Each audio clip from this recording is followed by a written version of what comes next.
Welcome to Space City Home Network's presentation of Houston Astros baseball. Your front row seat to the Astros and Rockets.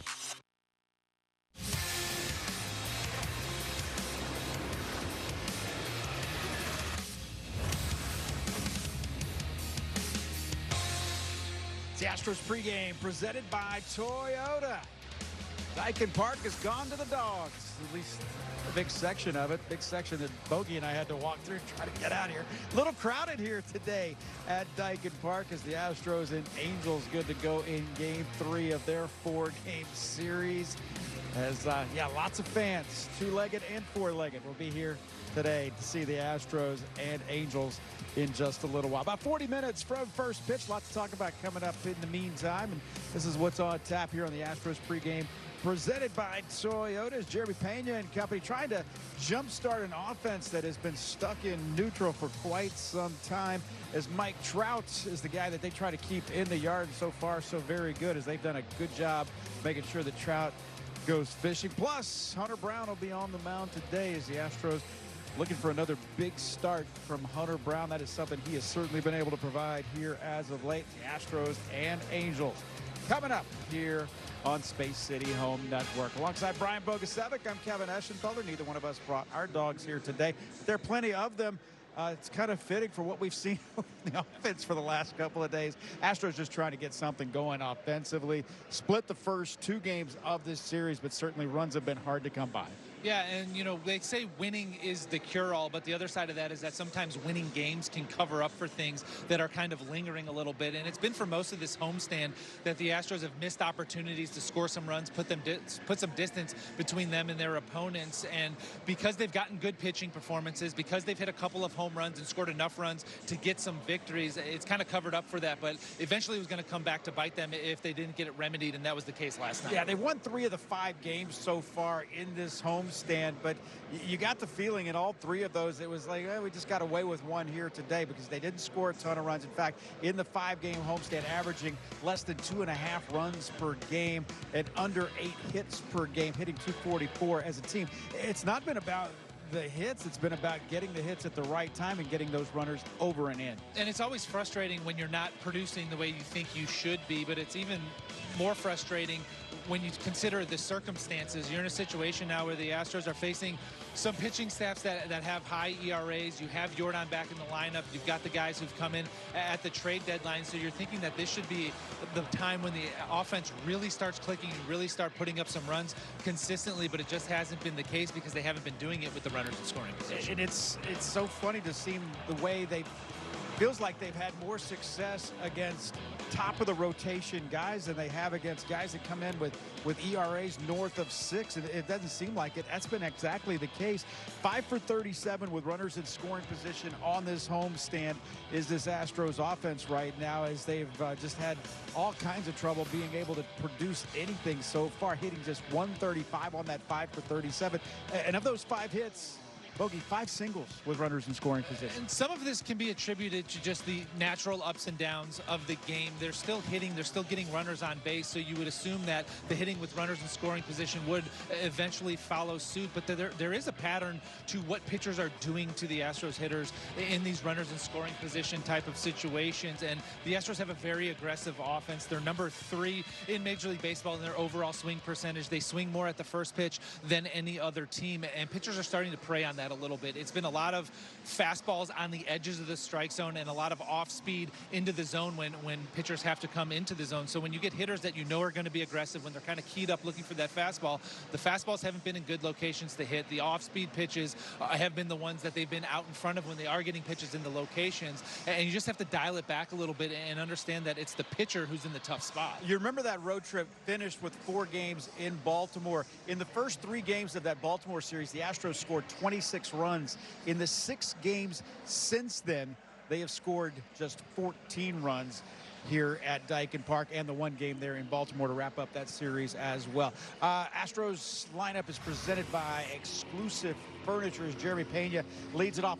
Jordan Alvarez will play left field. That means it's DH day for Jose Altuve. Carlos Correa, Jesus Sanchez, and Christian Walker, the middle third of this order. Yainer Diaz, Ramon Urias, and Jacob Melton wrapping it up that is the lineup tonight. Face a pretty tough customer in Jose Soriano. It's been pretty consistent with the lineup construction in terms of 1 through 7. You're starting to find some guys falling into the same spots every day. A guy to keep an eye on for me today is Yainer Diaz. You know, you had a couple of days where he was down after he got hit in the wrist by Craig Kimbrell, but a couple of rollovers on Friday night. But yesterday he had a double into right center field. He hit another couple of balls over to the right side of the field. That's always a good sign for Yainer. When he's using the right side of the field, typically he starts to get hits in bunches. So maybe he can be the guy that breaks through with some runners in scoring position. Now, after having to dial it down for the last 2 games, facing a couple of soft toss guys, that's just the opposite today. You got to be able to hit velocity if you're going to be facing Soriano, and that is certainly the case for Jeremy Pena. But then Jeremy Pena, he's on a 6-game hitting streak right now. He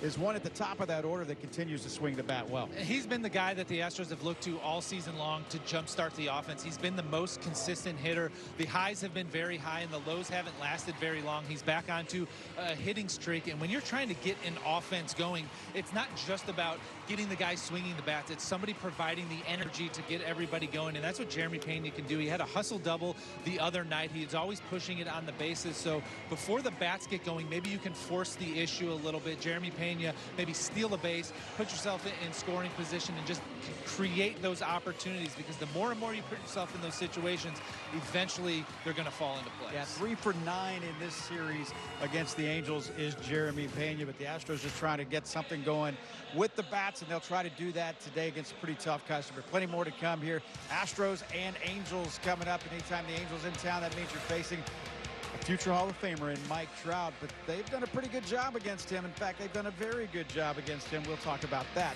next.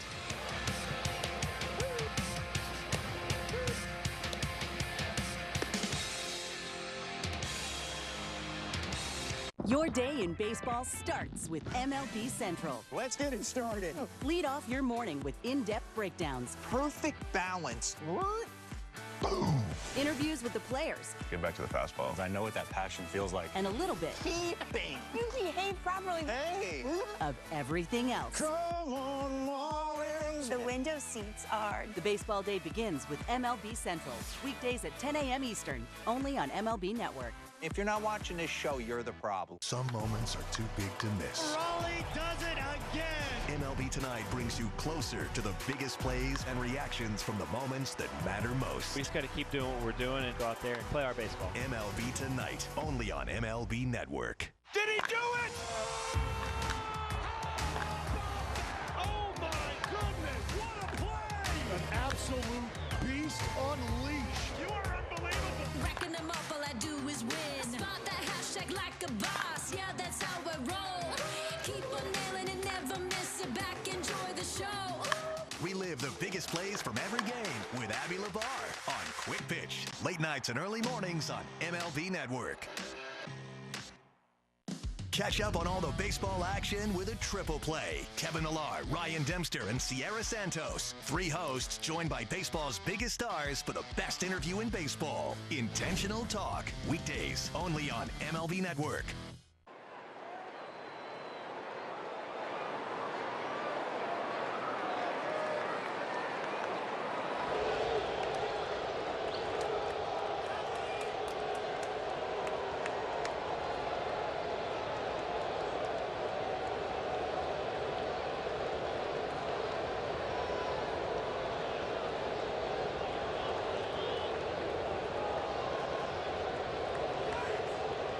Best equipment included. For a price that stays. Aaron Judge looking to do some damage. Oh, hey, Captain. Oh my God! You're coming in hot on the Pro Show, so please check your local listings right here on the Space City Home Network. Spin the club, tip the cap. Woo, that baby's down Kirkendall. And we'll see y'all on the first tee.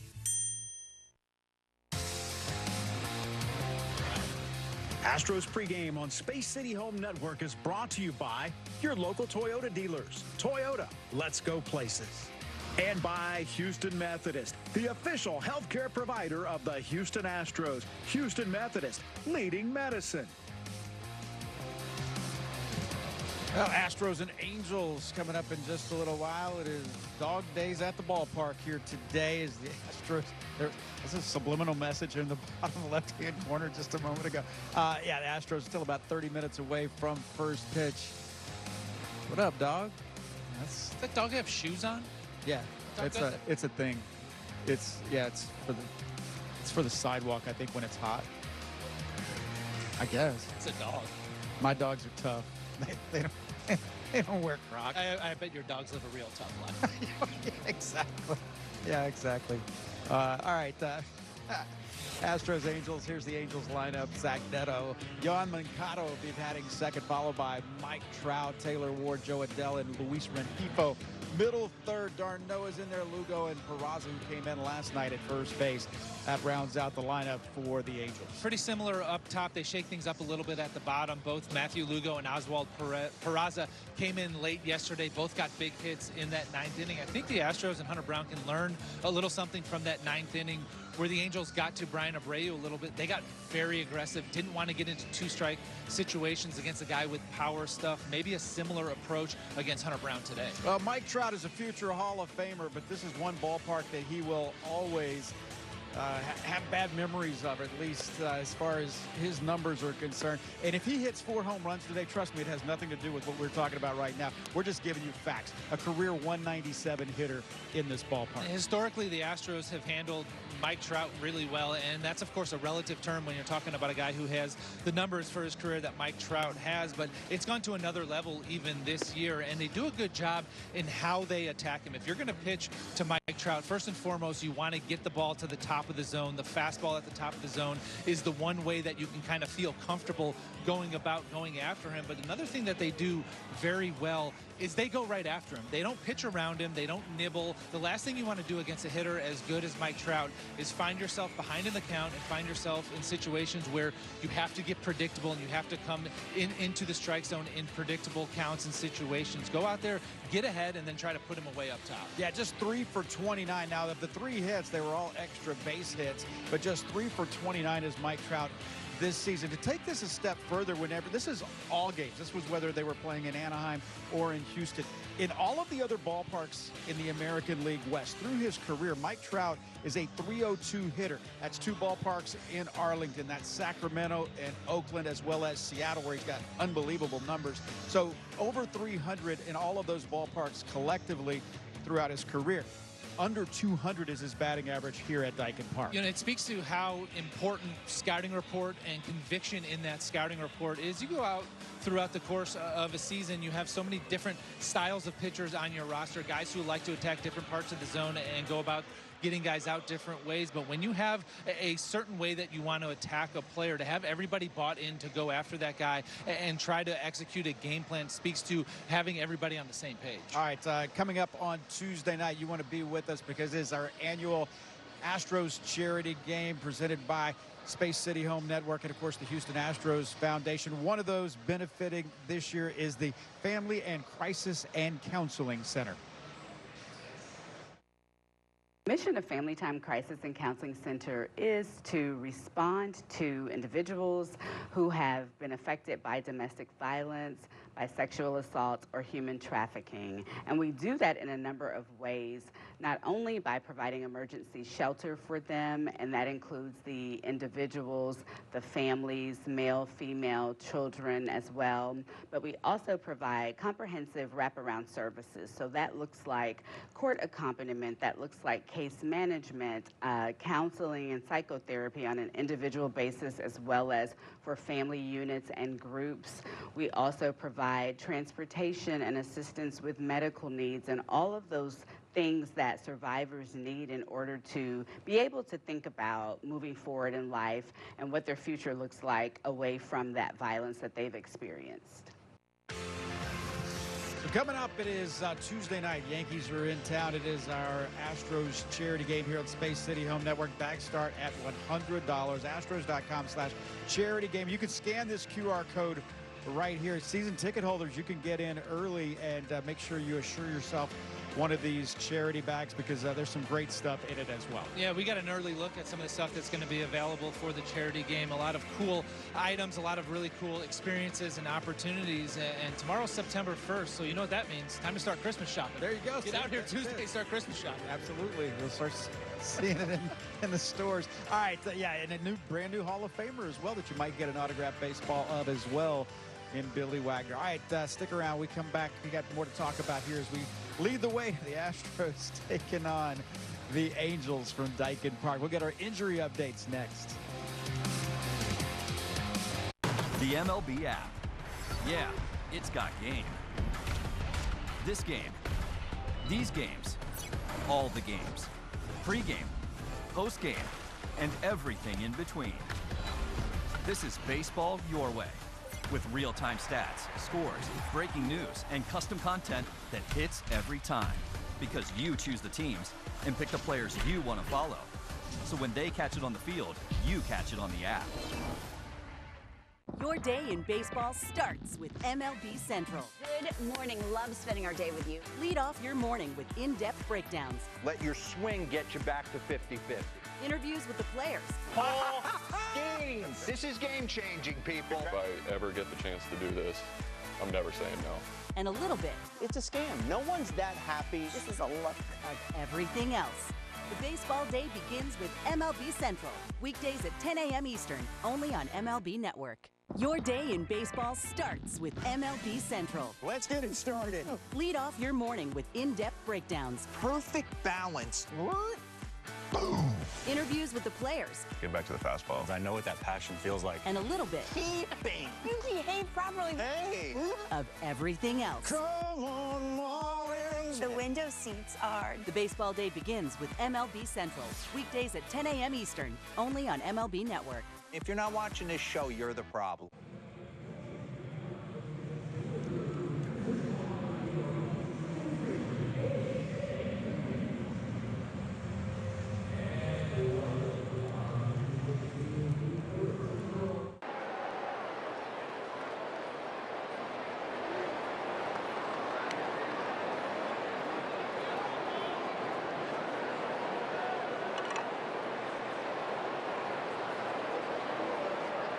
Autographed Astros items, and more.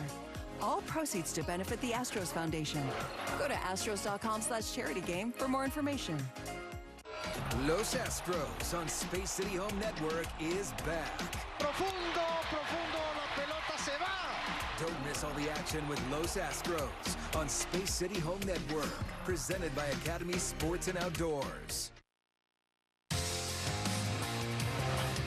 Astros pregame on Space City Home Network is brought to you by Chick-fil-A Houston, helping to fight hunger when the Astros load the bases.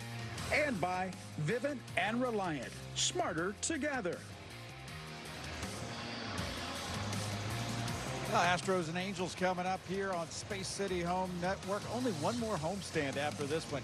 Two more against the Angels, including today and tomorrow's Labor Day game starting tomorrow at 1 o'clock. Both of these games, 1 o'clock afternoon games. And the Yankees come to town to wrap up this 10-game homestand. The Astros and Angels splitting the first two of this four-game series. All right, Pick the Sticks presented by Gallery Furniture. And each and every game, we pick a player we think is going to come up with a big day at the plate. And here's the picks here today. Yordan Alvarez, the pick of Julia Morales, because Yordan wins every day. Ramon Urias, the pick of the booth. We're going to take Jeremy Pena, like velocity against the guy that can hit velocity. Yeah, today's a tough day to pick because Jose Soriano, he's kind of the profile of a power righty who Astros hitters have had some tough times against. But Jeremy Pena, batting average up around 350 against fastballs in general. He hits velocity very well. And the question is going to be, who can stay inside that sinker? You think of Jeremy Pena, that real short, quick swing. If he can get inside that sinker, he might get a couple hits. Yeah, if facing 97-mile-an-hour sinkers is your thing, today's your day, right? It's not many people's thing.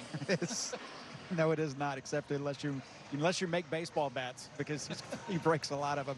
All right, there's a lot to talk about there. Here's some of the things, because we've got some storylines, and these are the storylines, and the story is who's getting healthy and who is not. Right now, we're going to talk about who is getting healthy, and Luis Garcia certainly seems to be on the right path. Of course, Garcia has not pitched in a couple of years, making those rehab starts and continuing his rehab starts. We'll see how this plays out. We may have more news on him coming up on the postgame. Jake Myers continuing to play in his rehab assignment, as well as Zach DeZenzo.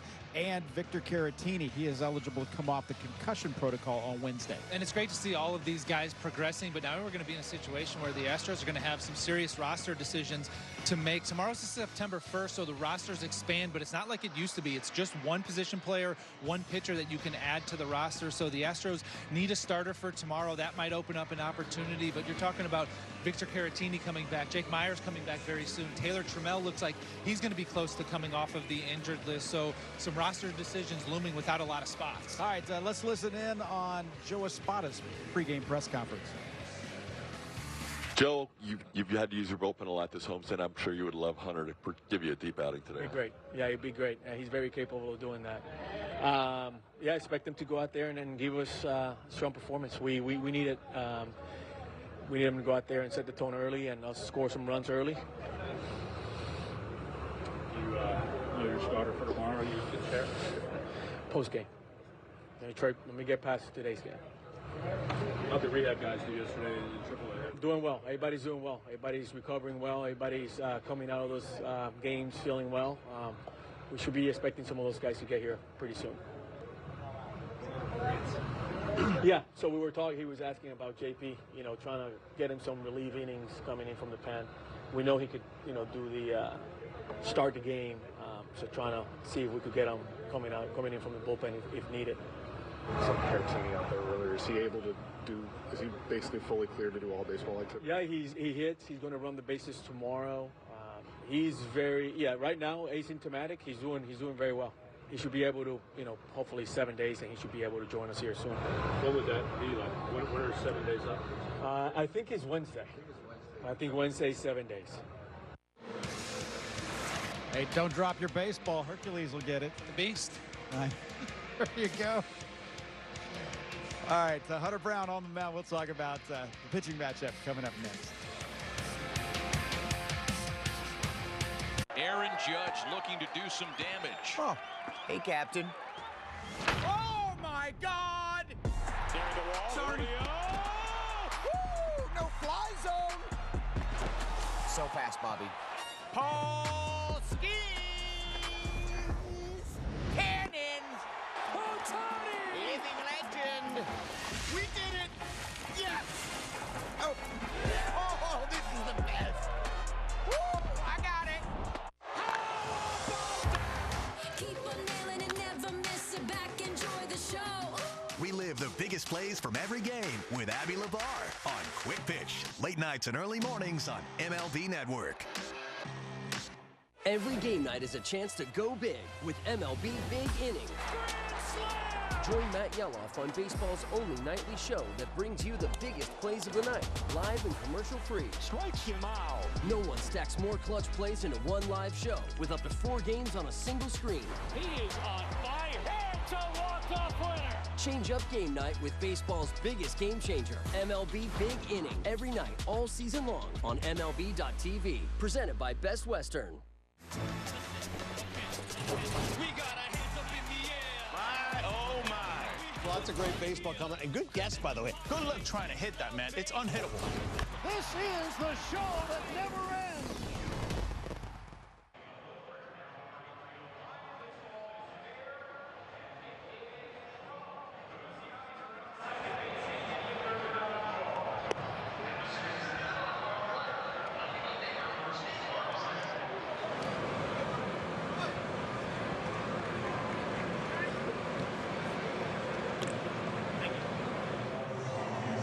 New Topo Chico Hard Margarita. Whether you're in the stands or cheering from the couch, make your game day bold and fresh. Salute to big hits. Vamos, Houston. Astros pregame on Space City Home Network is brought to you by your local Toyota dealers. Toyota, let's go places. And by H-E-B. Here, everything's better. Hunter Brown Day here today. And little Akita, you think he cares? I don't. But very well behaved. All the dogs were. We walked right through the middle of it all. A couple barking here and there, but for the most part, that's pretty tame. My dog would be losing his mind. Yeah, I don't with all these people and dogs around. Yeah, I don't think mine would adapt very well either, although my wife would disagree. Jose Soriano goes against Hunter Brown. That's our Taqueria Sarandas delivery of the game as we talk about tonight's starting pitchers. Talked about Soriano. This is a guy, he throws really hard. 97-mile-an-hour sinkers is what you will see from Jose Soriano, pitching to a sub-4 ERA on a team in which he's gone 9-9. Hunter Brown getting the start for the Astros. Jose Soriano's really found his identity over the course of the last couple of seasons, and it all starts with that heavy sinker, 97, 98 miles an hour. He gets a ton of ground balls. He's got good off-speed stuff, a splitter, a curveball, a slider. Those are put-away pitches. He's attacking hitters with that fastball, trying to get ground balls. Hunter Brown, last 6 starts, 1.72 ERA. Problem is the Astros just don't score any runs in those. 1 run or less in 4 of those 6 starts. And as it has been for most of the season, it all starts with the four-seam fastball for Hunter. When he's really locating it and getting it through the top of the zone, it's his best pitch by far, but he's got multiple ways of attacking hitters. He uses the sinker and the changeup to try to create some early weak contact. His curveball has been very good the second half of the season. He's gotten a lot of swings and misses on it, and when he has those starts where everything's working, it's usually pretty easy for him to get through the lineup 3 times. Yeah, opponents hitting .220 against Hunter Brown this season. He'll try to give the Astros a solid start here today, and hoping that he can get some offensive support, something that certainly the first 2 pitchers in this series have not been able to get. Let's get to our Toyota keys to the game. Bogey, how do you see this one? Well, the offense, they're going to have to try to keep the ball off the ground as much as possible. You're facing a heavy sinker ball pitcher, so it's about approach. Where are you looking for the ball? Try to get some pitches up, out over the plate that you can drive in the air. Think about what teams try to do when they're facing Fromber. It's not about your swing, it's about where the pitch location is. And for this Astros offense also, runners in scoring position, you are applying the pressure to the pitcher. Don't feel it. Even though it hasn't been working out with runners in scoring position, that pitcher is still the one who's in the tough spot. The advantage and the leverage is in your favor. Astros just 5 for 37 in this series with runners in scoring position, in this homestand with runners in scoring position. They'll try to turn that around here today and come up with the victory. Astros and Angels. When you see a St. Louis Cardinals hat, you're like, that's the one. I mean, it looks so good. New York Yankee gear is the most recognizable gear on planet Earth. I love that hoodie more than anything. Okay, don't laugh at me. I took my cap to my high school prom. When I put the jersey on, it changes me. This is iconic, though. By far the best jersey in baseball. Makes me very proud. Well, bam! It's game time. Cubbies! Go Phillies! Gotta rep them fresh. It's New York Mets all the way here. I want to talk about the Angels. They're my big surprise team of 2025. The Angels make sure the halo will shine brightly tonight. The energy level and the swag and the confidence. It is Trella here. Game's on notice. Magneto Magnificent. High octane. It is fuel. It is hot. It's coming at you in a big way. It was 105.5 miles an hour. No way. The Halos are unstoppable right now. Your day in baseball starts with MLB Central. Good morning. Love spending our day with you. Lead off your morning with in-depth breakdowns. Let your swing get you back to 50-50. Interviews with the players. Ball game. This is game-changing, people. If I ever get the chance to do this, I'm never saying no. And a little bit. It's a scam. No one's that happy. This is a look of everything else. The baseball day begins with MLB Central. Weekdays at 10 a.m. Eastern, only on MLB Network.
The MLB app.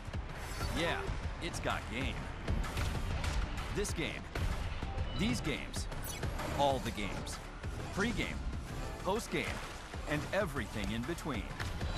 Welcome to Space City Home Network's presentation of Houston Astros baseball. Your front row seat to the Astros and Rockets.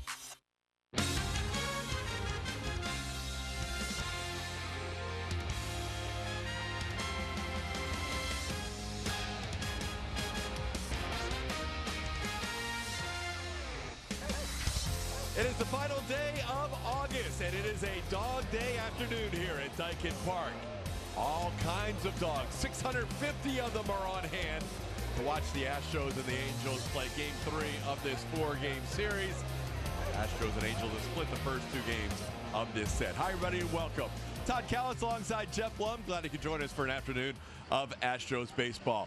Hunter Brown on the mound today for the Astros, and that usually bodes well for Houston. Yeah, the Astros have actually gotten some pretty good starting pitching, maybe about a turn and a half through that rotation, and they're going to look to continue to do it with Hunter Brown on the mound. He has had a very good month of August. Remember, he was a pitcher of the month in June, but this month has a 1.71 ERA, good for 5th in the American League. But I think what's interesting about Hunter Brown is he's kind of figured out who he is and who he wants to be, and he's been very consistent at going out there pitching with a 4-seam fastball, 2-seam fastball, and he will adjust his secondary pitches according to the matchup that he has. Today should be a fun day for him. He likes to go out there and get those strikeouts, and the Angels strike out quite a bit, so it'll be fun to watch to see what he does. Our league leaders are presented by Houston Methodist. How about the race for the AL Cy Young Award? Yeah, it's pretty much a 3-horse race. We know what Garrett Crochet can do. He can go out there and rack up the strikeouts as well, but I think it's that opponent batting average and that ERA that kind of bode well for Tarek Skubal and Hunter Brown. And I also like the mentality of both these guys too. Hyper competitive when they're on the mound. They don't let the ball get out of the ballpark, and they go out there and get the strikeout. But you can see Hunter Brown still trying to get to that 200 strikeout plateau. If Hunter finishes top 3, the Astros get an extra draft pick thanks to the PPI incentive program. We'll talk more about that as we get closer to the end of the year. Today's a Baseball Basics presented by Academy Sports and Outdoors. When we come back, we'll check in with Julia Morales. Today's theme is being a good teammate as well as team leadership.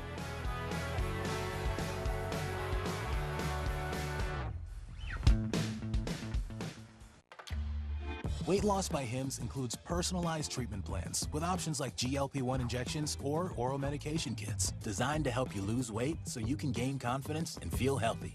Plus, get guidance on nutrition, movement, sleep, hydration, and answers when you need them, 100% online. With Weight Loss by Hims, you have so much to lose and even more to gain. GLP-1 injections starting at $199 a month. Get started today at hims.com.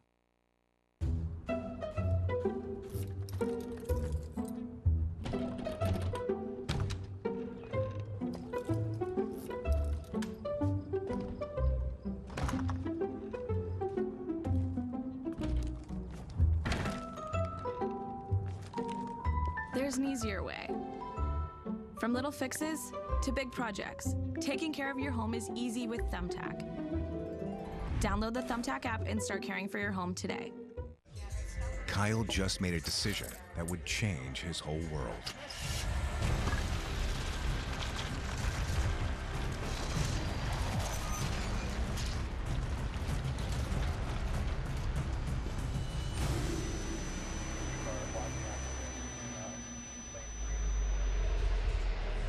Hey, you're sober? You drive. Kyle just made a decision that would change his whole world. Drive sober or get pulled over.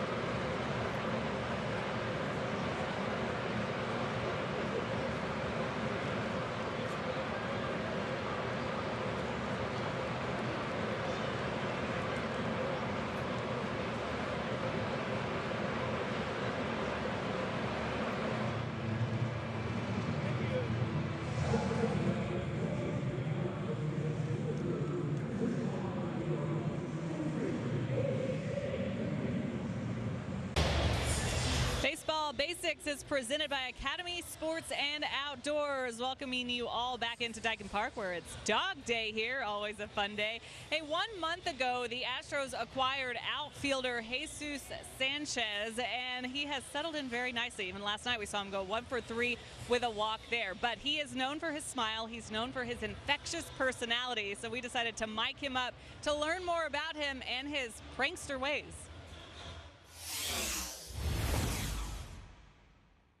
I have the mic with me, okay? Yeah. You know that, right? Mic? Yeah, I have the mic. Yeah, I have it. Yeah. Hey, where that camera at, though?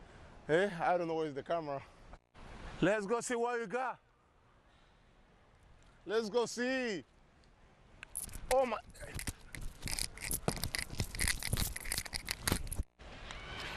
How they call you? Jacob or Jacob? What? Your name? Chaz? Jazz? Yeah. You just that one? Yeah.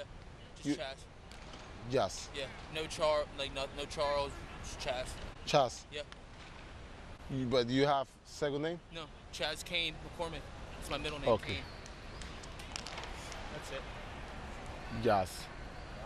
Oh no, that's easy. Yeah, there you go. That's very easy. Yeah. No complaint, no nothing. Hmm? I have the mic. Hi. I have the mic. You've been to Dominica, right? Plenty of time. You never been to Dominica? I've been. Santo Domingo. Santo Domingo? Yeah, I play for Escogido. Oh, Santo Domingo? Escogido. Oh my God! How is they? Yeah, but the point is, how they drive? Oh, it's terrible. Oh, it's terrible. We got in a crash. No, they would bring everybody, no stop signs or anything. Yeah. Just going on the road. And, we crashed one time. Beep, beep. Yeah, but they drive very crazy. But I love Dominican. Yeah. I've been to DR like 20 times. 20 times? Wow. Yeah. You love Dominican. Sí, I'm Dominican, bro. Uy, son buenos, Like yesterday, when I strike out, I said, okay, I'm going to stay with Fazio because he got like 95 to 98. Fazio, he throw the quarter, say, okay, no worry. He throw the changer, say, but it's okay. I'm still in Fazio. He throw Fazio, I take it. He throw changer, I take it. Bro, he throw quarter ball like I see that's coming ball. Then I say, I don't know why I make a swing. Why? No way. You can see how Sanchi has quickly acclimated in the clubhouse here. Look forward to seeing him hit fit today for the Astros. Coming up, we will take a look at some of the best in the month of August. That and first pitch from Daikin Park when we come back.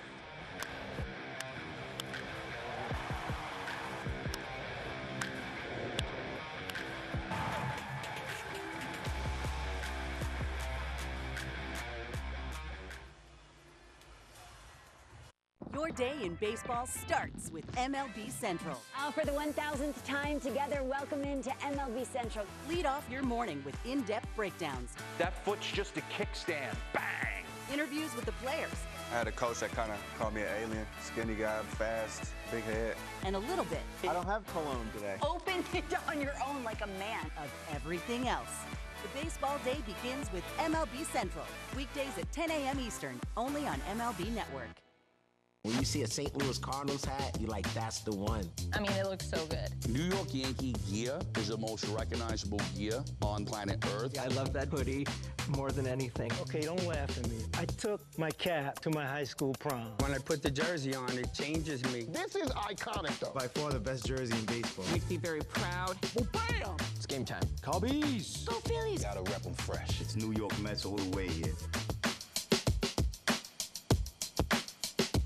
Arguably one of the best pitchers, if not the best pitcher in the game. At 100 miles an hour, Sandy ties a career-high 14 strikeouts. This guy is a difference maker for the Marlins. He's a staff ace. He wants to take the ball, man. He has been great. Sandy Alcantara has thrown a complete game shutout. It's like if I faced you, you got no respect for me. No.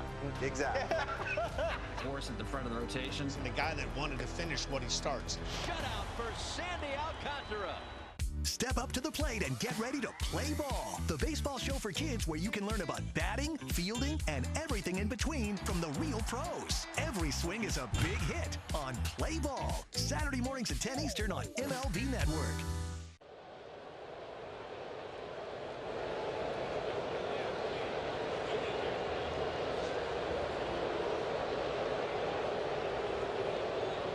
Astros Baseball and Space City Home Network is presented by your local Toyota dealers. Toyota, let's go places. By Daspit Law Firm, helping injured Texans. And by TxDOT, reminding fans that speeding can throw you a curveball. Slow down, be safe, drive smart.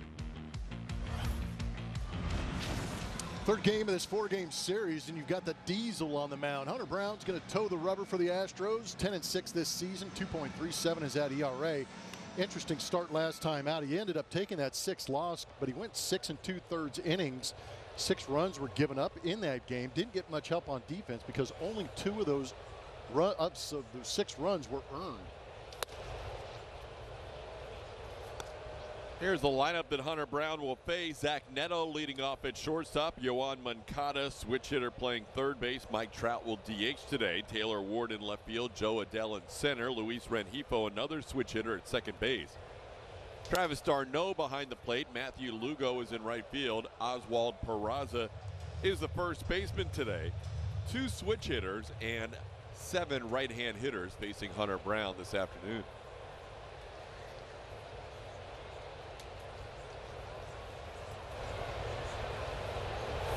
It's only the 4th time all year that Hunter has gone on 4 days rest. In his previous 3 starts, 4 days rest used to be called normal rest, but now you see guys get 5 days or more quite often. So in his previous 3 starts on 4 days rest, Hunter has walked 9 in his 17 2/3 innings. And on a 3-0 pitch, Zach Neto sends one into left center field. Hunter will take that out on a 3-0 fly out to Yordan Alvarez. Speaking of Yordan in left field, let's take a look at the Astros starting defense presented by Xfinity. Yordan Alvarez is the left fielder today, his 2nd time in left field since coming off the IL. Jacob Melton is in center. Jesus Sanchez gets the start in right. Carlos Correa and Jeremy Pena on the left side of the infield. Ramon Urias getting a start at second base today. And behind the plate is Yainer Diaz. Christian Walker over at first.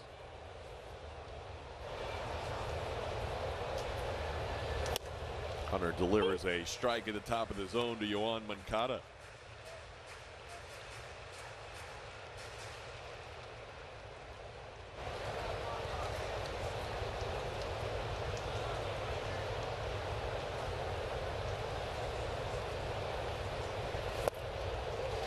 Goes after that pitch below the zone, and it's a 1-1 or an 0-2 count.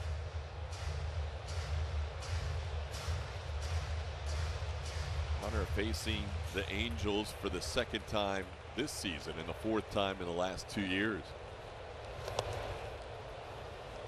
Each of those 3 starts this year and last year with 2 starts involved. He's allowed exactly 2 hits all 3 times against the Angels. Angels haven't had a lot of hits against Astros starters this series. 1 against Spencer. None against Christian. Yeah, usually that bodes well for some good winning opportunities for your team, but the Astros offense hasn't matched the success of the rotation because the rotation's kind of found its footing and gotten in a good rhythm.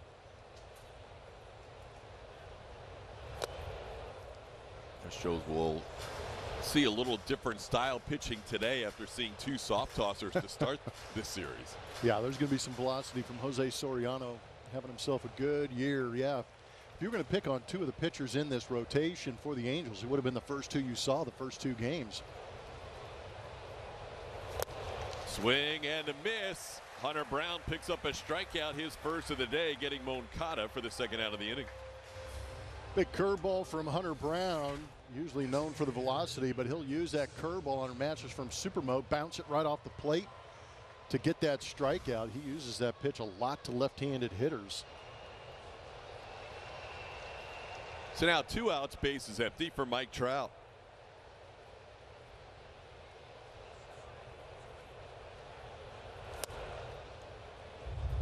Trout drew a couple of walks yesterday, went 0 for 3. In this series, he's 0 for 6, but he has walked 3 times. He is currently third in the AL with 75 walks.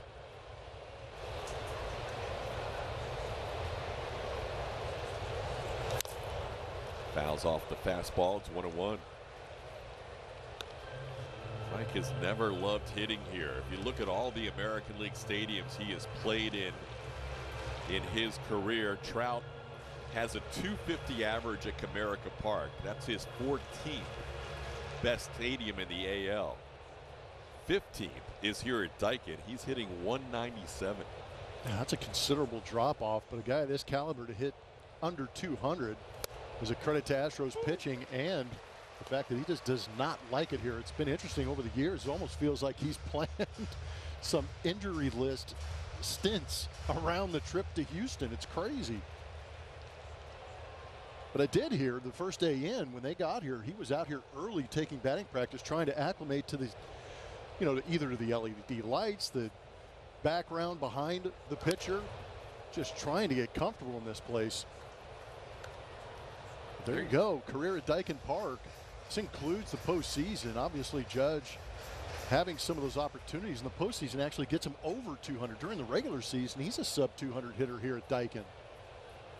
Those are some big boys right there that they've been able to hold down. Yeah, the best of the best have not hit well here at Daikin Park through the years. And Trout, 53 points below his next closest American League stadium. And obviously in the division, he's had a lot of opportunities here. Hunter works ahead of him here, 1-2. Hunter's never struck him out before. He's 0 for 3 against Hunter Brown with 2 walks.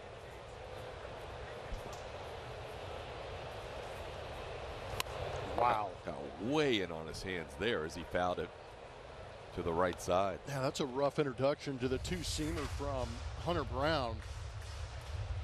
That is amazing. That he made contact. That he made contact and that you actually created a swing like that from a guy like this. Gives you an idea how nasty that two-seamer is, running in at 96. Wow.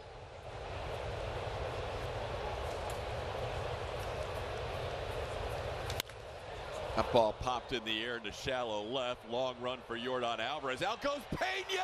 No, he couldn't make the play. Jeremy had a long way to go and almost made a great catch, but it fell in, and Yordan has to get the ball back into second. So Trout maybe just made his average right around 200 here at Daikin Park with that pop-up that fell in. That was a long way to go on our Yingling flight cam for Jeremy Pena. He knows who's in left field, so he knows he can go out there and extend himself a little bit. Tried to, that last reach, just not far enough to get it into the webbing of the glove.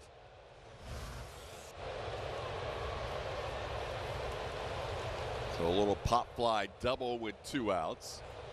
Now Taylor Ward, the batter. He takes a breaking ball off the plate. Jeremy had to go 110 feet to try and make that play. Yordan had 108. Wow.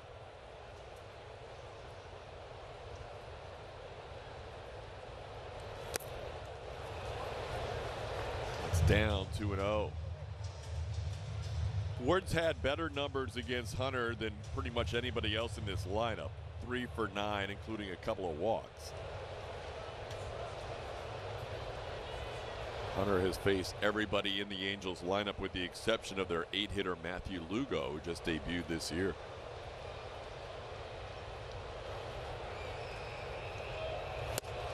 There's a strike, 2-1.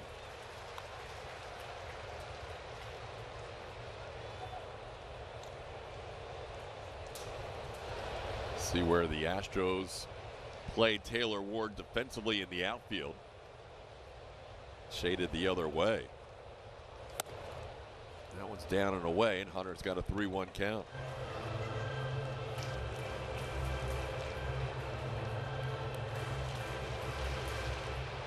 And they're definitely not playing Trout or Ward to pull with Hunter Brown on the mound, but they also, we know, the Astros play a very deep outfield. Baseball Savant has told us that all throughout the course of the year. The Astros are some of the deepest outfielders in the game. And according, did I tell you I found catch probability? Where was it? It was buried on the StatCast research site that we work with. Really? So it was 85% catch probability for Jordan on that pop-up off the bat of Mike Trout. Hunter trying to finish off the inning here and doesn't get the call from Mark Ripperger. Hunter looked in for an extra beat, thought he had the top rail of that strike zone. Instead, it's a walk. Maybe a seam or two catches the top of that. It looked like it on our MD Anderson strike zone, that red dot.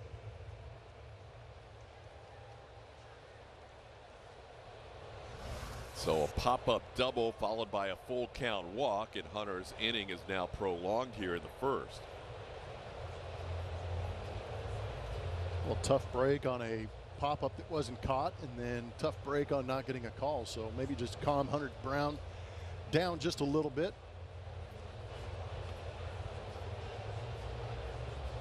Now a word from Standard Insurance. Tired of high prices? Standard's been saving Texans money for over 70 years.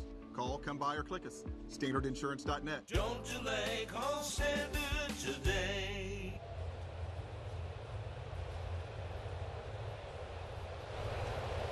Here's Joe Adell.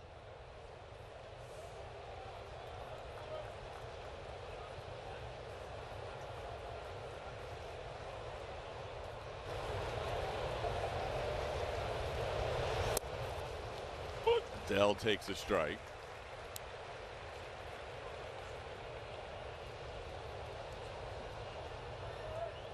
Adell has one career hit against Hunter. It came in his last start against the Angels. It was a solo home run and the only run allowed by Hunter in that outing in LA. Broken bat, slowly hit. Pena charges his throw in time to get Adell, and that'll do it for the Angels. Hunter works around a 2-out double and a walk, and the Astros will bat in the bottom of the first.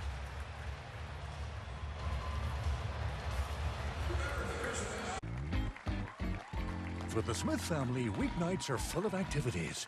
But Jim and Janie forgot about the most important one, dinner. But with Home Chef, dinner's never a plot twist. With all the fresh ingredients you need delivered to your door and flavors the whole family will love, your easy 4-serving dinners get rave reviews every night of the week. All thanks to Home Chef's family menu. Get 18 free meals when you visit homechef.com. Want the effects of Viagra, but faster? Meet Rose Sparks. They contain sildenafil and tadalafil, the active ingredients of Viagra and Cialis, but Sparks dissolve under the tongue. Dissolvables work faster than old school pills. Plus, tadalafil, the active ingredient in Cialis, stays in your system for long-lasting results. Faster acting and long-lasting? We got you. See if Sparks are right for you at ro.co/sparks.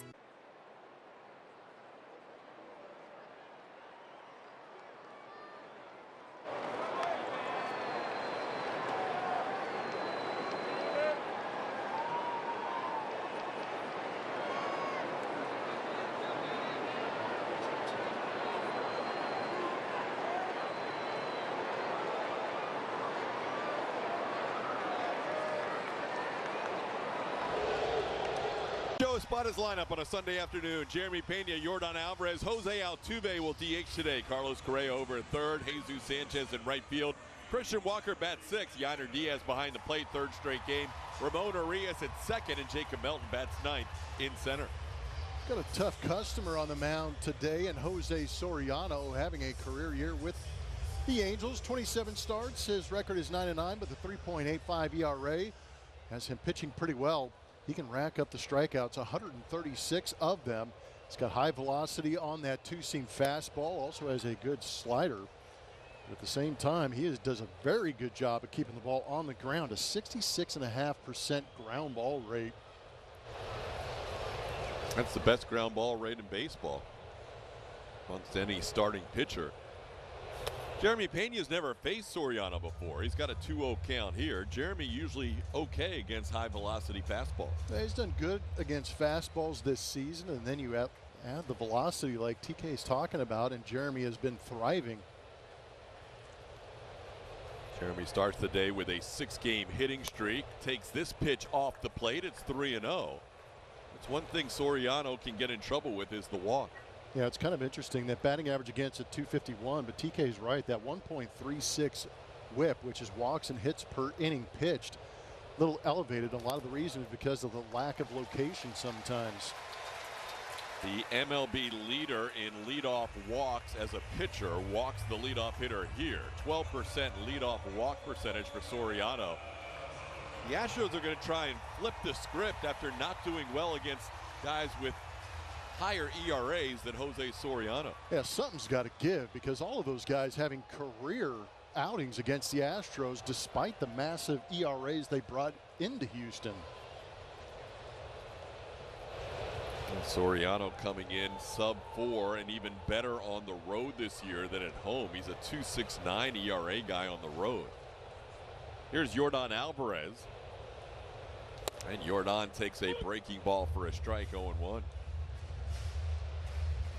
Yordan 2 hits yesterday and 4 at-bats. He has reached in 50% of his plate appearances since coming back from the IL. 9 times on base in 18 plate appearances. Fastball in, 1-1.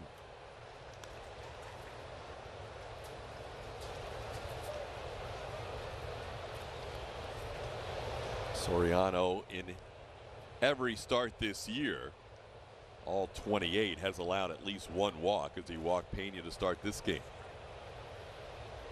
Ground ball, base hit, right field. Alvarez finds the hole between first and second, and the Astros have their first 2 base runners on. That was a ground ball, but it was hit well through that hole on the right side with them holding on Jeremy Pena. Some empty space as he gets the head out. That ball jumping off the bat of Yordan Alvarez at a rate of 115.4.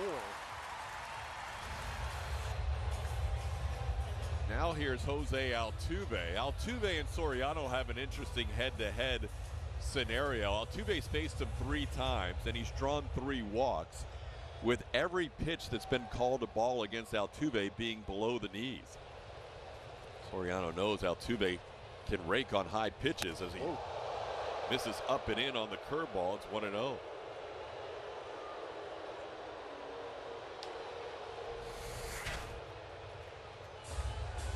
Breaking ball that didn't break. Puts a little panic in your heart during a day game.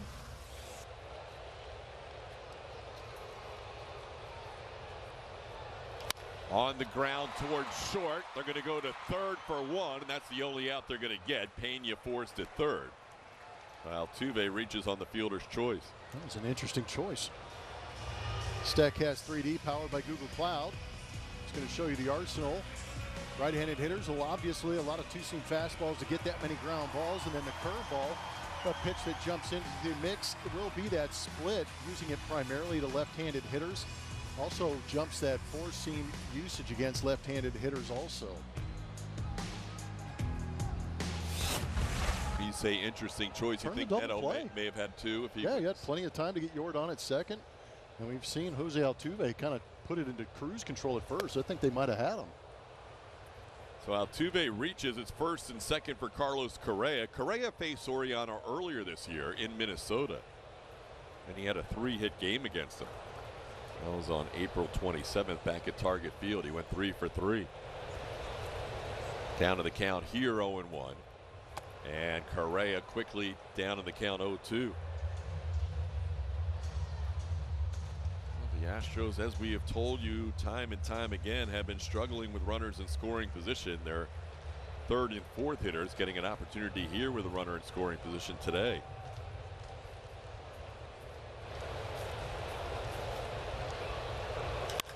Correa slices one down the line. It's foul. Stays 0-2.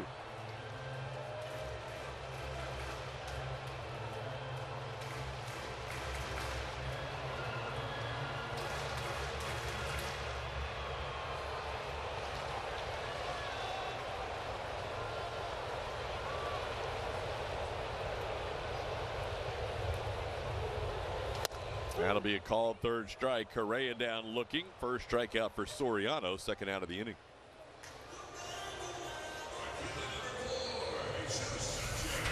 Pretty nasty slider too, Carlos.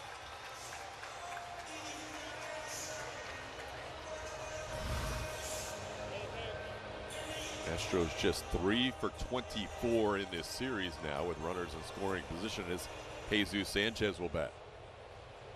I ask you not to bring that up until after the fifth, Todd. After the fifth of what? I was hoping by the fifth they might drive a couple in. Oh, not a fifth. Yeah.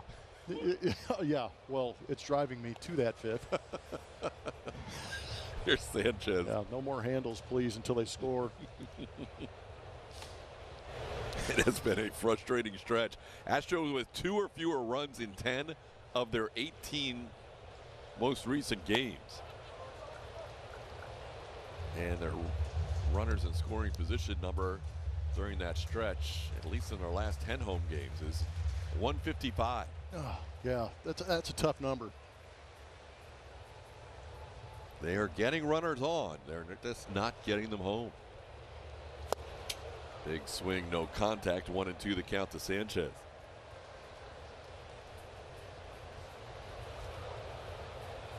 Oh, it rattled the cage of Darno behind home plate, still holding onto the baseball, trying to get his wits about him.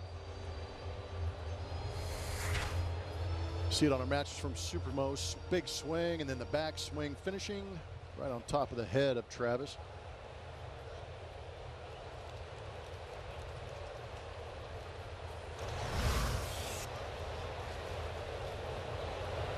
That's one thing with the framing metric kind of coming into play in the last 6 or 7 years. You're starting to see more catchers creeping closer to the hitters. Seeing a couple more catchers interference per year, and then the backswings catching some of these catchers also. Sanchez down on strike, so Soriano works around first and second, nobody out, getting the next 3 batters.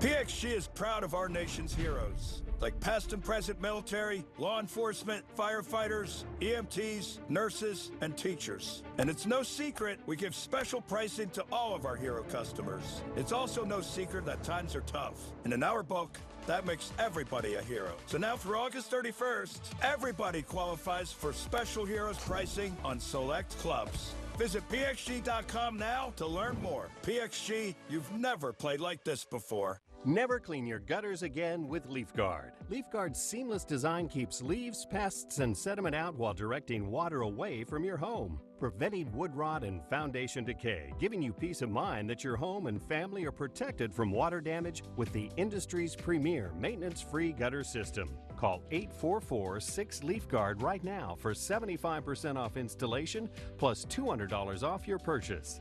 LeafGuard, get it today. Protected for life.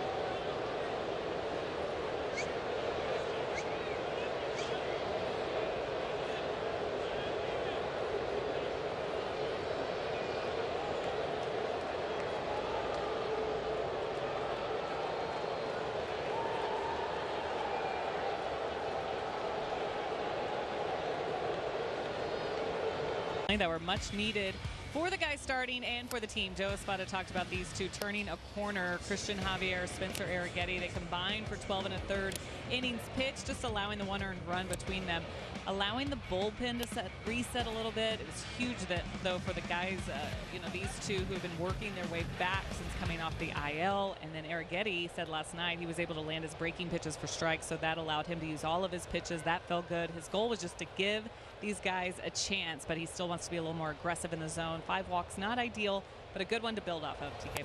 Absolutely. Javier, 6 innings, no hit baseball. Arrighetti, 6 1/3, 1 hit baseball. They combined for 14 strikeouts.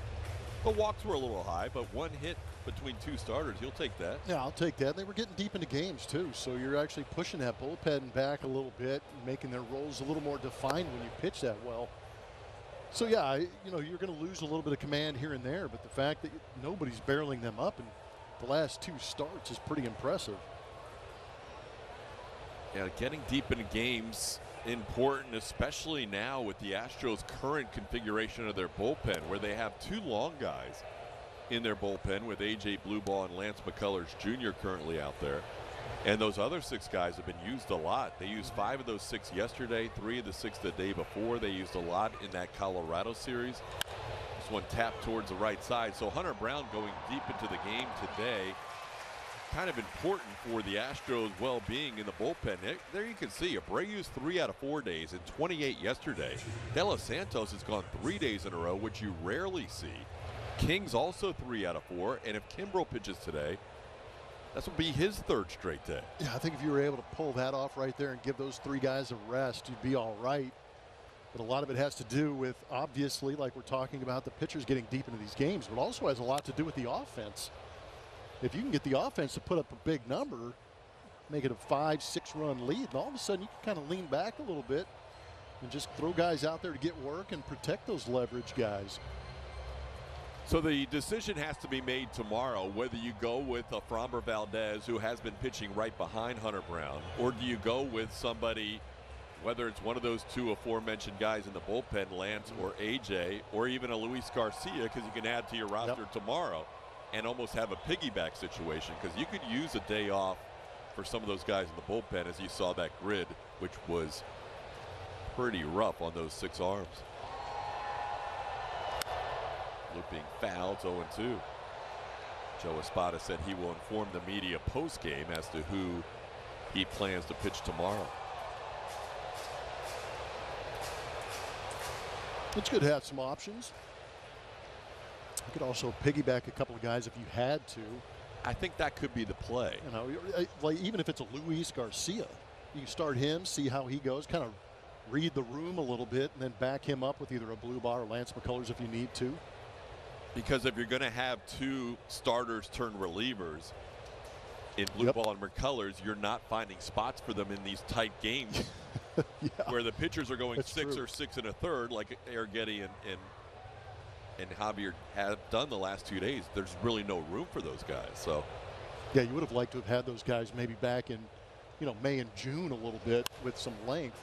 There's a line drive caught by Christian Walker. So Darno hits it hard, but he hits it at the Astros first baseman for the 2nd out.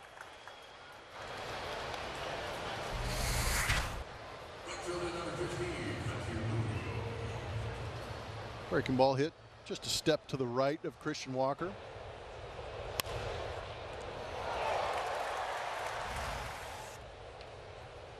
So now Matthew Lugo will bat. Lugo came on yesterday as a pinch hitter. Stayed in the game and ended up 1 for 2 and scored a run in the 9th inning when the Angels scored 3 to win that game 4-1.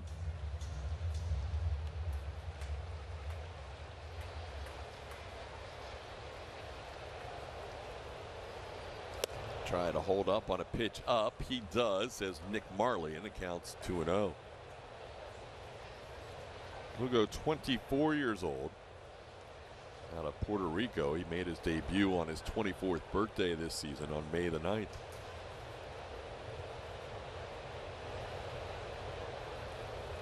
Broke his bat, it's shattered, and Jeremy Pena comes in to make the play, and Lugo's retired. Hunter Brown, a good 1-2-3 second. Astros come to bat in a scoreless game.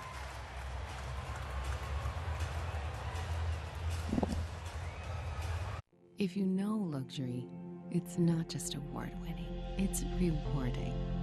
Sattva Mattresses supports all types of sleepers. Luxury is handcrafted and assembled in American factories and brought directly to you with our complimentary in-home delivery and setup service. Which is why over 90% of customers would recommend Sattva to friends and family. Sattva, luxury mattresses made affordable. The true West has no fences. There's an edge, but you gotta find it. Find comfort from the traditions that help define it, and the confidence from having the courage to defy it. But being brave isn't about being different. It's about being yourself. Now, we might not need more people in the West, but would it hurt to have a little more West in the people?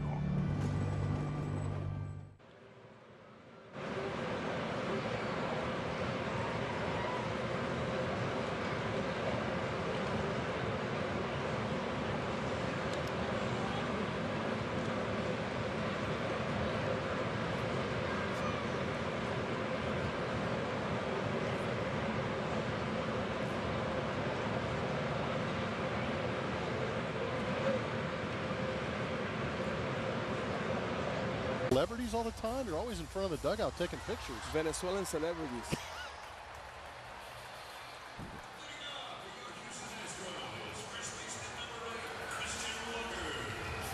Angels Astros scoreless. We head to the bottom of the second. We are pleased to be joined by the bench coach of the Houston Astros, Omar Lopez, on this Baseball Basics presented by Academy Sports and Outdoors. Omar, our theme today is team leaders and clubhouse camaraderie. Tell me about what makes the Astros special. Seems like everybody that comes into this team feels right at home with this group.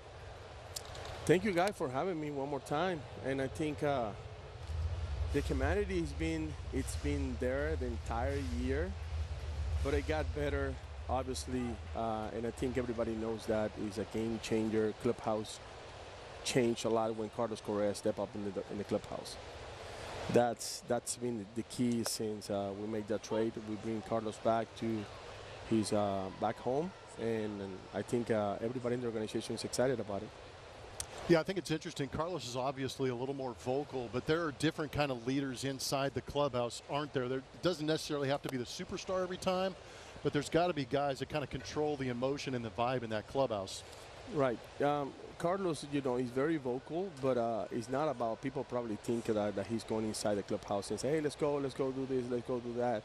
No. He goes in and becomes like a mentor to the young guys, and especially in the preparation, during the game, anytime at the gym. So he's talking with pitchers, he's talking with hitters, he's talking with coaches too about probably stuff that we need to do different, how we can make some adjustments in different areas. And that's what we've been doing, because he's basically I told Joe, like extension of Joe's spot in the clubhouse. Christian Walker down on strikes here. Soriano picks up his third strikeout in a row. Omar, not only do you work as the Astros bench coach, but you're going to be the manager for Team Venezuela for the second time around in the WBC. How does that work in terms of leadership? Does it happen organically? And now that you've had this group once before, will it be easier in terms of finding your leader in that group? Well, represent your country is one of the biggest honors that any coach can have in baseball life. And for me, the first WBC, we kind of create already. We put together our base in terms of camaraderie, in terms how do we want to do things. And that particular WBC now is about to kind of transfer everything what we did in the first one in terms of preparation, put together the roster. It just it's been very smooth. It's been very good. The players are excited, and I think Venezuela is going to step up in the field again and do their best in the next WBC. Yeah, we expect big things out of Team Venezuela. I know that you're excited about it. You've got a good coaching staff. That's also a part of the leadership, is getting coaches that will kind of have the same idea as you do and kind of relay, like you said, Carlos Correa can kind of be an extension of the coaches. What do you mean by that? Well, when you see the name of the coaching staff from Venezuela, a lot of people probably will say, like, Johan Santana, wow, big name. Miguel Cabrera, big name. Victor Martinez, big name. For me, the name is not as much important. It's the quality human being that I'm going to have around myself. Okay, to extend the commitment, the environment, the focus, the concentration, to do our best, to prepare ourselves in the best way to each game and try to do our best for our team. So Johan Santana, Miguel, all those guys that I just mentioned, they're really good person. They're really good human being. They did a lot of good things in baseball, like everybody knows. But not only that, they're really good human beings. They're really good leaders. They're really good mentors. So that's what I'm looking for. And we just showed a little while ago 6 years with the Astros, but that does not include all the time you spent in the minor leagues. You had Carlos Correa all the way back in 2013 when you helped lead Quad Cities to a championship. Was he a leader even at that young of an age? Oh, right away. I mean, not only when I'm managing in the minors, since we put together like a draft workout, pre-draft workout for him in Kissimmee before we took him on the first round pick. He was already a leader. I said, this guy is going to be legit. This guy is going to be really good. And then when I had it in the minors and Midwest League, that was like, amazing. That was, amazing. The way that he went about his business, his daily routine was like top, like number one. And there was a lot of people calling me about, asking me about him. And I said, this guy's going to be in the big league soon, and he's going to be legit. He's going to be one of the greatest leaders in baseball. Yeah, he's a proven talent now at the big league level. And like you said, getting him back is a huge bonus. Counts out 3-1. Omar, you are one of the more positive, I think, influences in that clubhouse. Is that part of the job of being that bench coach, is constantly having to be that positive force inside that clubhouse? Because you bring a lot of joy to these guys and you talk to everybody. Lomer, that means a lot to me that you're able to see that. And I think the key for me, for Omar Lopez, is because I love this game. I have passion, and this is what I know. The only thing that I know, to do in my life, and the only thing that I've been doing during my entire life. So I think that's been the key, and there is no way, to deal on the daily basis with baseball. Baseball is a game to fail every single day. You have to build up a relationship with the failure, with the failure, with the not succeeding every day. So when you understand that you have to build up a relationship with that, you're gonna be fine. You're gonna be fine. And I think the key is for me is just love this. I don't have anything else. This is my life, and this is what I love to do, and this is what I would like to do for the rest of my life. Jacob Melton bats after the 2-out walk to Ramon Urias. Melton takes one in. Well, we're so happy to have you not only on the broadcast but as part of this team. And now the final day of August. Tomorrow it turns to September. Every game's important, Omar, but do things ratchet up a little bit once you hit the month of September?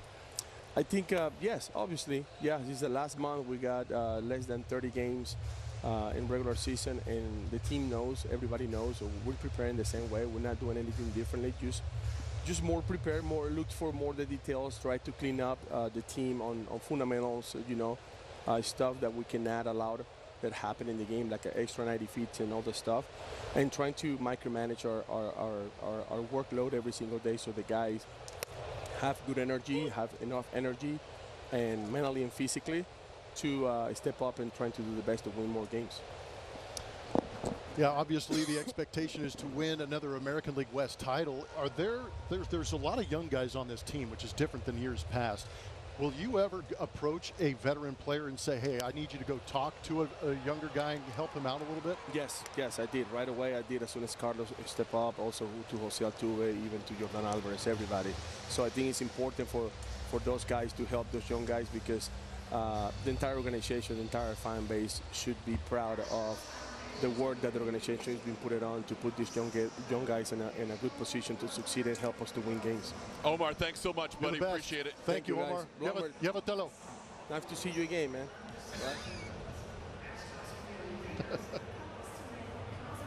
Join your favorite on-air personalities for unique perspectives, in-depth interviews, and untold stories from on and off the field. The MLB Network Podcast, presented by the all-star lineup of Chevy trucks. Available wherever you get your podcasts. The MLB Network Podcast is here. Join your favorite on-air personalities for unique perspectives, in-depth interviews, and untold stories from on and off the field. The MLB Network Podcast, presented by New Balance. Sundays at 11:30 Eastern. Your day in baseball starts with MLB Central. For the 1,000th time together, welcome into MLB Central. Lead off your morning with in-depth breakdowns. That foot's just a kickstand. Bang! Interviews with the players.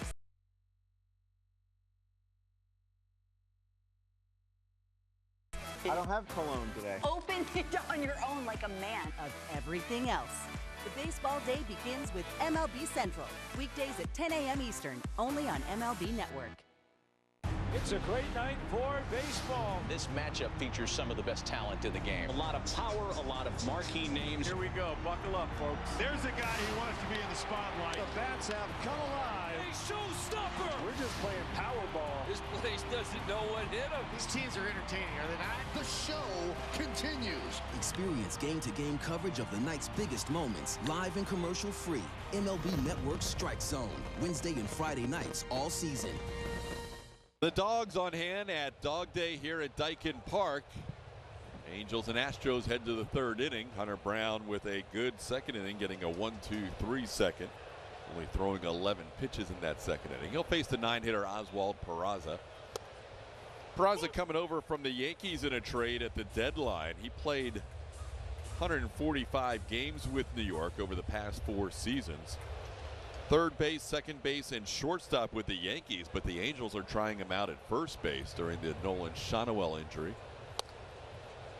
Today is his second start over at first base. And Hunter gets ahead of Peraza 0-2. Peraza had the big hit last night.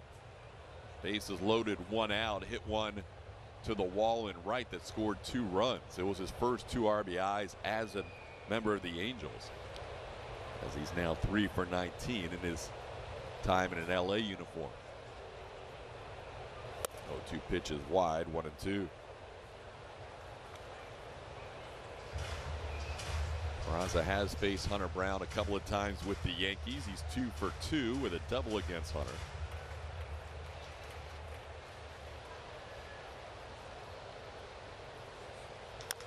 Taps this one foul. Maybe a little slider at 91 there from Hunter Brown.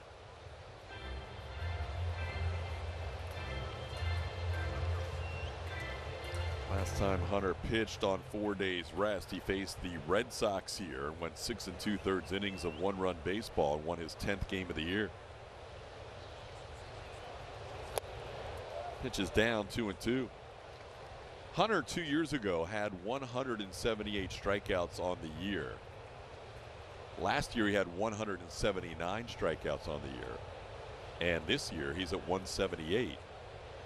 And now has a month to go in the season. There's number 179, tying his career high as he gets Peraza for the first out of the third. Time to take a look at our Chevy Stroh poll today. Choose your Astros player of the month in the month of August. Today, the final day of August. You've got that guy, Hunter Brown. He's choice A. You've got Carlos Correa with 31 hits. He's choice B. And you've got Christian Walker, who's been driving in a lot of runs in August. He's choice C. Send your votes to @SpaceCityHN. Use the hashtag StroPoll. Here's Zach Neto. Neto flied out to left his first time up. He's 1 for 9 in this series, and he's also 1 for 9 in his career against Hunter Brown. His 1 hit in this series with a home run yesterday against Arrighetti, the only hit that Spencer allowed.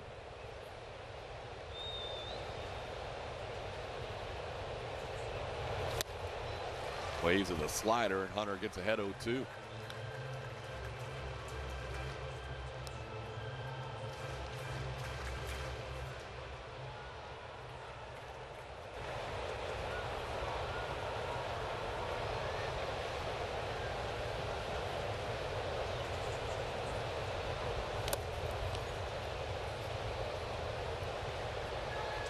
I love that Hunter loves his curveball, and he's relentless in trying to get it in there for some swing and miss or trying to find the feel for it. Probably will never shake that pitch off. He understands how important it is. Very similar to Spencer Arrighetti. His curveball has a lot to do with his effectiveness. Seeing a couple more sliders in this inning from Hunter Brown than we normally do. But everything he's got is electric.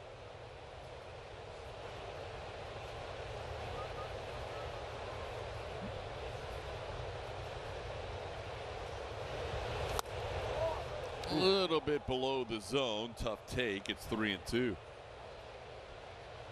That was probably a pretty easy take for Zach Neto. There's nothing he could do with this pitch.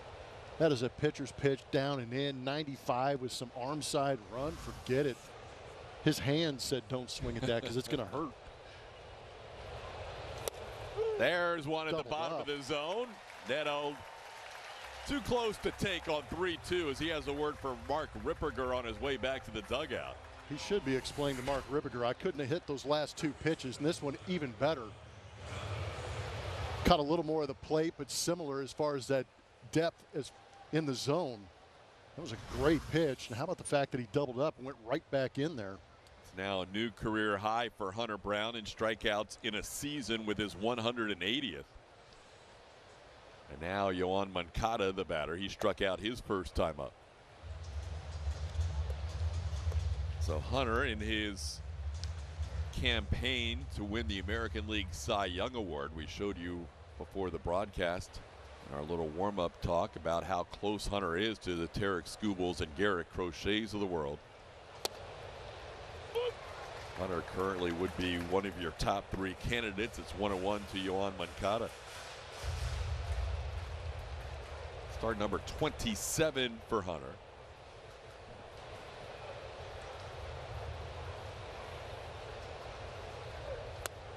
Skubals pitching today, same time as this game, and Skubals in Kansas City. Tarek's the only one with a better ERA than Hunter Brown in the coming into today.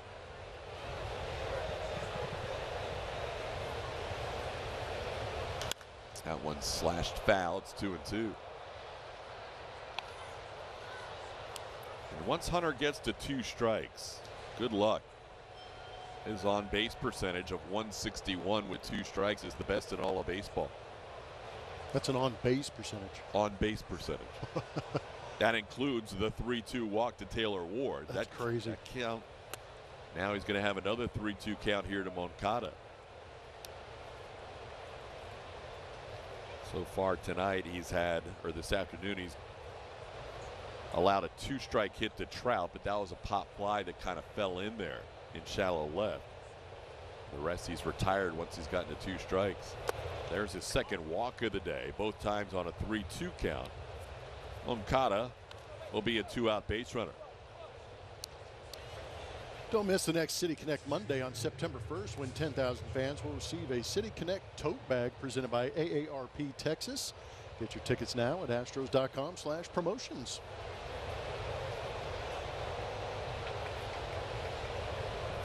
Well, here's Mike Trout, who doubled on that fly ball into left, the only hit for the Angels today.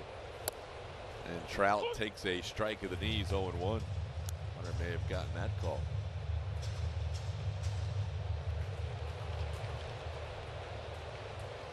Trout's had a couple of calls that have been off the plate go against him in this series, but he hasn't said one word. That one's wide, 1-1.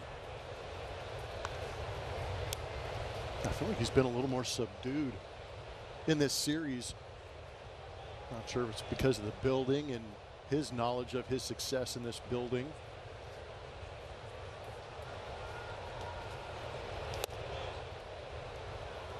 Pitch up, 2-1. Speaking of this building, probably a good thing we have a roof, huh? Yeah, it's nasty outside. I think there's more coming too, but it is. Last couple of days we've seen some pretty good thunderstorms out the glass window out there in left field. On the ground, diving stop by Urias. Ramon Urias throws out Mike Trout to end the inning. What a play by the Astros second baseman. That's why he's out there. Give the Astros some range with Hunter Brown on the mound, and he picks him up. Big theft of a base hit right here, laying out to his left, coming up, throwing, and getting that out the end of the inning.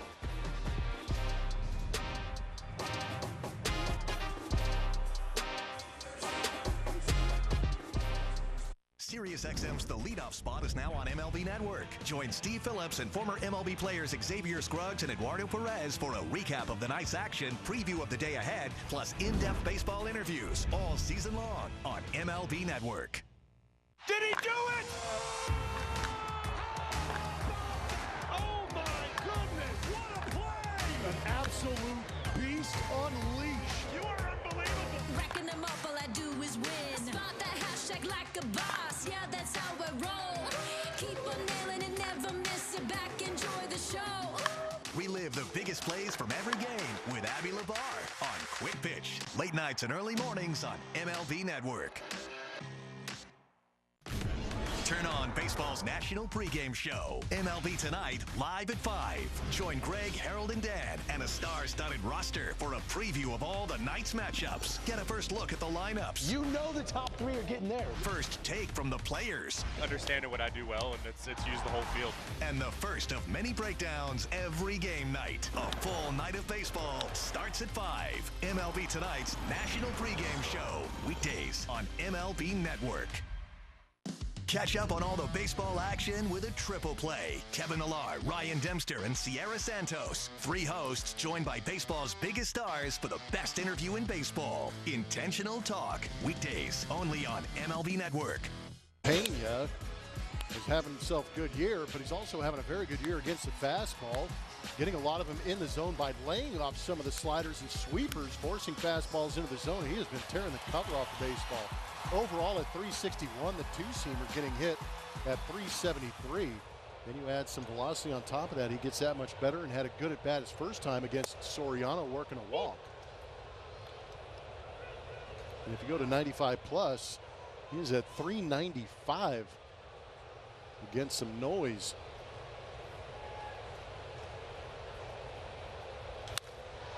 Pena into left center field, cutting across Joe Adele to make the play. Ball hung up a little bit on Jeremy, and he's out number 1.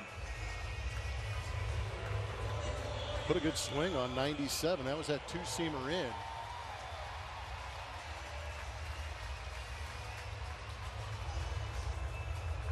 Well, when you talk about guys that throw pitches 97 or better, Paul Skeens leading the way and Soriano's second. Saw Chase Dolander earlier in this homestand.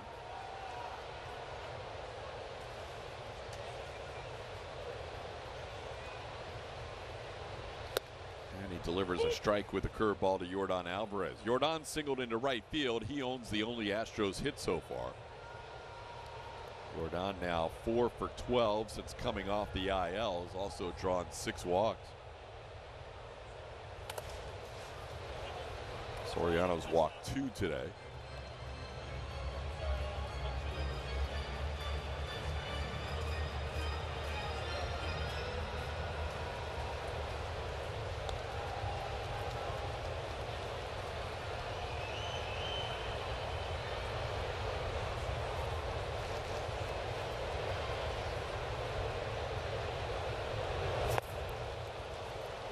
That's the other pitch that he's second to Skeens in. He throws that splitter harder than any other starter other than Paul Skeens. Yeah, that thing was diving at 94.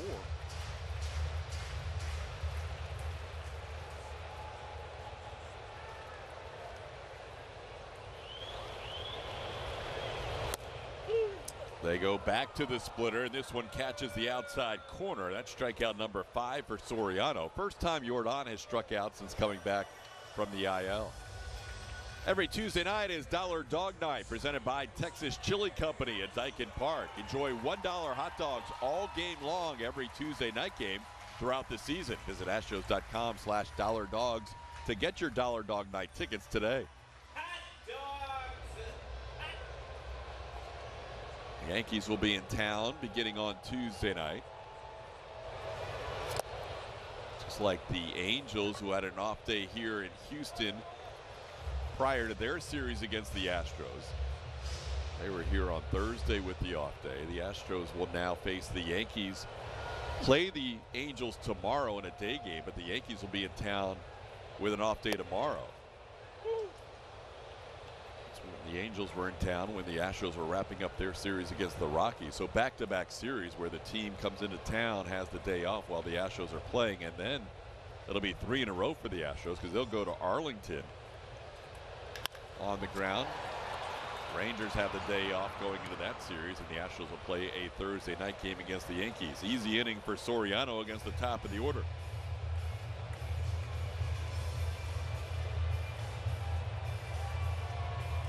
Hey, Chicago, what do you say? Cubs are going to win today. This is their chance to have another run. This is their time. This is the Cubs division to lose this year. They need to be singing the song quite a bit this year. That's hammered. Kyle Tucker, welcome to the Cubs. Dansby swats it. He's one of the most talented ball players. Crow Armstrong, what a stud. Showed it Imanaga. It's about falling in love with him. Seiya Suzuki for the grand slam. And this is when you put the pedal to the metal. I think we got a really good team. Some moments are too big to miss. Did he do it? He did! 4 home runs for Kurtz! Cal Raleigh, when will we stop being amazed? MLB Tonight brings you closer to the biggest plays from around the league as they happen. What a play! Oh, my goodness! Plus, highlights and reactions from the moments that matter most. We just got to keep doing what we're doing and go out there and play our baseball. MLB Tonight, only on MLB Network. There's a shot. This is really becoming ridiculous. 3-home run day for Aaron Judge. Bronx Bombers are back.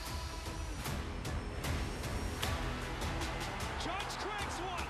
Incredible. The show rolls on for Aaron Judge. This is a generational player. He's a special, special talent. He's going to go down as the greatest Yankee of all time.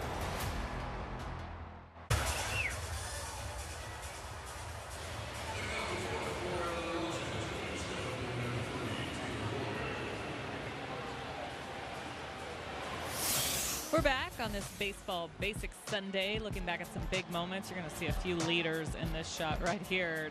Framber Valdez, though, a much younger version, pitching in postseason, an ALCS Game 6. Big spot, needed a big pitch. Carlos Correa, of course, having that chat with him, and then Framber doing his job, getting the double play ball to get out of the jam.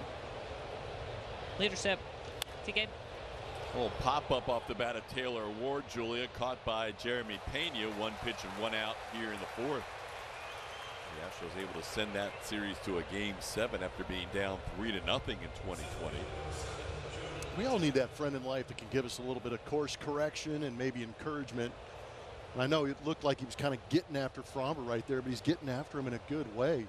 It's understanding the player, it's understanding the situation, and being able to provide the appropriate maybe language and encouragement to go out there and say that we got your back.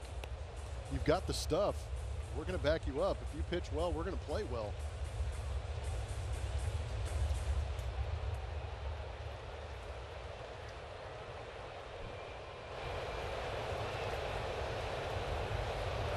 Broken bat. Speaking of Correa, gobbles that one up and makes the throw to get Joe Adell. Hunter has been shattering some bats today, 2 away. Yeah, he has.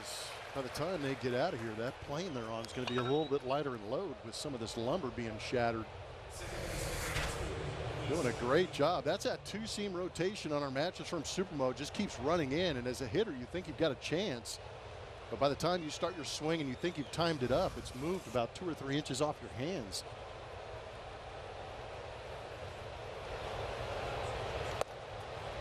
This pitch missing to Luis Rengifo. It's 1-0. There's probably not much better feeling for a pitcher than to continue to shatter bats. Can't even imagine.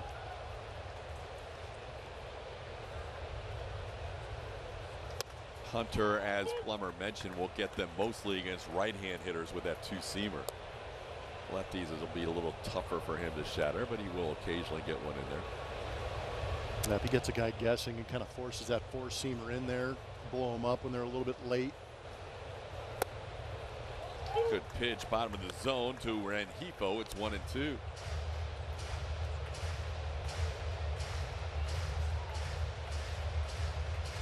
Luis Rengifo grounded out his first time up. Only hit for the Angels was that fly ball that had an 85% catch probability. It fell in for a double. Hunter has been on his game. Couple of walks so far, but other than that, he has been really sharp in the first 3 2/3. That went down 2-2.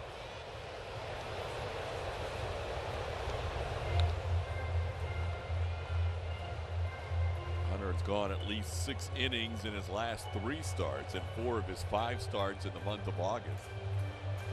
Today, start number 6 of the month.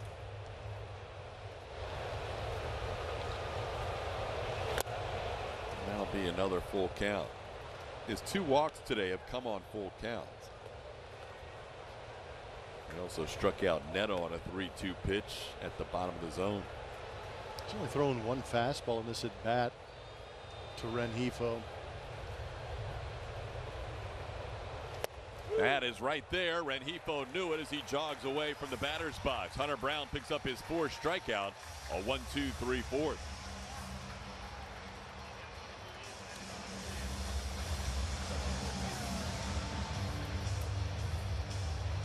Kansas City's hot. They are relentless. And Bobby Witt Jr. is piping hot. One big swing from the Royals superstar. The greatest player on earth right now. You become like a massive, massive force. Salute indeed to El Capitan. You have to work more. You have to sacrifice yourself more. That's the type of baseball that wins come postseason. Just the team that we have, just doing things one pitch at a time, one inning at a time. It's just so much fun.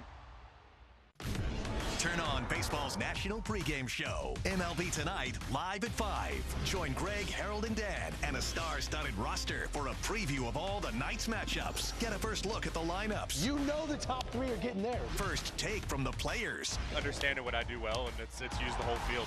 And the first of many breakdowns every game night. A full night of baseball starts at 5. MLB Tonight's national pregame show. Weekdays on MLB Network.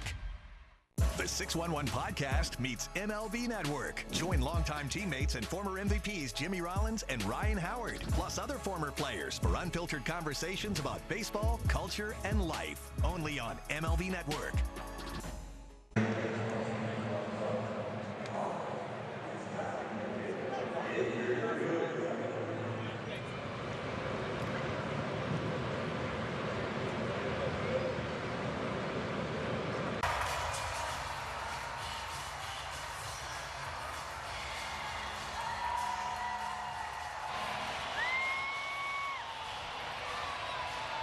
The annual Astros Foundation Charity Game is this Tuesday. Charity game bags include signed memorabilia, game tickets, and exclusive merchandise. Grab your bag in stadium or online on September 2nd with proceeds benefiting the Astros Foundation. Visit astros.com/charity game for more details. TK. All right, Julie, on we go to the fourth inning. Astros scoreless. Looking for some offense here against an Angels team. Astros losing last night 4-1, winning the opening game of this series 2-0. So just 3 runs scored so far in the first 2 1/3 games of this series. Astros will play the Angels again tomorrow, their last 4-game series of the year. Carlos Correa will lead things off. Correa to be followed by Jesus Sanchez and Christian Walker.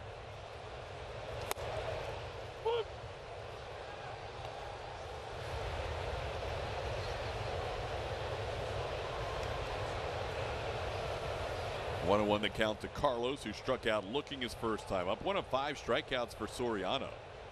That one towards the middle, diving, stopped by Rengifo.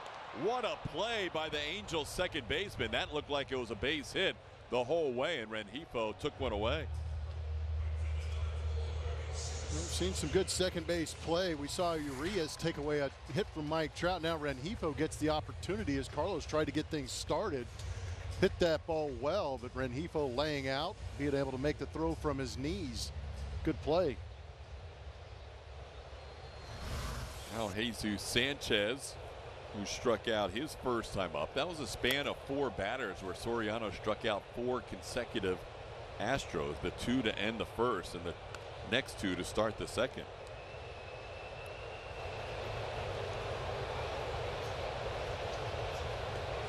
Sanchez 12 for 24 in his last 8 games, hitting .500 during that stretch.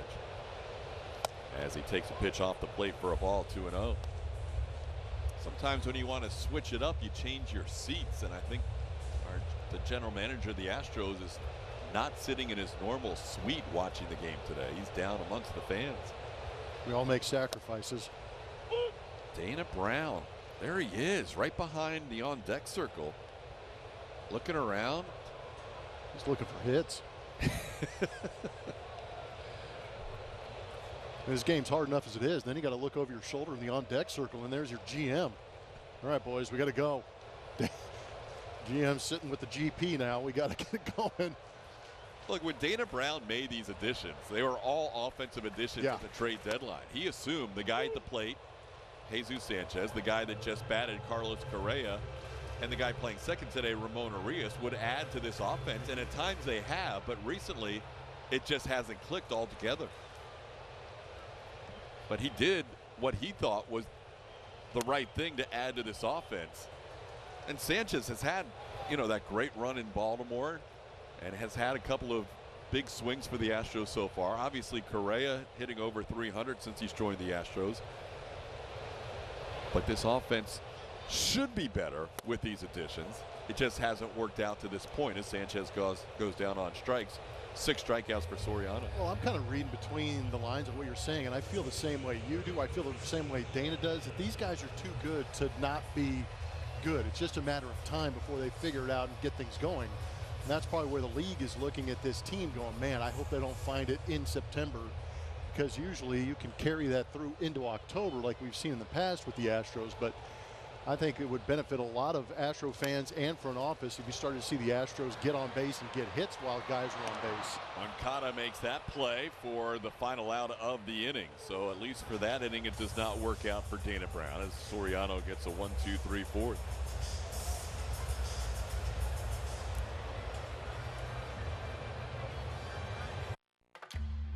Weight Loss by Hims includes personalized treatment plans with options like GLP-1 injections or oral medication kits designed to help you lose weight so you can gain confidence and feel healthy. Plus, get guidance on nutrition, movement, sleep, hydration, and answers when you need them 100% online. With Weight Loss by Hims, you have so much to lose and even more to gain. GLP-1 injections starting at $199 a month. Get started today at hims.com. I'm Jesse's uncertainty, and I really thought house projects were my time to shine. One little, are you sure? He gets stuck before he even got started. But Jesse's changed because of Thumbtack. With their guides, he knows exactly what to do and who to hire, and his house is looking great. Where does that leave me? Uncertainty doesn't live here. You do. Take care of your home with Thumbtack. Download the app today. Your day in baseball starts with MLB Central. Good morning. Love spending our day with you. Lead off your morning with in-depth breakdowns. Let your swing get you back to 50-50. Interviews with the players. Ball game. This is game-changing, people. If I ever get the chance to do this, I'm never saying no. And a little bit. It's a scam. No one's that happy. This is a look of everything else. The baseball day begins with MLB Central. Weekdays at 10 a.m. Eastern, only on MLB Network. Presented by Academy Sports and Outdoors. Have fun out there. By Steve Lee. Car or truck accident? Call attorney Steve Lee at 713-CALL-LEE. And by Whataburger. Your favorite burger whenever you want it. Whataburger is open 24/7 just like you like it. How about how the last inning ended for Hunter Brown? Part of our Academy Sports and Outdoors baseball basics. Hunter picking up a strikeout. He said, I thought the same thing you did, Yiner. They have clicked very nicely over the last couple of years, and Hunter Brown actually gives Yiner Diaz a lot of praise throughout the course of his starts. But they have been on the same page quite a bit, but it took him to that 3-2 count to go, yeah, the fastball plays. And it locked up Rengifo for that strikeout to finish that last inning, but it's good to see them smiling and working together. Yeah, you talk about team leadership, you talk about camaraderie. There's no more important relationship than pitcher-catcher. That is so true. If they are locked in, they work in unison, and it's a thing of beauty to watch. And it's trust back and forth, because Yiner's going to see something probably different than Hunter Brown does. They can have the conversation. But if Yiner, I'm sure, feels a certain way, he can probably convince Hunter Brown to say, hey, we should get on this pitch in this certain situation against this hitter.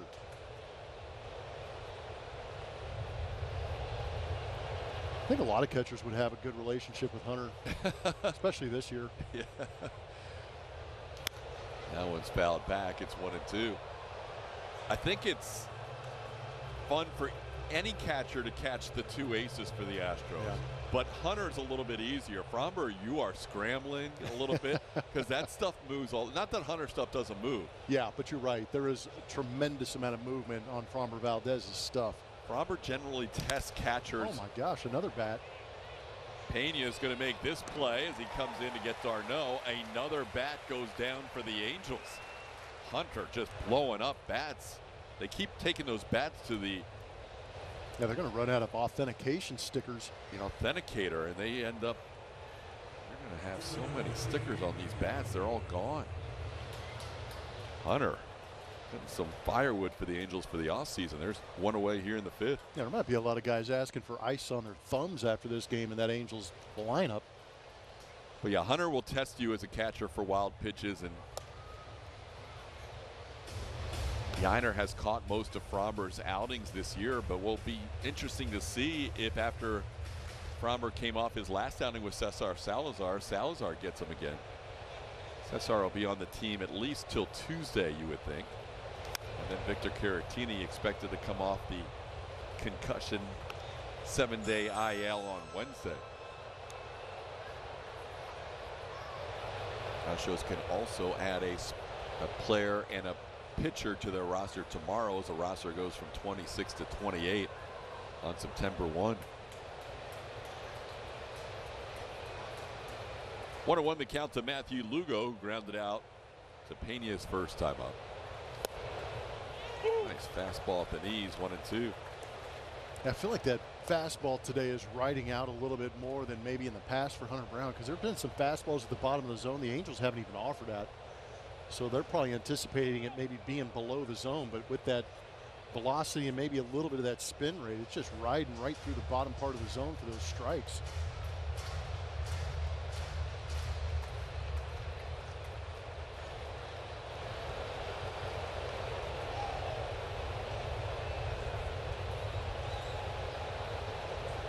Oh yeah. Oh yeah, Hunter Brown just locking up Lugo with that curveball. That's strikeout number 5 for Hunter. His last 3 have been called thirds. This ball caught a lot of the zone. So when a pitch like that catches a lot of the zone, you can tell that it just locked up the hitter. He was not guessing that, not anticipating that kind of break. Just the body goes into full shutdown.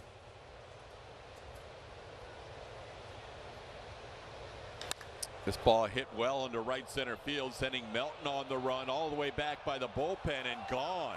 Oswald Peraza came into the game 2 for 2 in his career against Hunter, and he just had the second hit of this game against Brown. It's a home run into right center field, his first home run of the season. His first home run as an Angel. Yeah. Just took a hack at a slider on the outside edge and barrels it up and shoots it out into the Astros bullpen. Was not expecting that. Caught me off guard a little bit. First home run as an Angel, his 4th on the season, hit 3 with the Yankees. But Peraza getting a spot start, the number 9 hitter, sending one out to right center.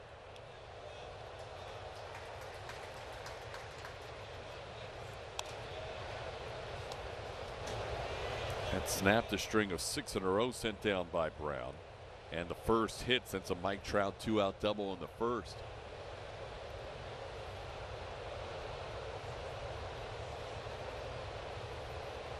It's only the 2nd home run now given up by Hunter over his last 8 starts.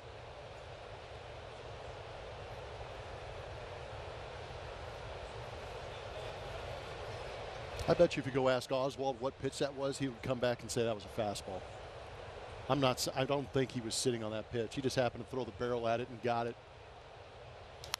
Now pop up on the infield. Jeremy Pena will make the play, and the Angels get their first run on the board thanks to a Peraza 2-out solo home run. It's 1-0 halfway home.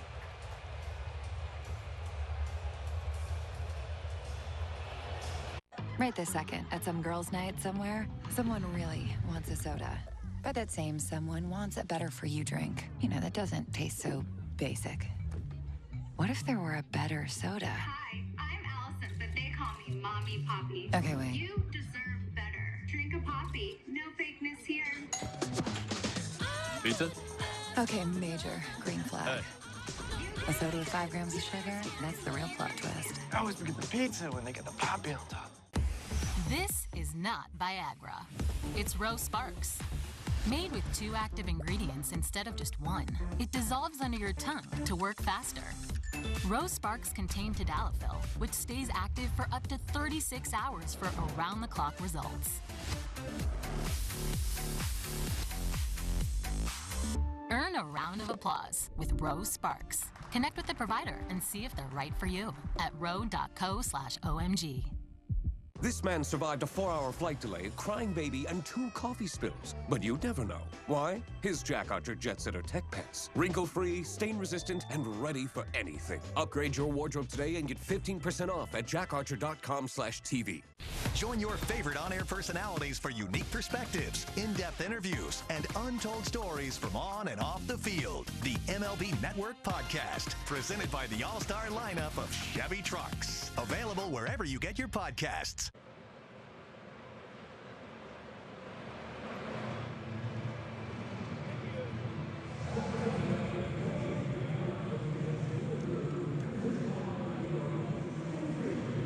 Astros bases loaded. Yordan Alvarez discusses his journey to get back on the field.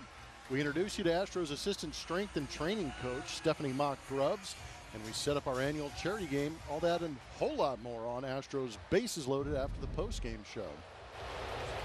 Bottom of the 5th inning, Astros down 1-0 now. Yainer Diaz goes after the breaking ball to start the 5th. Yainer struck out swinging his first time up.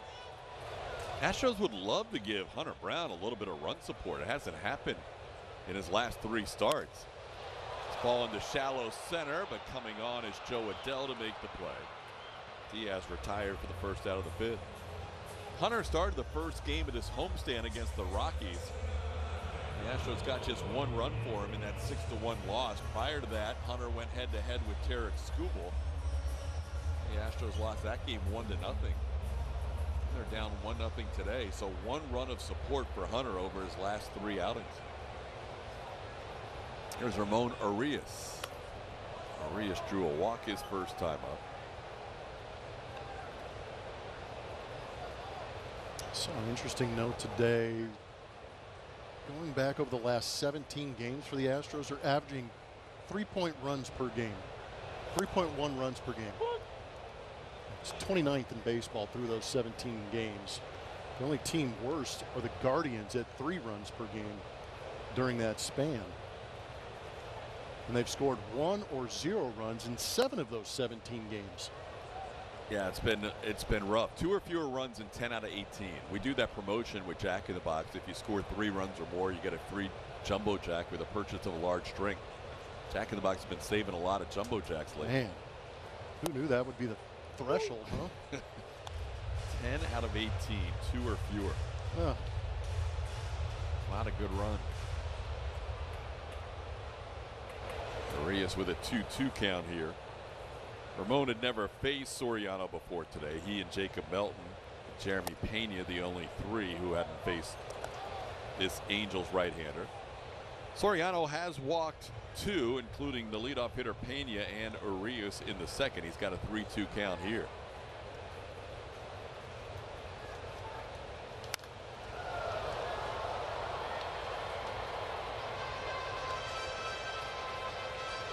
Soriano walked 3 Astros in his first outing back in Anaheim on June 21st. Only gave up 3 hits and 3 walks and 1 run over 6 2/3.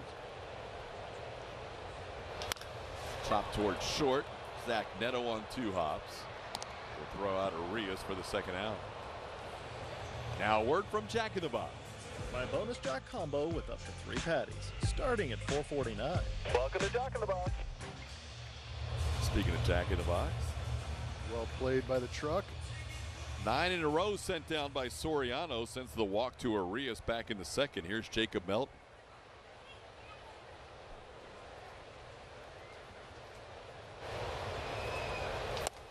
Jacob takes a pitch off the plate for ball 1.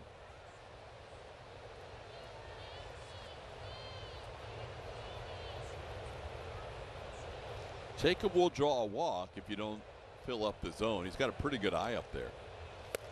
As he takes one just below the zone, it's 2-0.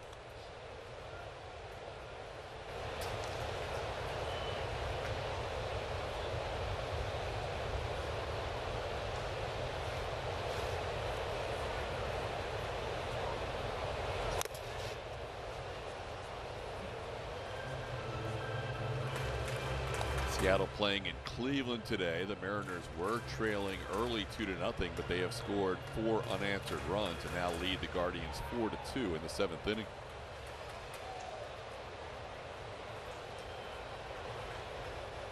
Astros starting the day leading by 3 games in the AL West. That ball in. Another close take for Melton. It's 3-1.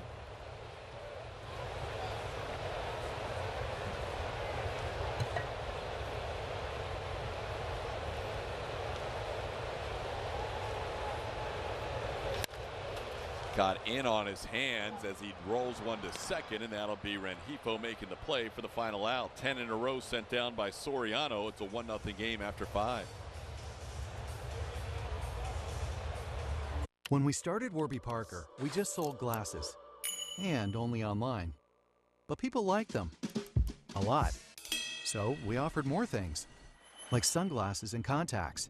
And then we thought, what if we sold eyewear online and in stores?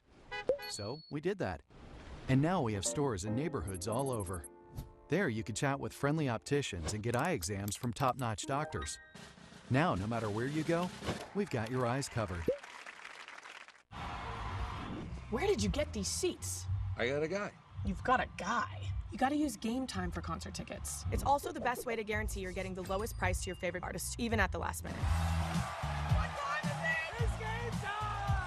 TickPick had tickets so cheap, it actually got me out to a day game. Mrs. Claus thought I was at the North Pole Supermart. Nah, I hit checkout on these ticks faster than a sleigh on turbo mode. Girl's gonna lose it. TickPick. Mythical fans, real savings. Your day in baseball starts with MLB Central. For the 1,000th time together, welcome into MLB Central. Lead off your morning with in-depth breakdowns. That foot's just a kickstand. Bang! Interviews with the players.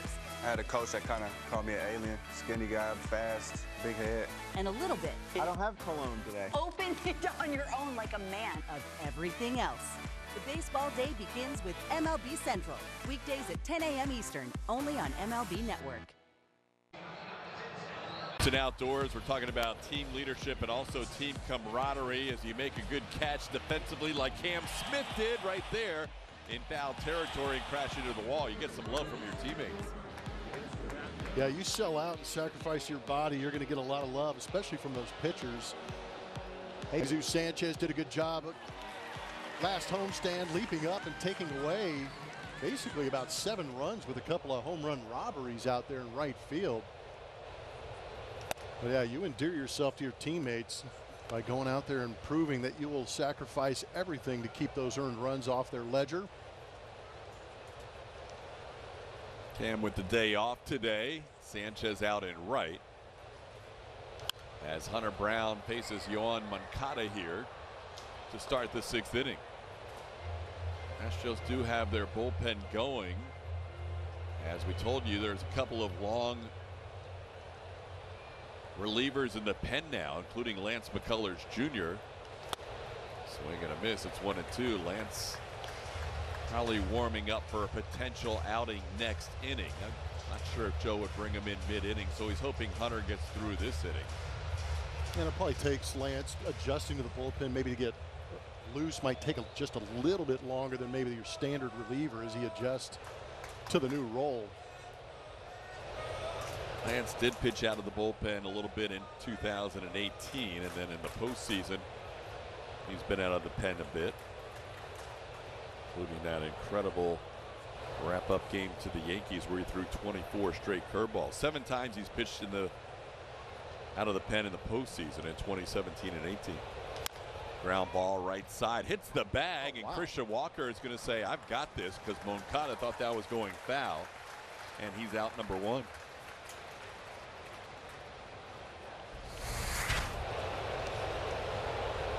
Chop that curveball down the line. It looked like it was moving foul, but how about getting a nice hop off the bag? Moncada hit the bag yesterday. Yeah, it popped up. That one just went straight to him like a routine ground ball. That was wild. Pretty good target for Moncada, that first base bag, although it hasn't worked out for him. Here's Mike Trout. Well, we showed you the bullpen grid earlier, so you thought there might be a chance blue ball or McCullers would factor into this game, and it's going to be Lance, it appears, who will get the first shot. This ball hit into center. Jacob Melton going back on it. And Trout retired for the second out of the inning. So there's the grid. 3 out of 4 for Abreu, 3 out of 4 for King, 2 in a row for Kimbrel, 3 in a row for De Los Santos. It would be 3 out of 4 for either Okert or Ort.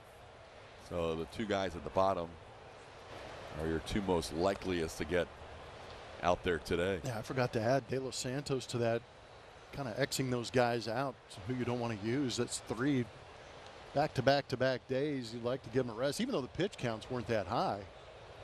And he's had to rush to get loose in a couple of them. 3 in a row, 3 in a row. Yeah, no, you're getting hot. Yeah, you don't know how long your outing's going to be, so you're getting loose to be able to come in those games, and that's what you have to take into account as well.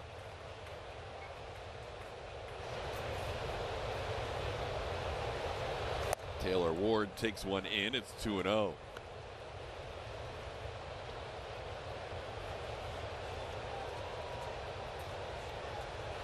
Hunter trying to get through 6 innings of 1-run baseball. Only 2 hits allowed so far by Hunter. There have only been 2 or 3 hits combined in this game.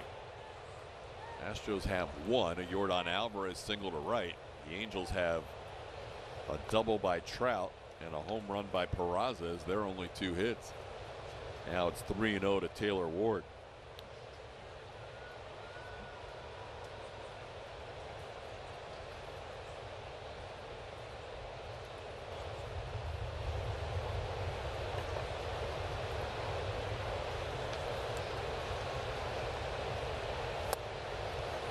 Four-pitch walk. Going to be walk number 3 allowed by Hunter. And Ward a 2-out base runner. Stream every out-of-market game live or on demand, plus stream MLB Network 24/7 for the entire season. Blackout and other restrictions apply. Visit MLB.tv for details. Here's Joe Adell, who's grounded out twice. That's 5 in a row missed by Hunter.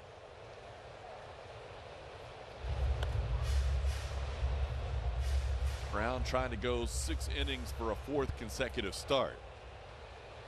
This will be his 90th pitch of the game, so he has got plenty left in terms of pitch count.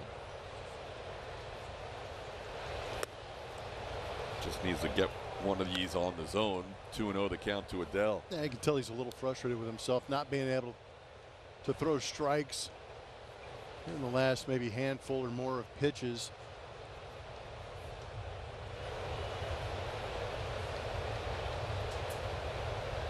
That ball roped into left field. Adell, who had been the hottest hitter for the Angels coming into this series, just his 2nd hit against the Astros in the first 3 games. That's a clean single into left. Yeah, 2-0 center cut fastball. Josh Miller will have a word with Hunter Brown with 2 on and 2 out. First time that Hunter has faced the Angels over the last 2 years where they had more than 2 hits against him. That was the 3rd hit allowed.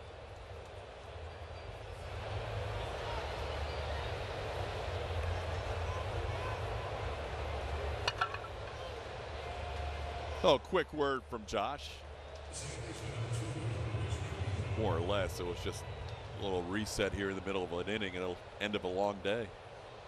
That's what that friendly or fatherly accountability that goes out there. Come on, your stuff's too good for this. Let's get out of this inning, and we'll move on from here. But you're right, though. Kind of slow down the heartbeat a little bit, get that breath back, gear up for this at bat. Luis Rengifo is grounded out and struck out. He's 1 for 10 in his career against Hunter. And he takes one below the zone with a fastball, 1-0.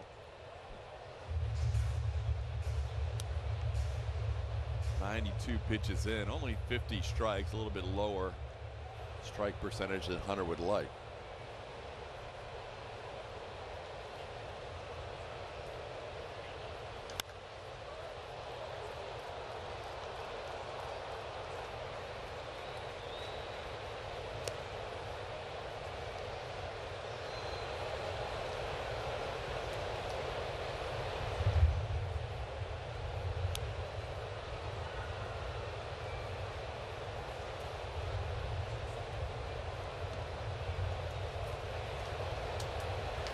Chopper, Pena's going to charge, and he'll make the throw to first. Rengifo out number 3. Hunter Brown, 6 innings of work, only 1 run allowed. He has gone at least 6 innings in 4 consecutive starts.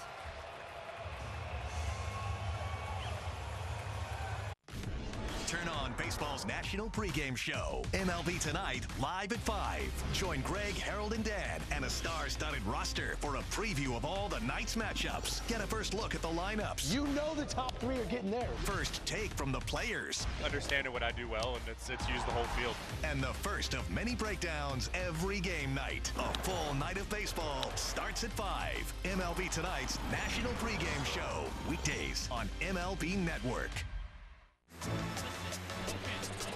We got our hands up in the air, 'cause it's a party. We having fun here, 'cause it's a party. Oh my!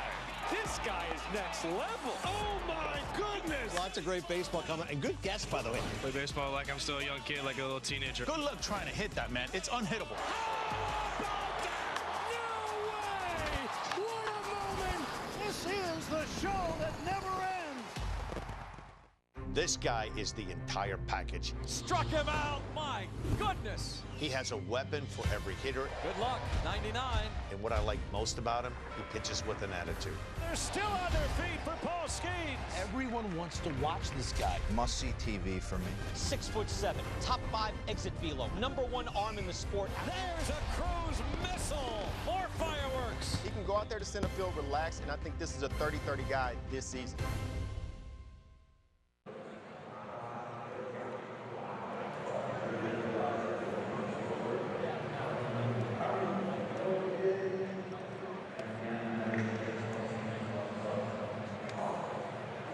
Astros Charity Night is on September 2nd. For $15,000, you can purchase a Hall of Fame package pictured here that includes 1 guaranteed orange ticket item, 6 autographed baseballs, an autographed jersey, bat, and 3 photos from a current or former Houston Astro. That and much more. All proceeds will benefit the Astros Foundation. Join us Tuesday for our Astros Charity Night.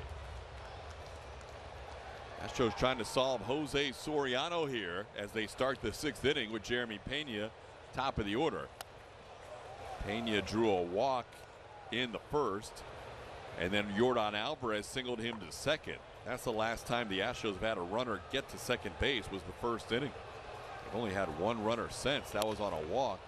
This one chopped, fair ball, and Moncada makes a fine play. Yoan Moncada. Jeremy thought that was foul as he looks back at third base umpire Nick Lentz. That's out number 1.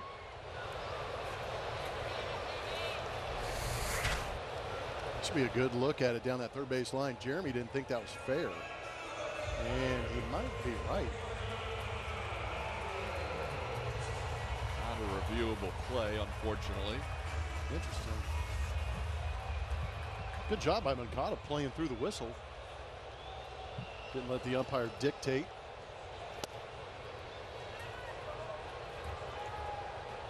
Now Yordan Alvarez single and a strikeout today. Yordan owns the only hit for the Astros.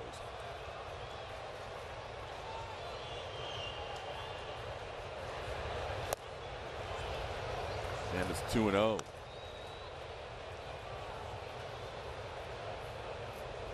All right, Yordan might have to do it all by himself.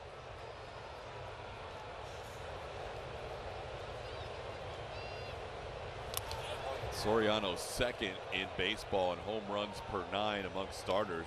0.64 home runs per 9. He does not allow, with that heavy sinker, many home runs. Yeah, it's tough to elevate in a guy that throws a sinker at 97 plus. But how about a couple of starts ago in Sacramento, the Athletics put 3 on him. How about that? Crazy. That's in, ball 4. 4-pitch walk to Alvarez. That'll be the 3rd walk allowed by Soriano, and Yordan a 1-out base runner. Now a word from Buick GMC. There are trucks, then there's the truck. The GMC Sierra. There was no way Soriano was going to let one pitch tie this game up.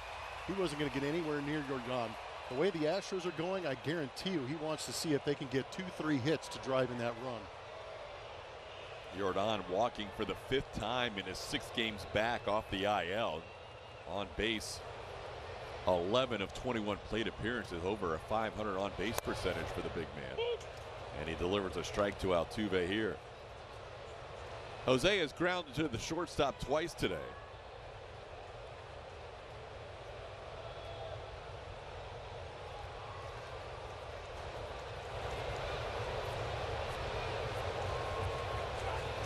Jordan not that far off the base.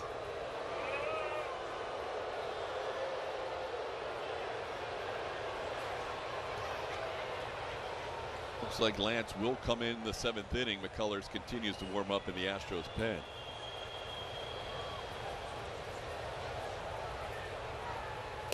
That's a nice pitch. Curveball buckled to Altuve as he takes it for a strike. It's 0-2.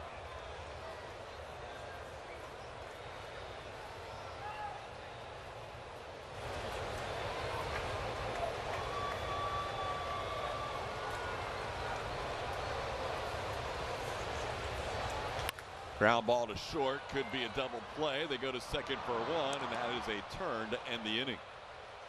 So Soriano wipes out the walk with a double play of Altuve to end the 6th.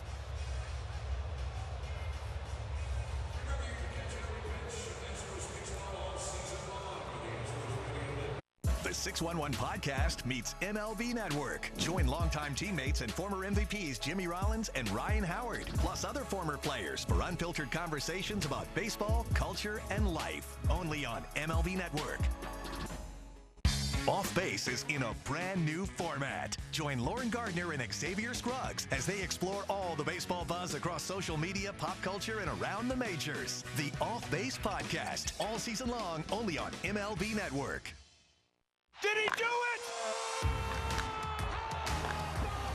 Oh my goodness, what a play! An absolute beast unleashed. You are unbelievable. Racking them up, all I do is win. Start that hashtag like a boss, yeah, that's how I roll. Keep on nailing it, never miss it back, enjoy the show. Relive the biggest plays from every game with Abby LeVar on Quick Pitch. Late nights and early mornings on MLB Network. There's certain players in every lineup that make the lineup go. Speed, power, he is a difference maker. Ketel Marte, he's done it one more time. The best second baseman in the game, that's Ketel Marte. There goes Corbin, just incredible speed. He wants to bury people, he just doesn't want to beat you. He wants to drive you into the ground. They're tearing the cover off the ball. We play to win. We've played that way all year. I guess this is just another example of that. We know what's in that locker room. We know the heart we have.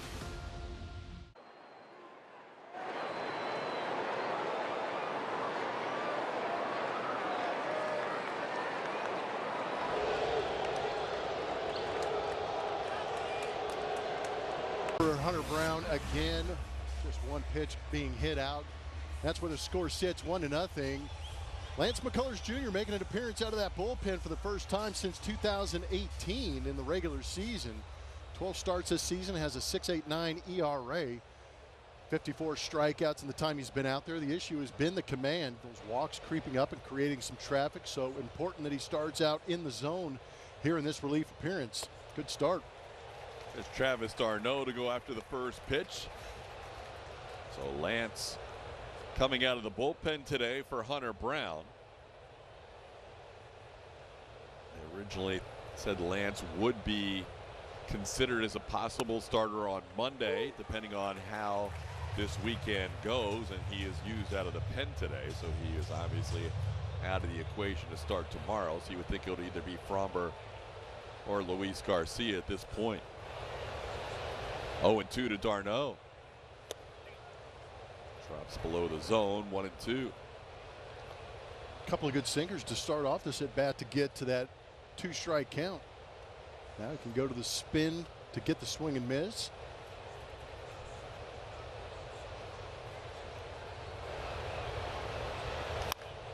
Off the end of the bat. That's up.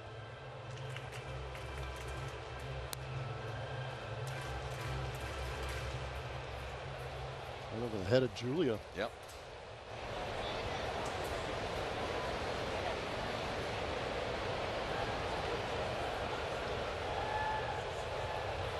Got him. Lance picks up a strikeout, first outing out of the bullpen since 2018. He strikes out Travis d'Arnaud. So the last 3 starters that we've seen have been very good. Getting into the 6th innings, 1 run apiece for Hunter Brown and Spencer Arrighetti, and only 4 hits in those 3 starts. It has been outstanding to see that rotation kind of start to fill out a little bit with some of those guys coming off the injured list in Javier and Arrighetti. That's a good sign. Yeah, there have definitely been some positives in the midst of this offensive struggle for the Astros. Arrighetti and Javier back-to-back nights being right there amongst the headliners, and Hunter keeps doing his thing. Hunter reduces his ERA again today and now sets his career high in strikeouts for a season. Matthew Lugo fouls off the 2-0 pitch. It's 2-1. Lance in 2018 started 22 games for the Astros and came out of the pen 3 times. That was in the regular season. In the postseason, he's come out of the pen 7 times total.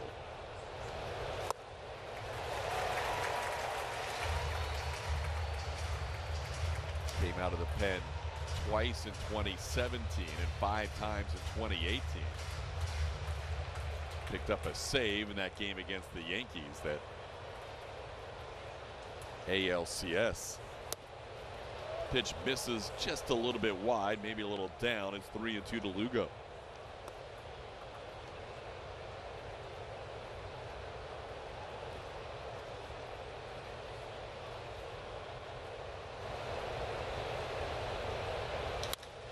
In the air center field, Jacob Melton moves to his left and makes the play for the second out. 2 up, 2 down for Lance. Time now to play Name That Astro, powered by Reliant. 3 clues. Astros postseason youth. Houston spells relief. Grew up idolizing the Lakers. If you know who that Astro is, hop on X and go to @SpaceCityHN and tell us who you think that Astro is. Powered by Reliant. Now here is the difference in the game. Oswald Peraza, 1 for 2 with a home run, taking a strike here.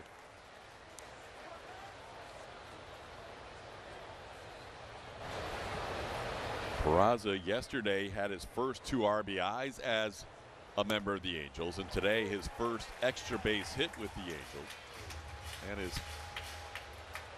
obviously his first home run as well. Down to the count here to Lance 0-2.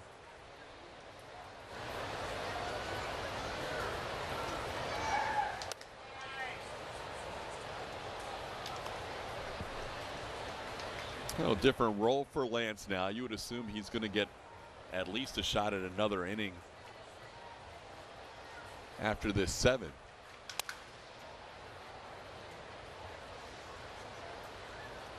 Won't be in a typical relief role, especially coming off injury for Lance. You would think time in between outings as a member of the bullpen now.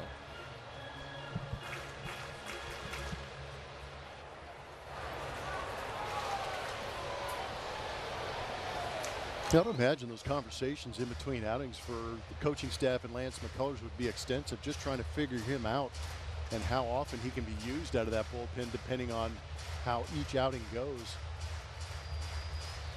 Because I agree, if you give him a couple innings, you could give him a couple days off, let him recuperate a little bit, protect that arm.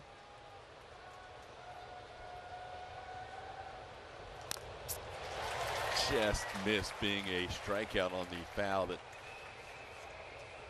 hit the ground there with 2 strikes.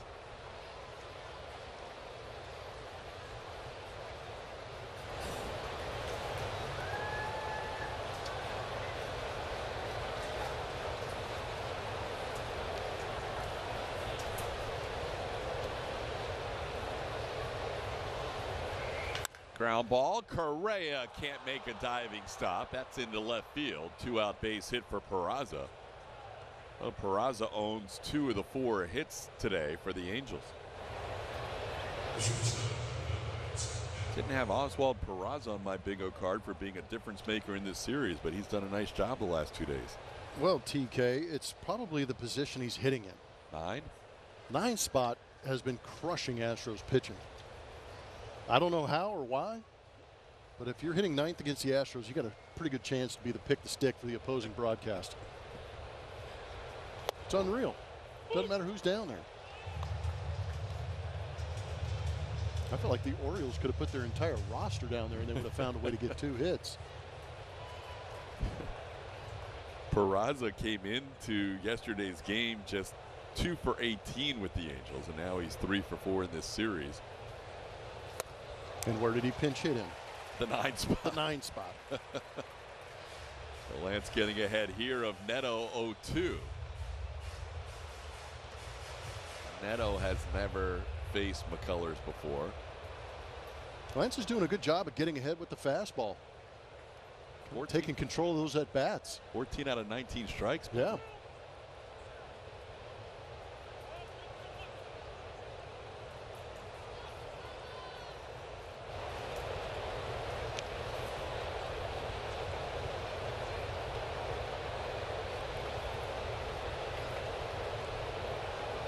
Lance said in his last start he felt like he was getting close.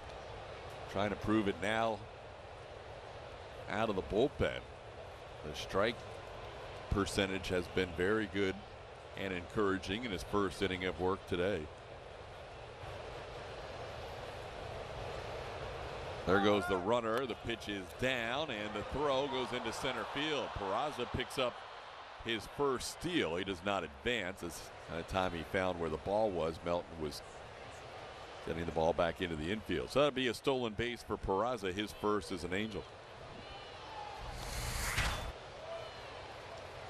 Good jump. I don't think Yiner had the best grip on this baseball. We've seen obviously much better throws. Unfortunately, Peraza not able to advance.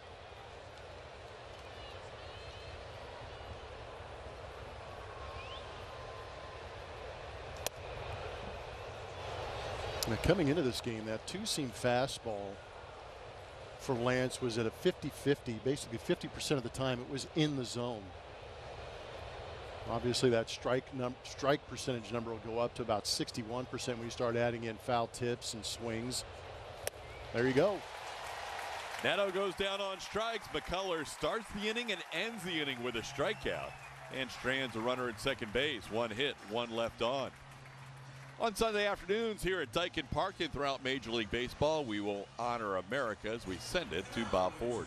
We kindly ask that you please rise and join us now as we take pause, not only on this Labor Day weekend to honor the great American workers and to honor our great nation, but we also salute and honor those who protect our freedom every day. Please join Monica Lynn as she returns now to perform God Bless America. God bless America, land that I love. Stand beside her and guide her through the night with a light from above. From the mountains to the prairies to the oceans white with foam. God bless America, my home, sweet home. God bless America, my home, sweet home. 1-0 Angels lead. Time for the 7th inning stretch presented by Texas Mattress Makers.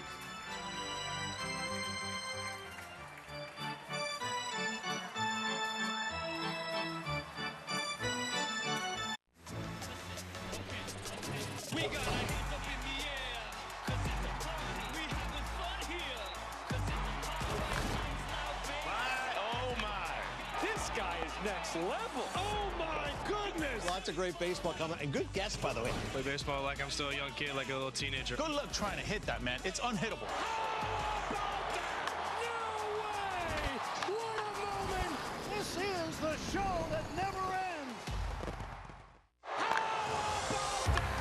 Keep on nailing it, never miss it. Back, enjoy Relive the biggest plays from every game with Abby LeVar on Quick Pitch. Late nights and early mornings on MLB Network. The Mets were a great story last season. You got to think the expectations are sky high. They know that they're built to win. I love the additions. Juan Soto to the Mets. It's real. This is landscape changing. That changes the arc of the Mets. Want to make a dynasty. Really like their bullpen a lot. The ball game is over. Put it in the box. It's going to take everything from everybody. We got to stay together and we got to post up.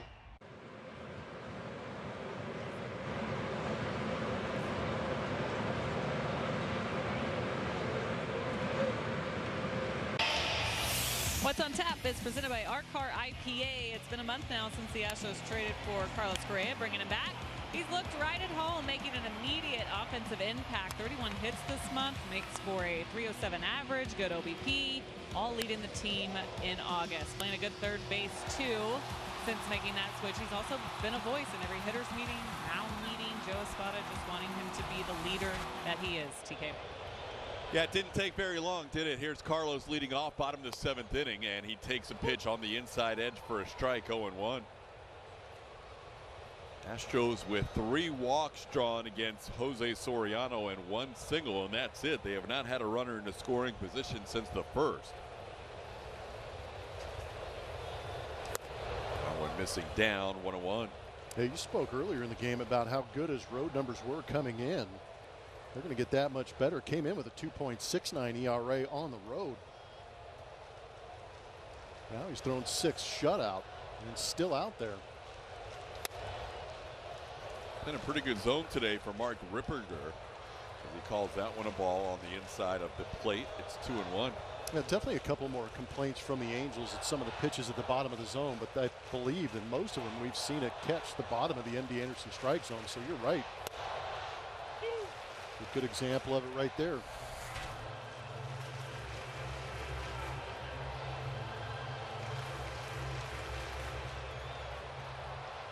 Angels do have their bullpen going for the first time,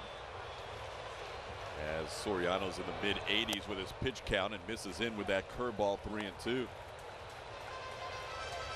It's Jose Fermin, who we saw yesterday. He looked pretty good.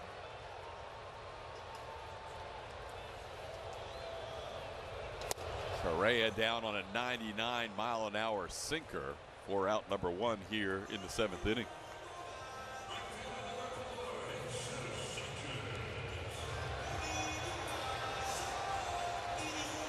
Couple of single-digit pitch count innings and also a 10-pitch 4th. Has allowed Soriano to pitch into the 7th inning today. Soriano, last time he went 7 innings was against the Rangers on the last start he had in July 30th.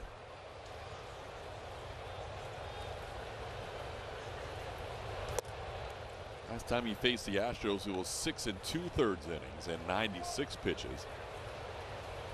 Allowed 3 hits that day and 3 walks and 1 run. Jesus Sanchez has had trouble today with Soriano. Sanchez has struck out a couple of times. Sends this one to the right side, fielded there by Peraza, the new first baseman learning that position. Takes it himself for the 2nd out. Get out and play is driven by Toyota. And about Christian Walker and some of the numbers he's got in the month of August. How about he's leading in home runs, RBIs, runs, and OPS. He's done a very good job with those 8 home runs, 19 RBIs. Carrying part of the load for the Astros after that trade deadline. Might be benefiting from a couple of additions in that lineup, but he has done a good job hunting the fastball. I know it's not going to give fans any solace, I guess, but at least today the matchup kind of matches the numbers a little bit. Soriano's filthy, and he is really going out and attacking these Astro hitters after what he's watched the last couple of days against guys who don't throw nearly as hard as he does. Oh, you're right about that. We showed you the numbers earlier of starters who have been successful recently against the Astros who came in without great numbers, but Soriano has really shut down some other offenses this season. Christian's the only guy coming into today who had a career home run against Soriano in this lineup. Game last year in Arizona. Soriano has been tough today. 7 strikeouts, 3 walks. The last one looked like a pitch around of Yordan Alvarez.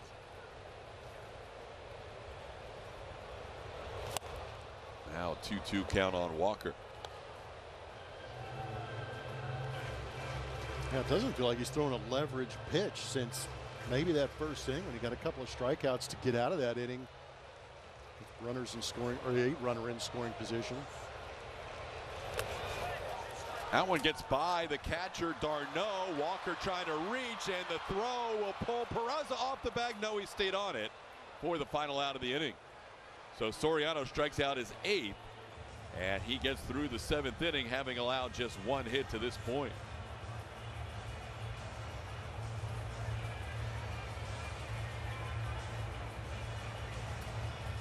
Hey, Chicago, what do you say? Cubs are going to win today. This is their chance to have another run. This is their time. This is the Cubs division to lose this year. They need to be singing the song quite a bit this year. That's hammered. Kyle Tucker, welcome to the Cubs. Dansby swats it. He's one of the most talented ball players. Pete Crow Armstrong, what a stud. Shota Imanaga, it's about falling in love with him. Seiya Suzuki for the grand slam. And this is when you put the pedal to the metal. I think we got a really good team. Kansas City's hot. They are relentless. And Bobby Witt Jr. is piping hot. One big swing from the Royal superstar. The greatest player on earth right now. You become like a massive, massive force. Salute indeed to El Capitan. You have to work more. You have to sacrifice yourself more. That's the type of baseball that wins come postseason. Just the team that we have, just doing things one pitch at a time, one inning at a time. It's just so much fun. Step up to the plate and get ready to play ball. The baseball show for kids where you can learn about batting, fielding, and everything in between from the real pros. Every swing is a big hit on Play Ball. Saturday mornings at 10 Eastern on MLB Network.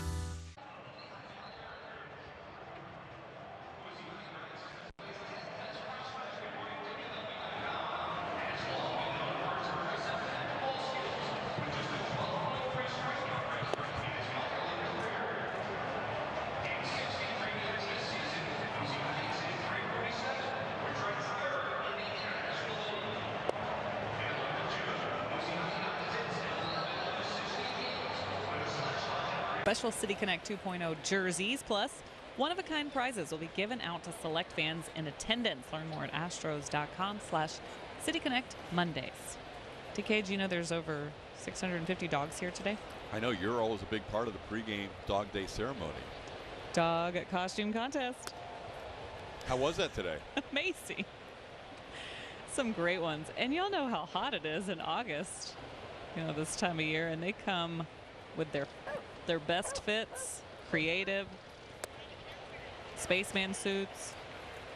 You were one of how many judges? 3 judges. I've been doing it a few years now.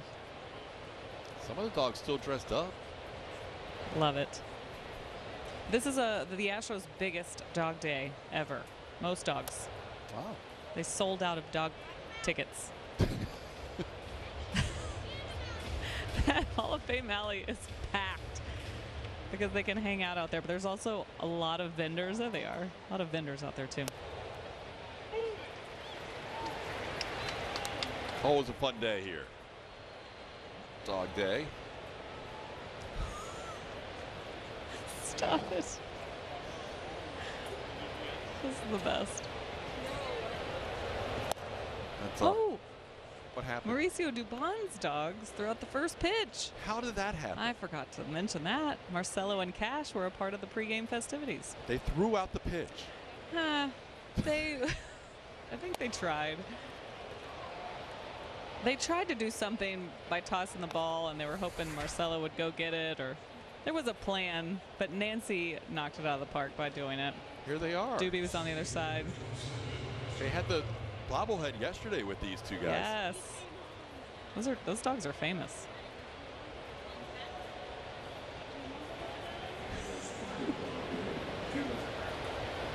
Doobie's Dogs. First pitch. All part of Dog Day afternoon. Leadoff walk to Yoan Moncada. Now a matchup we have seen plenty of times before. Mike Trout and Lance McCullers Jr. And Trout sends one deep to left center field, and this ball will be off the fence. Moncada got a good start off first. He'll be waved around, and the Angels have their second run of the game. Mike Trout has not done much here at Daikin Park in his career, but he just smoked a double off the left center field wall for an Angels 2-0 lead. He was making a bid for home run 399. Looked like a fastball that missed its spot, and Mike barreled it up off that left center field wall. You're right. Moncada recognized off the bat that ball was hit pretty well and knew he was going to score.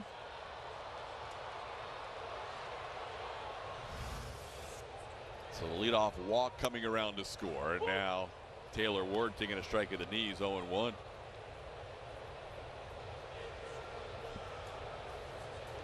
Lance in his second inning of work allowed a 2-out single last inning, but also picked up a couple of strikeouts.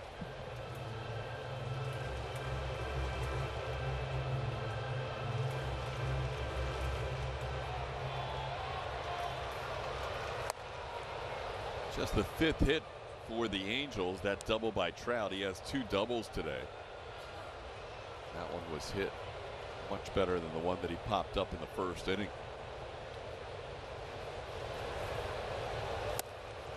Missing wide, 3-1.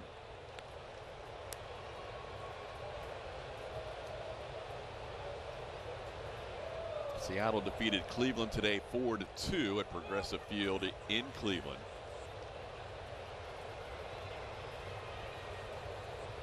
Guardians had won the first 2 games of that series.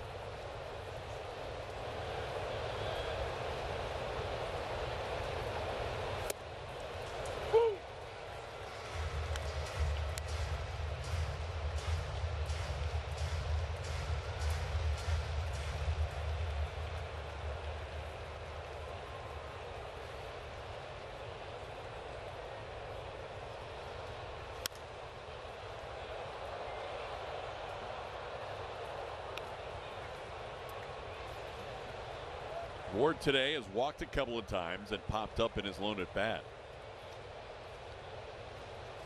30 home run, 30 double season for Taylor Ward.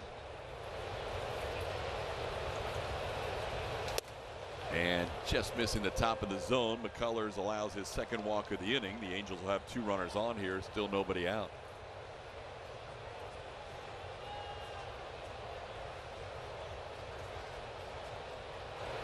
And out of the dugout will come the pitching coach, Josh Miller. Lance in his last 4 starts, allowing a total of 14 walks in those 4 starts.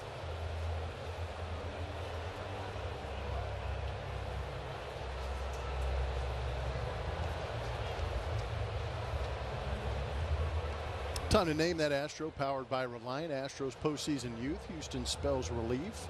Grew up idolizing the Lakers. Who is that Astro powered by Reliant? Ryan Abreu, second youngest Astros pitcher to appear in a postseason game. 138 appearances since last season, second most in Major League Baseball. Grew up a fan of Kobe, Pau Gasol, and Lamar Odom. Ryan Abreu.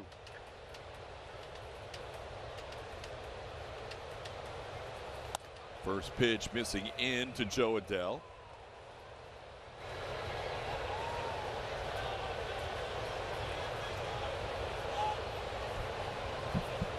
Strike to ball ratio was excellent last inning for Lance. This inning he has struggled a little bit more as he gets a foul tip here. It's 1-1. It was kind of interesting because in that first inning that he pitched last inning against the Angels, it's a 2-seam. The sinker was really good getting on the plate with it. The ball that Trout hit was a 4-seamer.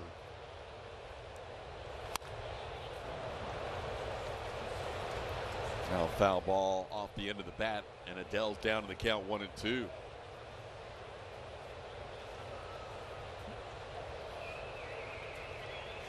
Angels lead 2-0. Mike Trout driving in his 54th run of the year with a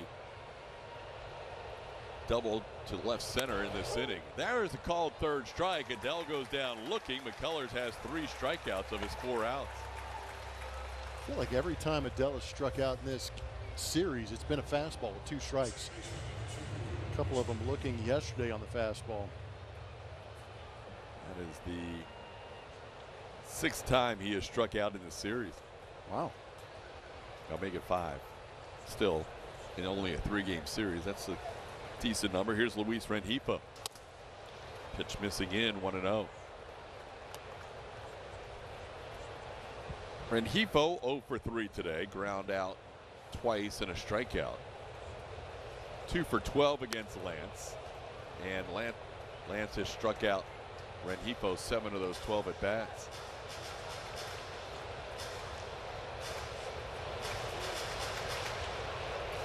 Curveball mostly has been problematic for Rengifo through the years.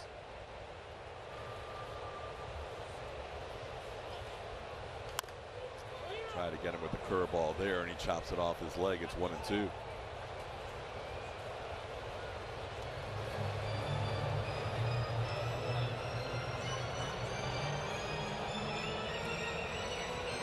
All 13 of their matchups were between 2020 and 2022. First time they faced each other in almost 3 years.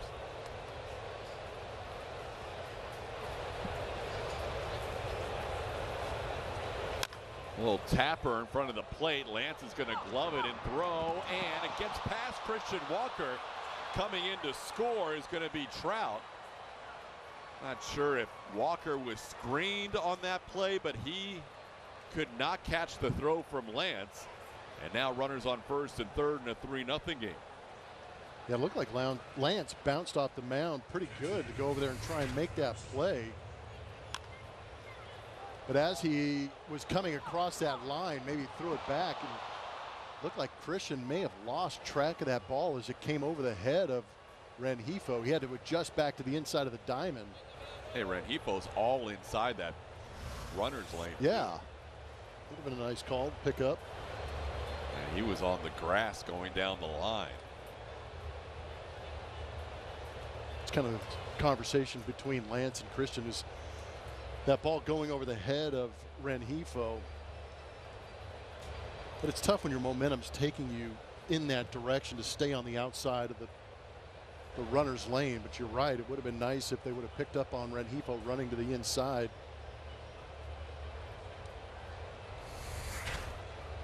Here's a look.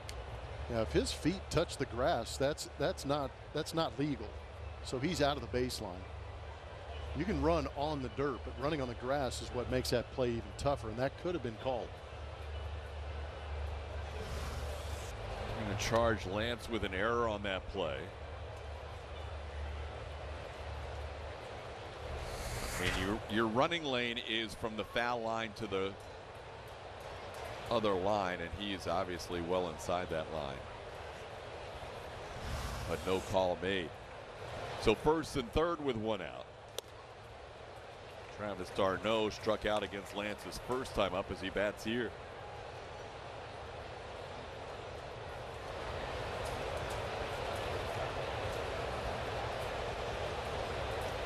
Infield in this 3-0 game, and that ball hits d'Arnaud, and they appeal to first to see if there was a swing.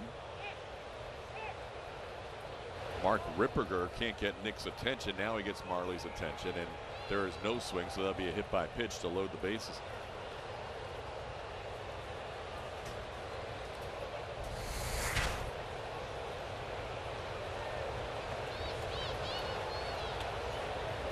So 2 walks, a hit batter, and an error in this inning.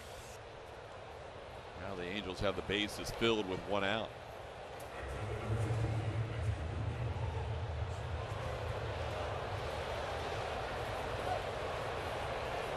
Astros will get their bullpen going again here. Matthew Lugo bats. Infield remains in, and Lugo takes a strike.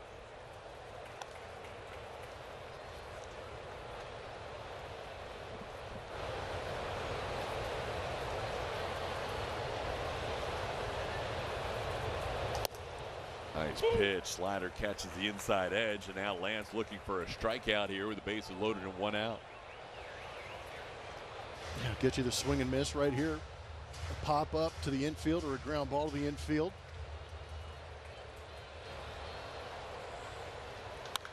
There's your pop up. I like it. Infield fly rule might be invoked, except for it's in foul territory. They do call the infield fly, though, right at the end. Either way, it's caught by Christian Walker for the 2nd out. Big 2nd out.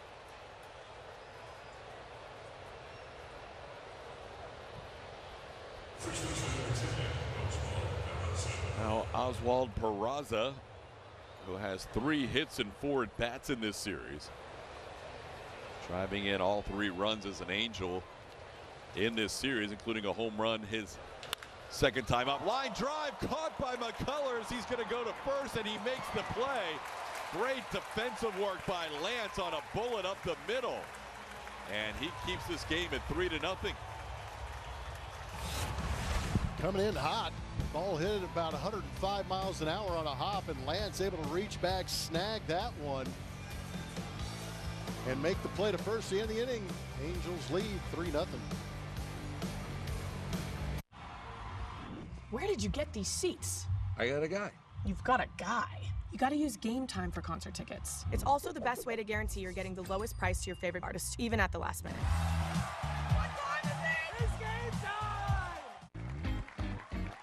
For the Smith family, weeknights are full of activities. But Jim and Janie forgot about the most important one, dinner. But with Home Chef, dinner's never a plot twist. With all the fresh ingredients you need delivered to your door and flavors the whole family will love. Your easy 4-serving dinners get rave reviews every night of the week. All thanks to Home Chef's family menu. Get 18 free meals when you visit homechef.com. TickPick had tickets so cheap, it actually got me out to a day game. Mrs. Claus thought I was at the North Pole Supermart. Nah, I hit checkout on these ticks faster than a sleigh on turbo mode. Girl's gonna lose it. TickPick. Mythical fans, real savings.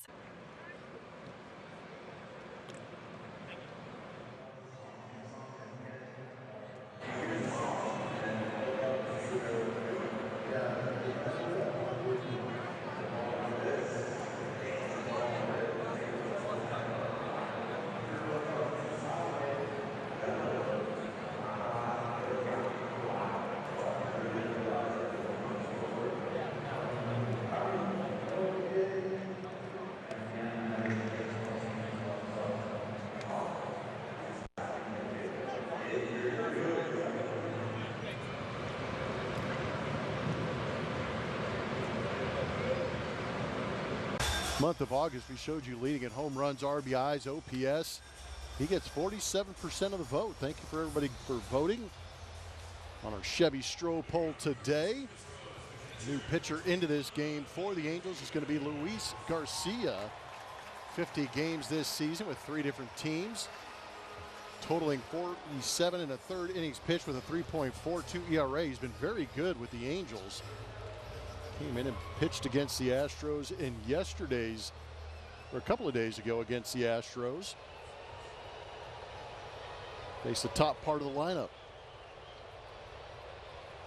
Kiner Diaz, the first batter to face him, and he'll take one just below the zone. Yainer, Ramon Urias, and Jacob Melton hitting here in the 8th inning. Astros with just 1 hit so far. It was back in the 1st. Jose Soriano ends up with a very nice line today in his 2nd start against the Astros this year. There's a strike, 1-1. Soriano goes 7 innings today. Just 1 hit allowed. He walked 3 and struck out 8.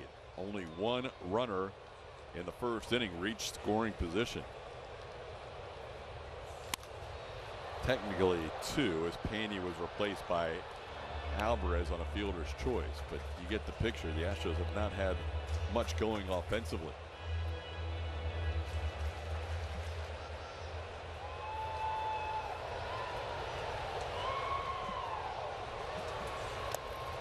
That one's wide, 2-2.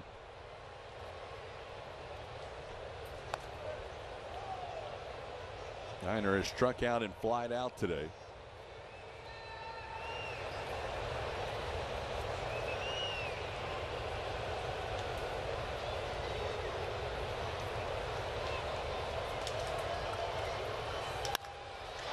In the air, center field, new center fielder Bryce Teodosio will go all the way back to the warning track to put it away. Yiner gave it a ride, but he's out number 1.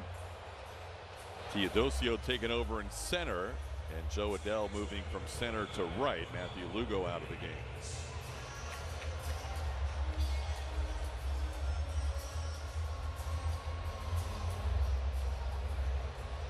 Here's Ramon Urias.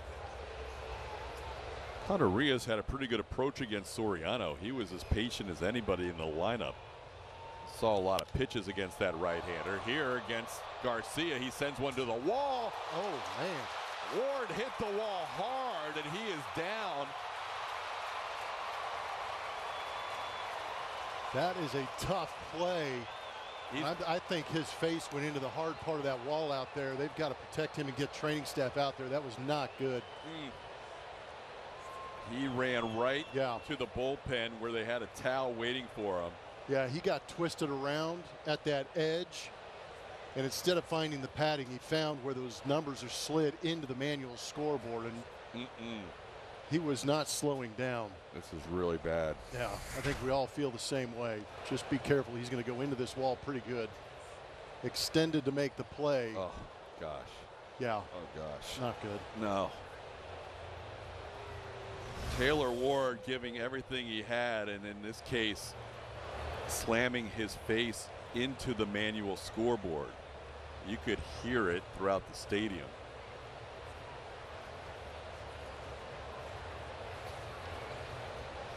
Yeah, they're going to take their time and make sure that he's all right. It's amazing he's upright considering. Yeah. I mean, he started motioning to the dugout as soon as the ball was off the wall, and then the awareness to turn to the bullpen. Yes. Well, he was really originally looking at his dugout, and then the bullpen knew the severity of the situation and came right out. Man. This is going to be a rather lengthy delay, you would think, as the most important thing now is the health of Taylor Ward. 100%. So they have pressure on right now, trying to control the bleeding. He has not left his feet at any point. He has maintained the wherewithal to stay on his feet, but they are going to have to take every precaution to get him off this field in the safest manner possible. So during this delay on the field, we'll take a timeout and we'll come back. Astros do have a runner on, Ramon Urias, with a double here with 1 out. And everybody's concern right now is with the Angels left fielder. Back after this.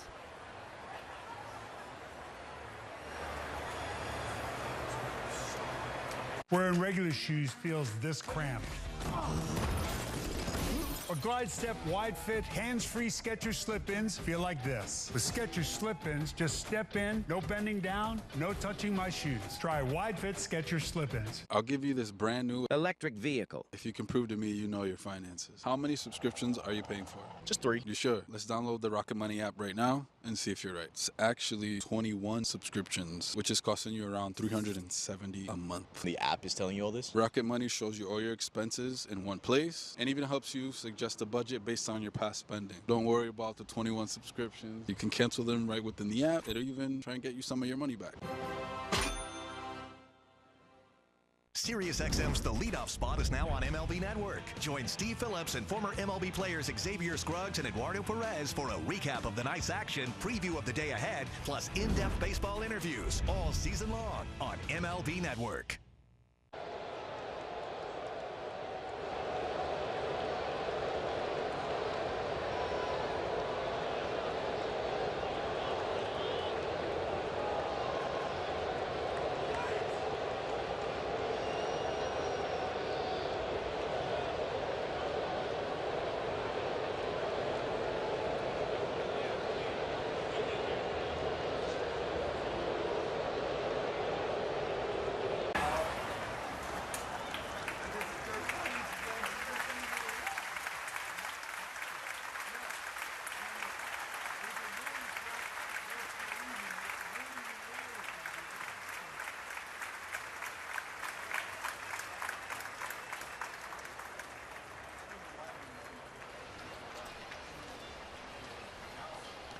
Both training staffs out there continuing to tend to Taylor Ward, who went in face first into the manual scoreboard out there in left field. And he had one of those metal stanchions out there pretty hard, and he is going to be carted off the field here. All the Angels infielders with concern, obviously, as they are making sure Taylor doesn't move too quickly here as he gets onto the back of that vehicle that will cart him off the field. Yeah, he's trying to make a play on that fly ball off the bat of Ramon Urias and started to kind of get over in that section right there.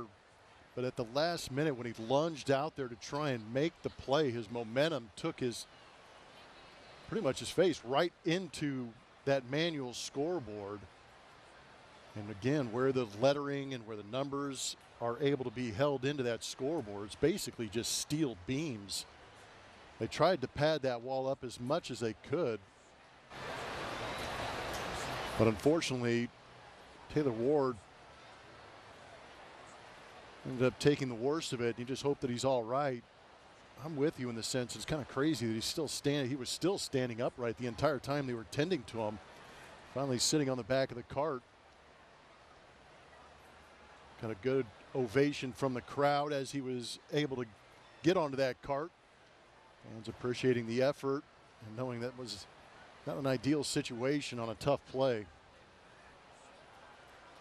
And they're going to slowly take him off, and he will get a huge ovation from this crowd of 36,811. That's a tough way to leave this game, and Taylor Ward did everything he could to make a play, and he'll be carted off here in the 8th inning.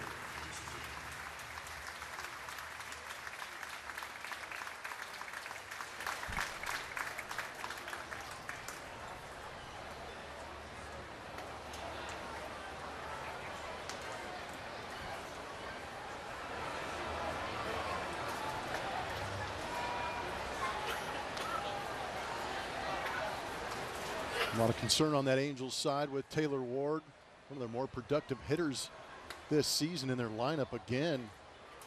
Looks like Renjifo's going to move from second base to left field, and Christian Moore is going to come in and play second base.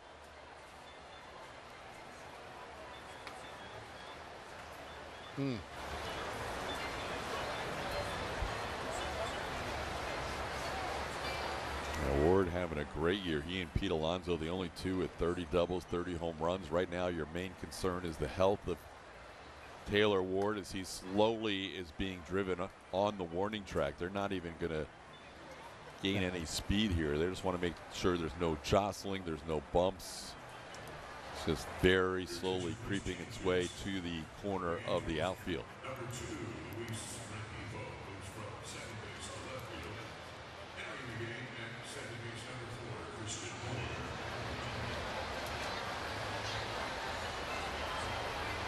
Luis Garcia for the Angels during this delay, throwing some warm-up pitches to try to stay loose.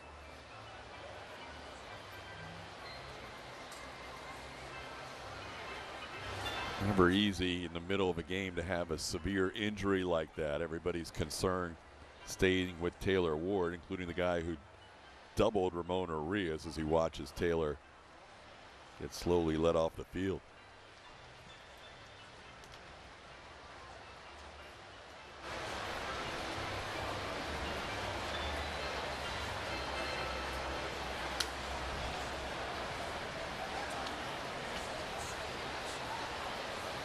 We'll try and get a report for you on Taylor's status.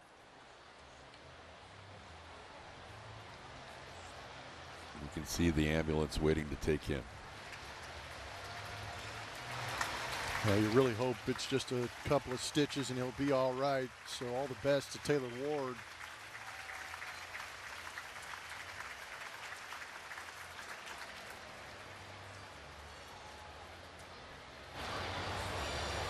So this game will resume with Ramon Urias on first base and 1 out. We're in the bottom half of the 8th inning. The Astros trail 3-0. That was the Astros' first hit since the first inning. Earlier in the inning, Teodosio came in and Adele moved to right, and now more recently Luis Rengifo goes to left and Christian Moore into second base. Here's Jacob Melton. A couple of ground outs to second. And the first pitch he sees from Luis Garcia, a strike with a splitter.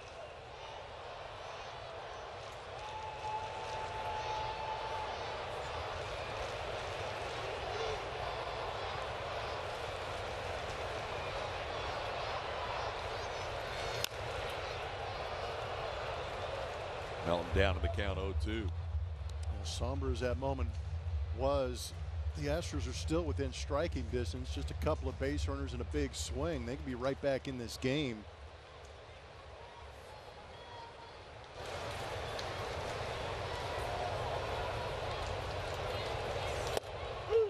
Called third with 98 at the top of the zone. Melton thought it was up. That'll be out number 2.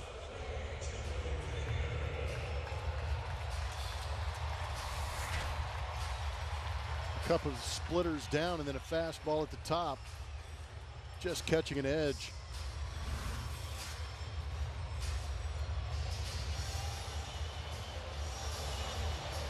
Well, meeting at the mound now with Jeremy Pena, the batter. Pena does have a career home run against Garcia. It came last year. He's 2 for 6 head-to-head lifetime. Now a word from Reliant. Reliant, official energy provider of the Houston Astros.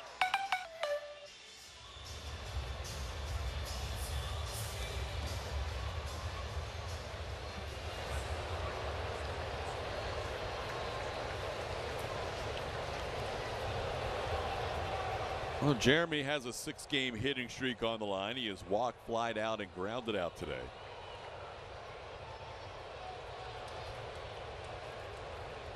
The home run he hit against Garcia when he was with the Red Sox last year was on a slider. It's that sweeper slider off the plate, 1-0.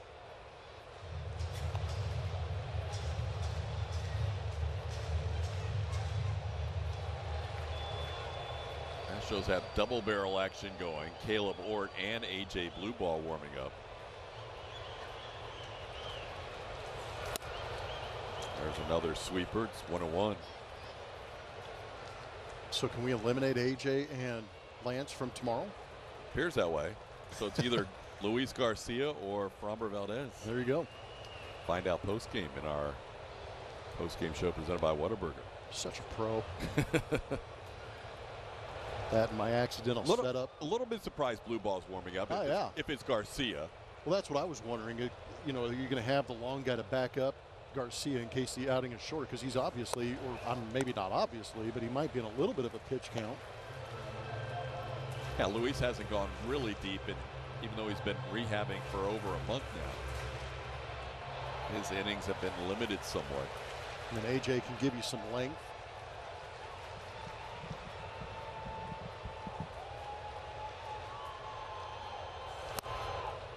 Fastball for a strike, 2-2 to Pena.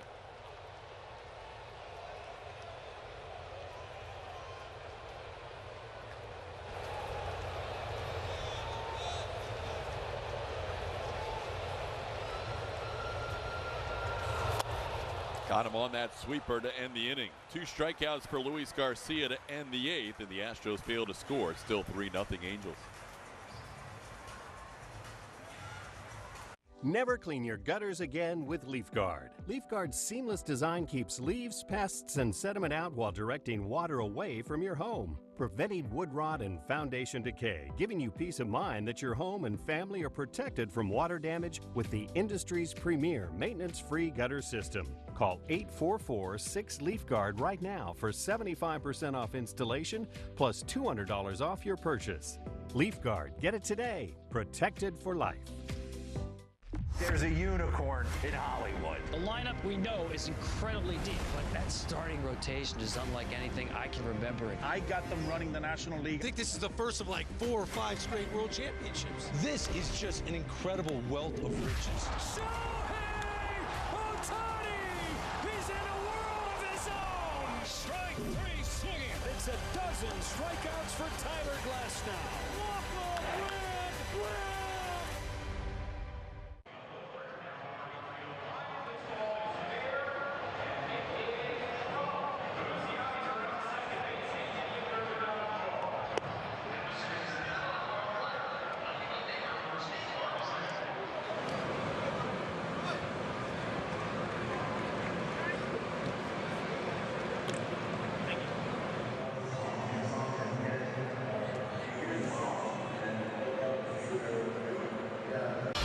Houston Astros baseball on Space City Home Network is presented by Briggs & Stratton Generators from Brotherly Love Electric, a connection you can count on for all your power and electrical needs.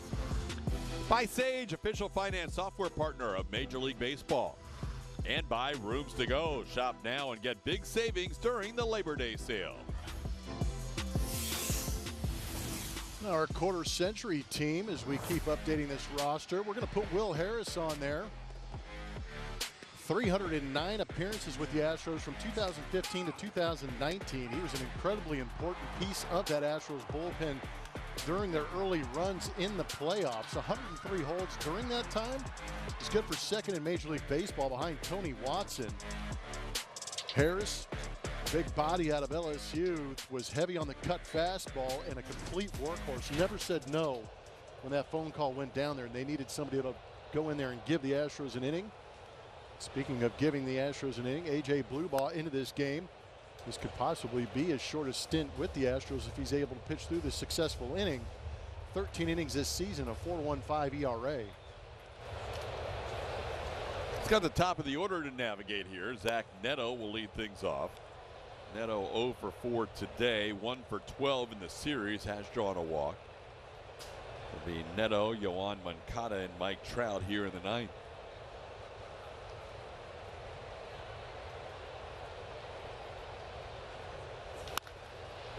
That one hook foul down the left field line. It's 2-1.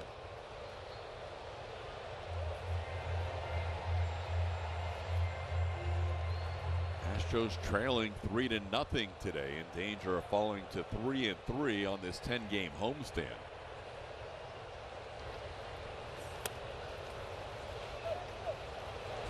Not giving Hunter Brown any support in his last 3 starts. He's had a total of 1 run scored for him in his last 3. At Detroit. And to start this homestand against Colorado, they got the 1 run for Hunter, and then no runs today against the Angels. Ball hit pretty hard by Neto, but after turning around, Jacob Belt makes the play for the first out. Now Yoan Moncada, who drew a couple of walks in this game. Last time he drew a walk, he scored a run in the 8th.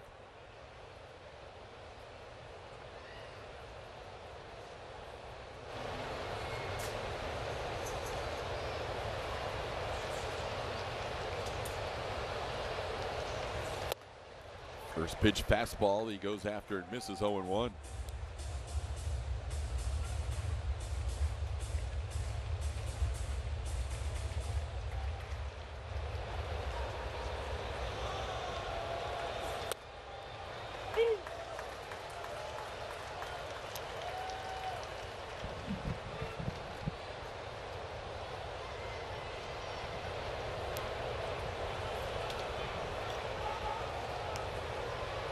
Got him.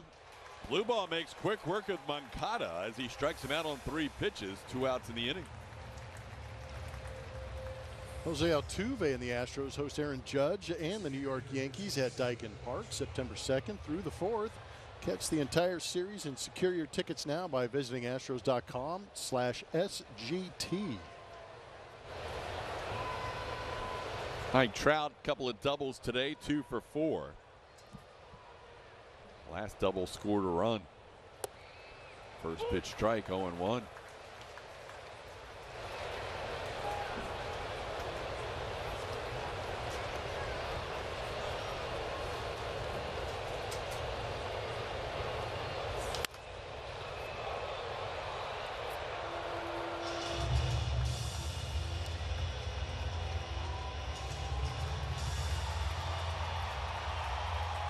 Bluebaugh, after missing on a couple of pitches to start his outing, has now thrown 7 out of 8 strikes. First time facing Mike Trout, he's ahead 0-2.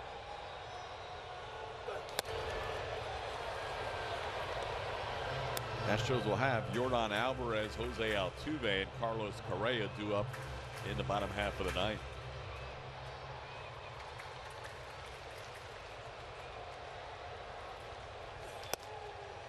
Trying to get that high fastball on Trout, and Mike wouldn't chase. It's 2-2. Good velo from Bluebaugh. touching 97.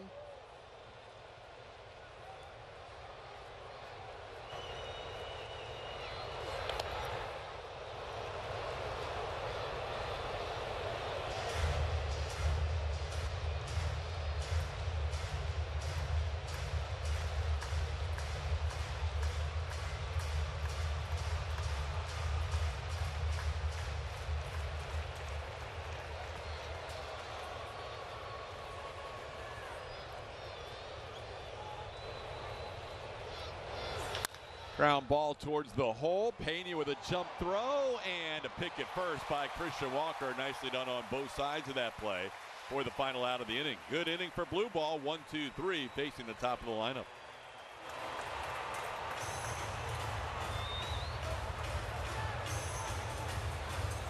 Introducing baseball's all-new national pregame show, MLB Tonight, live at 5. Join Greg, Harold, and Dan, and a star-studded roster for a preview of all the night's matchups. Get a first look at the lineups. Everything looks good right now for the Yankees. First take from the players. I'm just excited to put any pair of cleats on. And the first of many breakdowns every game night. A full night of baseball starts at 5. MLB Tonight's national pregame show, live at 5 Eastern on MLB Network.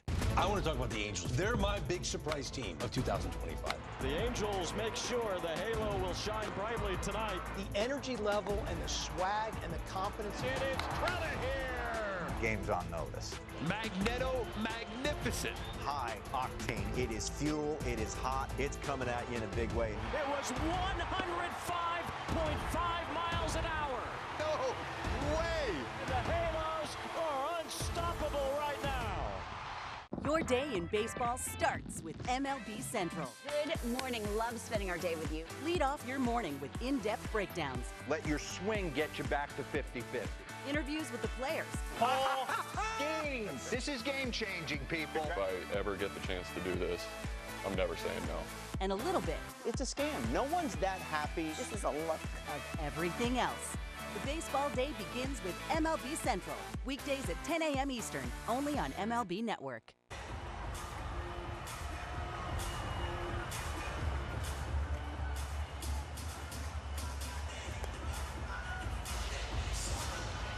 Back here at Daikin Park, last chance for the Astros here in the bottom of the ninth. They're trailing 3-0 to the Angels. Only 2 hits in the game for the Astros. They're going to have to try and do it against Kenley Jansen, closer for the Los Angeles Angels of Anaheim. He actually picked up his 24th save in last night's game, going an inning, walked a batter, but clean otherwise. He is 24 of 25 in save opportunities, 51 innings pitched, 48 strikeouts. He is heavy on the cut fastball, and he is going to face the top of this lineup. The Astros are going to have a chance. They've got their best chance with these guys coming up. Jordan's been on base twice today, single and a walk. He's 1 for 2. Jansen yesterday picking up save number 471 in his career. He's got the 4th most in MLB history, and he's 7 behind Lee Smith for 3rd with 478. Jordan has been on base more than he has not since he's come back from the IL. 21 plate appearances, 11 times on base. He takes the first 2 off the plate. It's 2-0. Jansen walked the leadoff hitter to start the ninth yesterday, Jesus Sanchez.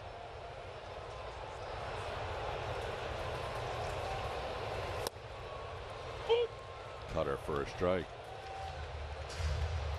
Yeah, I didn't have the Astros offense struggling when you had the addition of Yordan Alvarez. And I'm not placing blame. It's just interesting how it's kind of happened during that moment when he gets back into the lineup. And think where they would be without him being on base 11 times. That's a good point. Sends this one to left for the first out of the inning. He's still a 500 on base percentage guy with that fly out to left. Yeah. Since the IL, that is.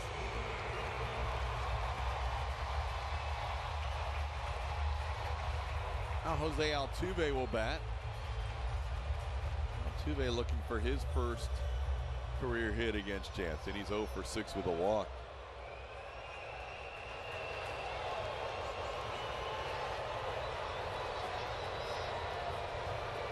Five of Altuve's 7 plate appearances against Jansen came in the 2017 World Series.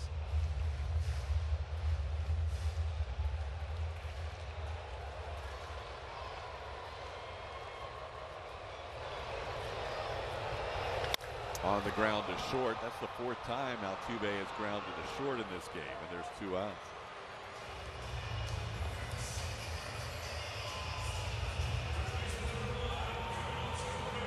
And the Astros' last shot with Carlos Correa.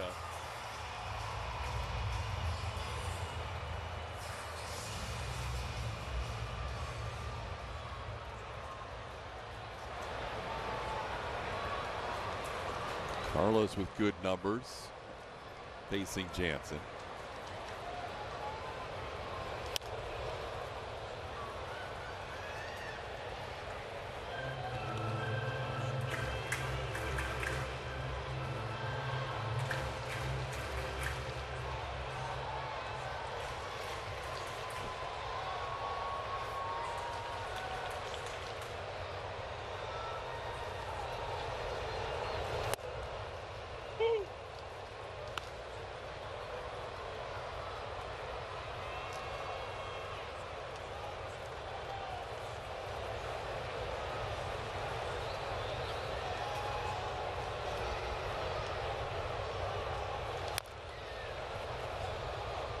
Astros have scored just 3 runs in this series so far, playing game 3 of 4 against the Angels.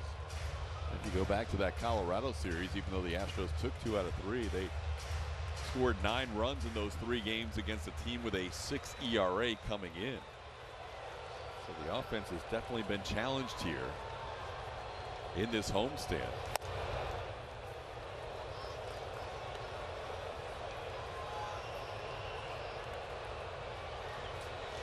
There's a stretch there between the last couple of games of the homestand last time around and the first 2 games in Detroit, where the Astros were shut out 4 times in a 5-game span.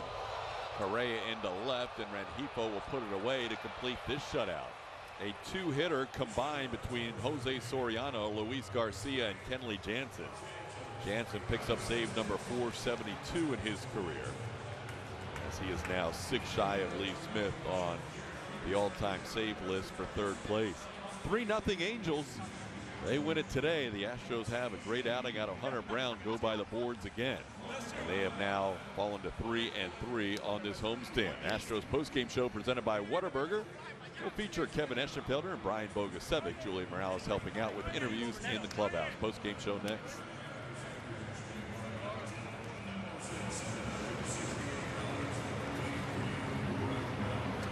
Every game night is a chance to go big with MLB Big Inning. Join Matt Yeloff on baseball's only nightly show that brings you the biggest plays of the night, live and commercial-free. Strikes him out. No one stacks more clutch plays into one live show with up to 4 games on a single screen. He is on fire. It's a walk-off winner. Change up game night with baseball's biggest game changer, MLB Big Inning. Every night, all season long on MLB.tv. Presented by Best Western. The Mets were a great story last season. It's gone. He did it. He did it. You got to think the expectations are sky high. They know that they're built to win. I love the additions. Juan Soto to the Mets. It's real. This is landscape changing that changes the arc of the Mets. We want to make a dynasty. Really like their bullpen a lot. The ball game is over. Put it in the books. It's going to take everything from everybody. We got to stay together and we got to post up. It's a great night for baseball. This matchup features some of the best talent in the game. A lot of power, a lot of marquee names. Here we go. Buckle up, folks. There's a guy who wants to be in the spotlight. The bats have come alive. A showstopper. We're just playing Powerball. This place doesn't know what hit them. These teams are entertaining, are they not? The show continues. Experience game-to-game coverage of the night's biggest moments, live and commercial-free. MLB Network Strike Zone, Wednesday and Friday nights all season.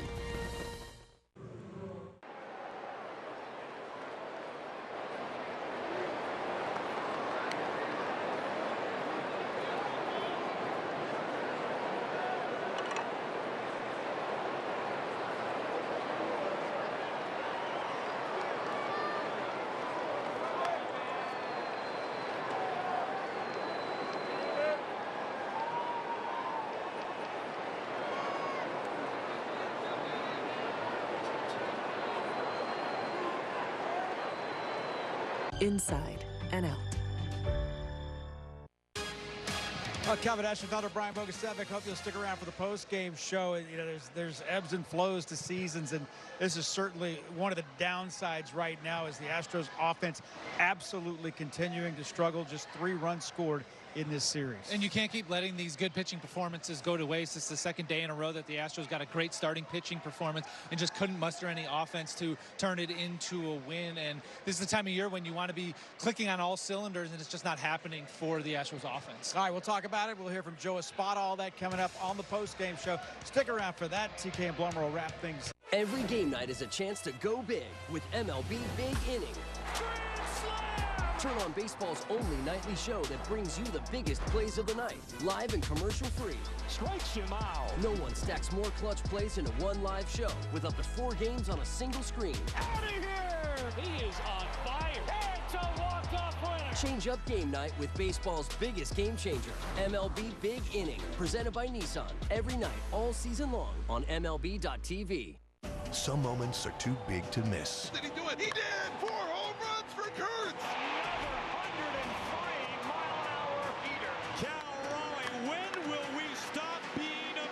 MLB Tonight brings you closer to the biggest plays from around the league as they happen. What a play! Oh, my goodness! Plus, highlights and reactions from the moments that matter most. We just got to keep doing what we're doing and go out there and play our baseball. MLB Tonight, only on MLB Network. The Mets were a great story last season. It's gone! He did it! He did it! You got to think the expectations are sky high. They know that they're built to win. I love the additions. Juan Soto to the Mets. It's real. This is landscape changing that changes the arc of the Mets. We want to make a dynasty. Really like their bullpen a lot. The ball game is over. Put it in the book. It's going to take everything from everybody. We got to stay together and we got to post up.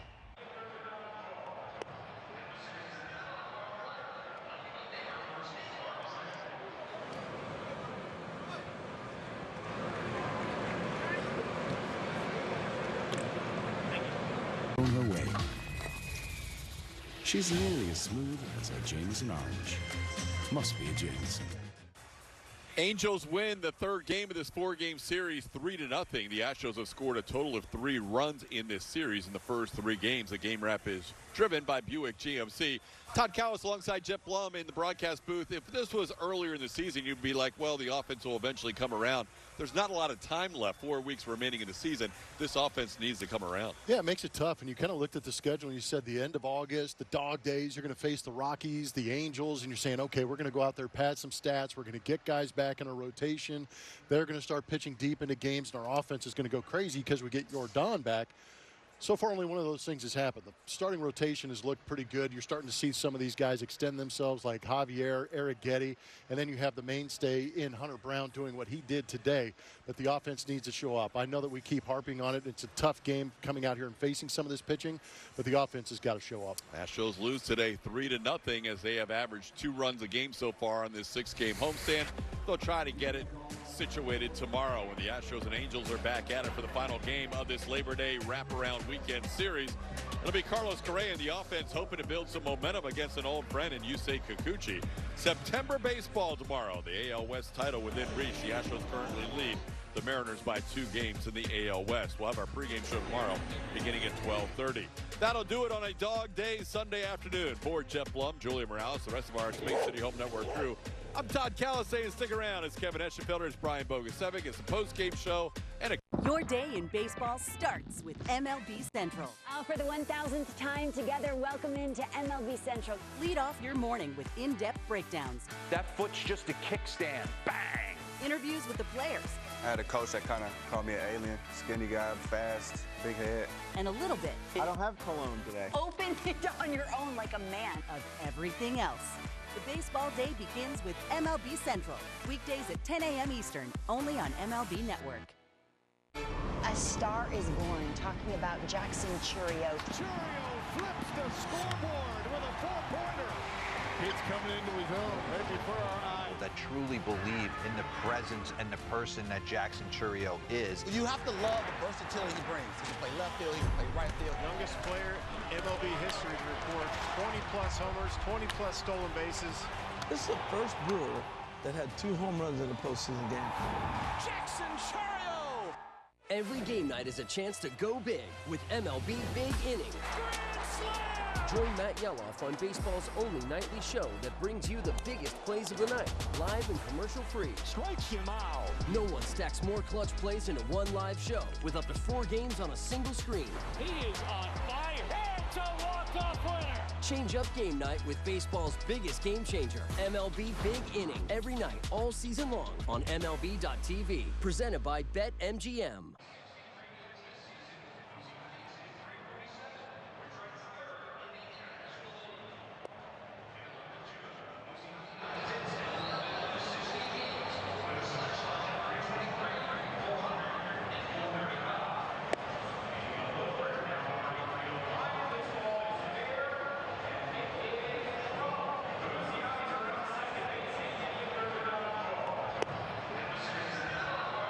Utilities.com. Well, at least now I can balance my budget. Thanks, lowest price. Looking for your best electricity deal? Check with me, lowest price and Frontier Utilities.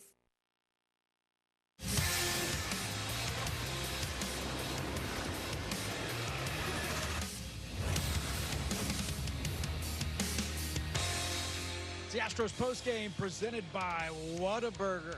Another opportunity missed here. The struggle is real offensively for the Houston Astros. Shut out again. 3-0 the final score. Astros held to just 2 hits in this ballgame as the Angels win it by a score of 3-0. And you think about it, last time an American League West last place team came in here, swept a 4-game series. Angels have taken 2 of the first 3 of this 4-game series. They come in as a last place team in the American League West. Alongside Brian Bogusevic, I'm Kevin Eschenfelder. Sometimes things happen like this, but like TK said just a moment ago, Bogey, you know, you're getting to a point now where you're starting to run out of time. You're starting to run out of opportunities. And, you know, Seattle picks up another game on you in the standings. If things go sideways later on, you might look back at this homestand right here as a big opportunity missed. You're running out of time in the season to just play the long game, which is what you can do in May and June and July. But once the calendar turns to September, it's about getting results, and the Astros aren't getting those results now. Offensively, what we were looking to see coming into this homestand was better starting pitching, and we've got that. And what we thought we had was an offense that was going to start firing on all cylinders, and now all of a sudden we just can't find the runs to do it. You take a look at the starting pitching comparison, and let's face it, I mean, Jose Soriano is a quality starting pitcher. He goes out there today, gives you 7 strong innings, gave up just 1 hit in this game. This is where it's frustrating for Astro fans, is because Hunter Brown, a wasted start for him, as he gives you 6 innings of 3-hit, 1-run baseball. You know, Jose Soriano was pretty overpowering today. That fastball was 97, 98 miles an hour. Everything that he threw was at the bottom of the zone. It was sinkers down. It was the curveball down. It was the split down. He was able to expand even further below, and it just seemed like anytime the Astros really tried to get the bat going out front to try to lift that sinker, it was an off-speed pitch, and they were way out in front. Yeah, Hunter Brown, that is now 7 consecutive really good starts for Hunter Brown as he gets his 7th loss of the season. But, you know, it was one of those deals today in which you could tell he was on top of his game. Dominant may not be the right word, but certainly more than effective. Well, there's different versions of Hunter that we've seen throughout the course of this season, and today it was the version that goes out and gets a ton of weak contact. Both of his fastballs, the 4-seamer and the 2-seamer, were working really well. Both of them had average exit velocity under 80 miles an hour, so a lot of soft contact. His curveball was very good, and he was able to locate at the top of the zone, locate into the right-handed hitters. One pitch, it was a first pitch slider that was out away from Peraza. He's able to hit it out into right center field, and one pitch shouldn't beat you, but that was the case for Hunter Brown and the Astros today. Yeah, well, whenever your team gets shut out, the margin of error is very, very, very small. That was the case today for Hunter Brown. The pitching has been, the starting pitching, you think about starting pitching in this series for the Astros, 18 1/3 innings from Javier Arrighetti and Hunter Brown, and they have given up all of 2 runs. And Hunter Brown today will use that sinker heavily on the inside, but it was a kind of one of those days where it's find out what's working and just stick with it. He's got a deep repertoire, but you can see really heavy use of both the fastballs and the curveball. There's no need to start mixing it up when all when all three of those pitches are working so well. All right, Astros fall today. They get shut out. 3-0 is the final score as the Angels, they'll secure themselves of at least a split of this 4-game series as the Astros and Angels will wrap things up tomorrow in a Labor Day game here on Space City Home Network. Plenty to talk about, more about coming up on this one. We'll hear from Joe Espada a little bit later on. The Astros and Angels talk continues here on the postgame presented by Whataburger. The MLB Network podcast is here. Join your favorite on-air personalities for unique perspectives, in-depth interviews, and untold stories from on and off the field. The MLB Network podcast, presented by New Balance. Available wherever you get your podcasts. There's certain players in every lineup that make the lineup go. Speed, power, he is a difference maker. Ketel Marte, he's done it one more time. The best second baseman in the game, that's Ketel Marte. There goes Corbin. Just incredible speed. He wants to bury people. He just doesn't want to beat you. He wants to drive you into the ground. They're tearing the cover off the ball. We play to win. We've played that way all year. I guess this is just another example of that. We know what's in that locker room. We know the heart we have. Turn on MLB Tonight's national pregame show live at 5 as Greg, Harold, and Dan preview all the night's matchups. You know the top 3 are getting theirs. You understand what I do well, and it's use the whole field. MLB Tonight's national pregame show, weekdays on MLB Network. It's a great night for baseball. This matchup features some of the best talent in the game. A lot of power, a lot of marquee names. Here we go. Buckle up, folks. There's a guy who wants to be in the spotlight. The bats have come alive. A showstopper. We're just playing Powerball. This place doesn't know what hit them. These teams are entertaining, are they not? The show continues. Experience game-to-game coverage of the night's biggest moments, live and commercial-free. MLB Network Strike Zone, Wednesday and Friday nights all season.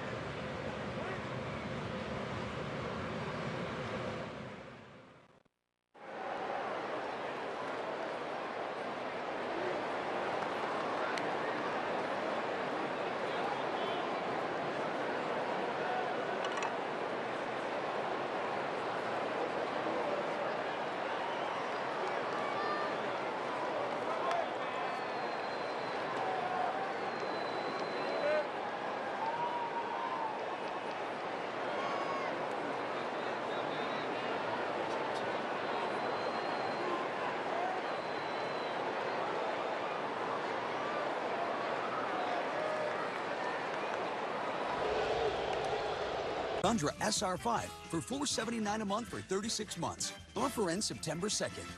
Come in today. Great job, rookie. Toyota, let's go places. Astros postgame on Space City Home Network is brought to you by Whataburger, your favorite burger whenever you want it. Whataburger is open 24/7, just like you like it. And by Vivint and Reliant, smarter together. Do we have a cricket sound effect? I mean, that's what you got out of this box score here today. You think about the Astros had the runners on first and second and nobody out in the first inning and did not score. That was worth 3 of the 5 at-bats with runners in scoring position. They had 2 more after a double by Ramon Urias in the 8th inning. They did not move him an inch either, and that was basically it for the Astros tonight. Nothing going again with runners in scoring position, nothing going just in general. And what hurts most with the runners in scoring position, the 0 for 5, 4 of those were strikeouts, so you're not even giving yourself the chance to maybe bloop one in or find a hole. I'm just thinking maybe we could turn the calendar to September 1st. We can do that tonight. After see if that works. Yeah, well, you know what? I can't get a whole lot worse than what it is right now. Astros lose it 3-0, and it was Jose Soriano who was on the mound. He picks up his 10th win of the season.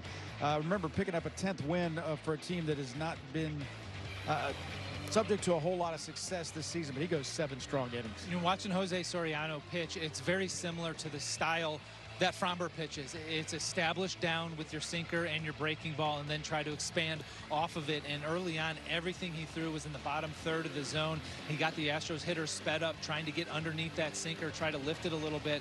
And once he did that, he was able to go to work with the off-speed stuff and get some chases out of the zone. And when you look at where the swings and misses were for Jose Soriano today, you can see how, especially with that curveball, he just tried to walk these hitters further and further out of the strike zone.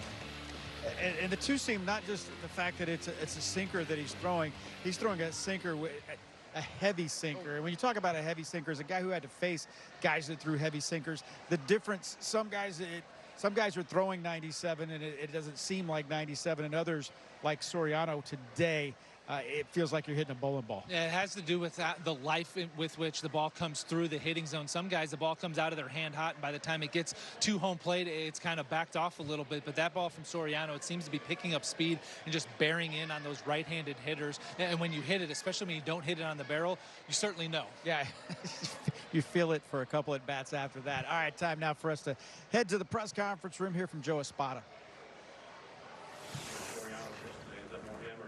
No, he's really good.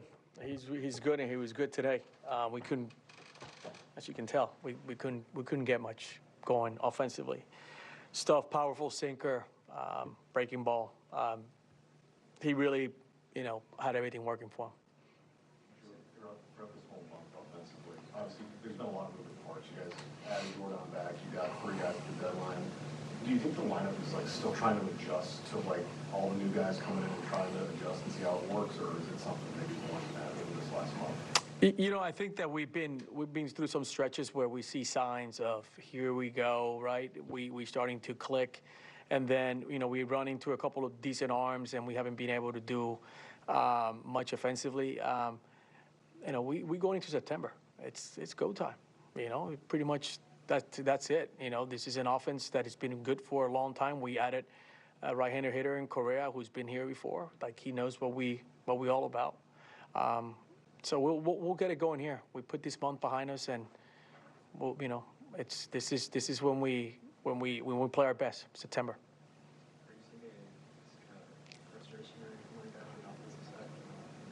No, I think they're just trying really, they're trying to do the best they can. Sometimes you got credit when credit's due. We run into a really good righty today, and we have an opportunity to go out here tomorrow and split the series. But no, I think these guys are preparing themselves very well. We just haven't been able to get some big hits. You go into September, Mariner, or 2 back. Do you expect this to be, sort of nip and tuck?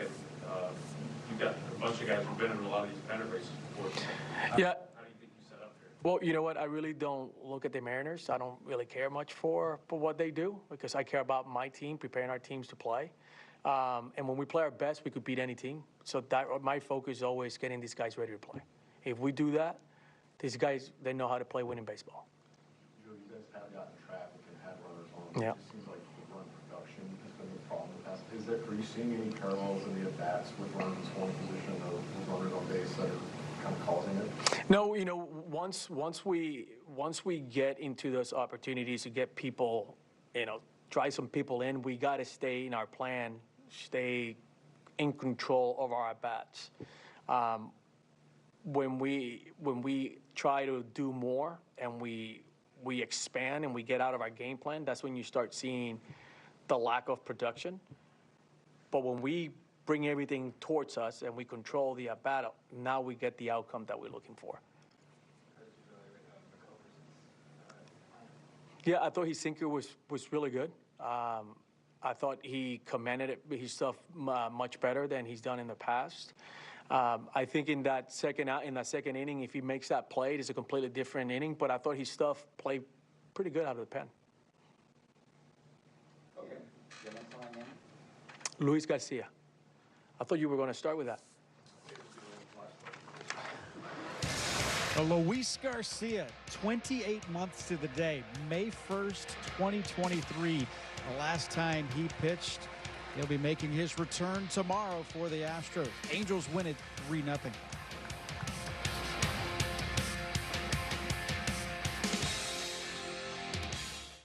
Pick 6 for 1990. Weight loss by Hims includes personalized treatment plans with options like GLP-1 injections or oral medication kits designed to help you lose weight so you can gain confidence and feel healthy. Plus, get guidance on nutrition, movement, sleep, hydration, and answers when you need them, 100% online. With Weight Loss by Hims, you have so much to lose and even more to gain. GLP-1 injections starting at $199 a month. Get started today at hims.com.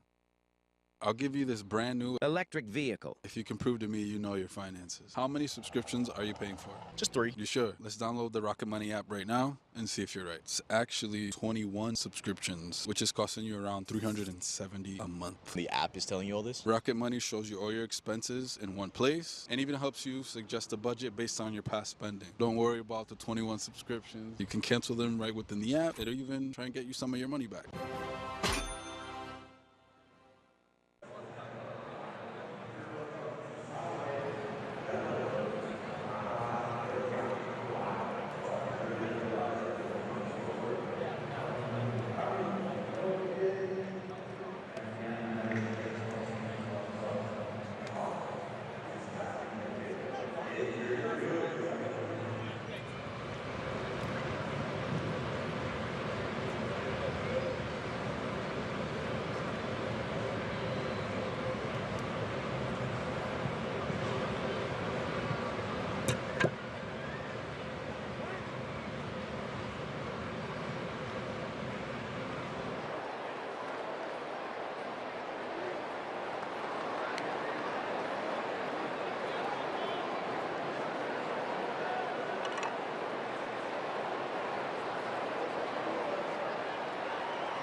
We're bringing it all with our Game of the Week coverage on Space City Home Network.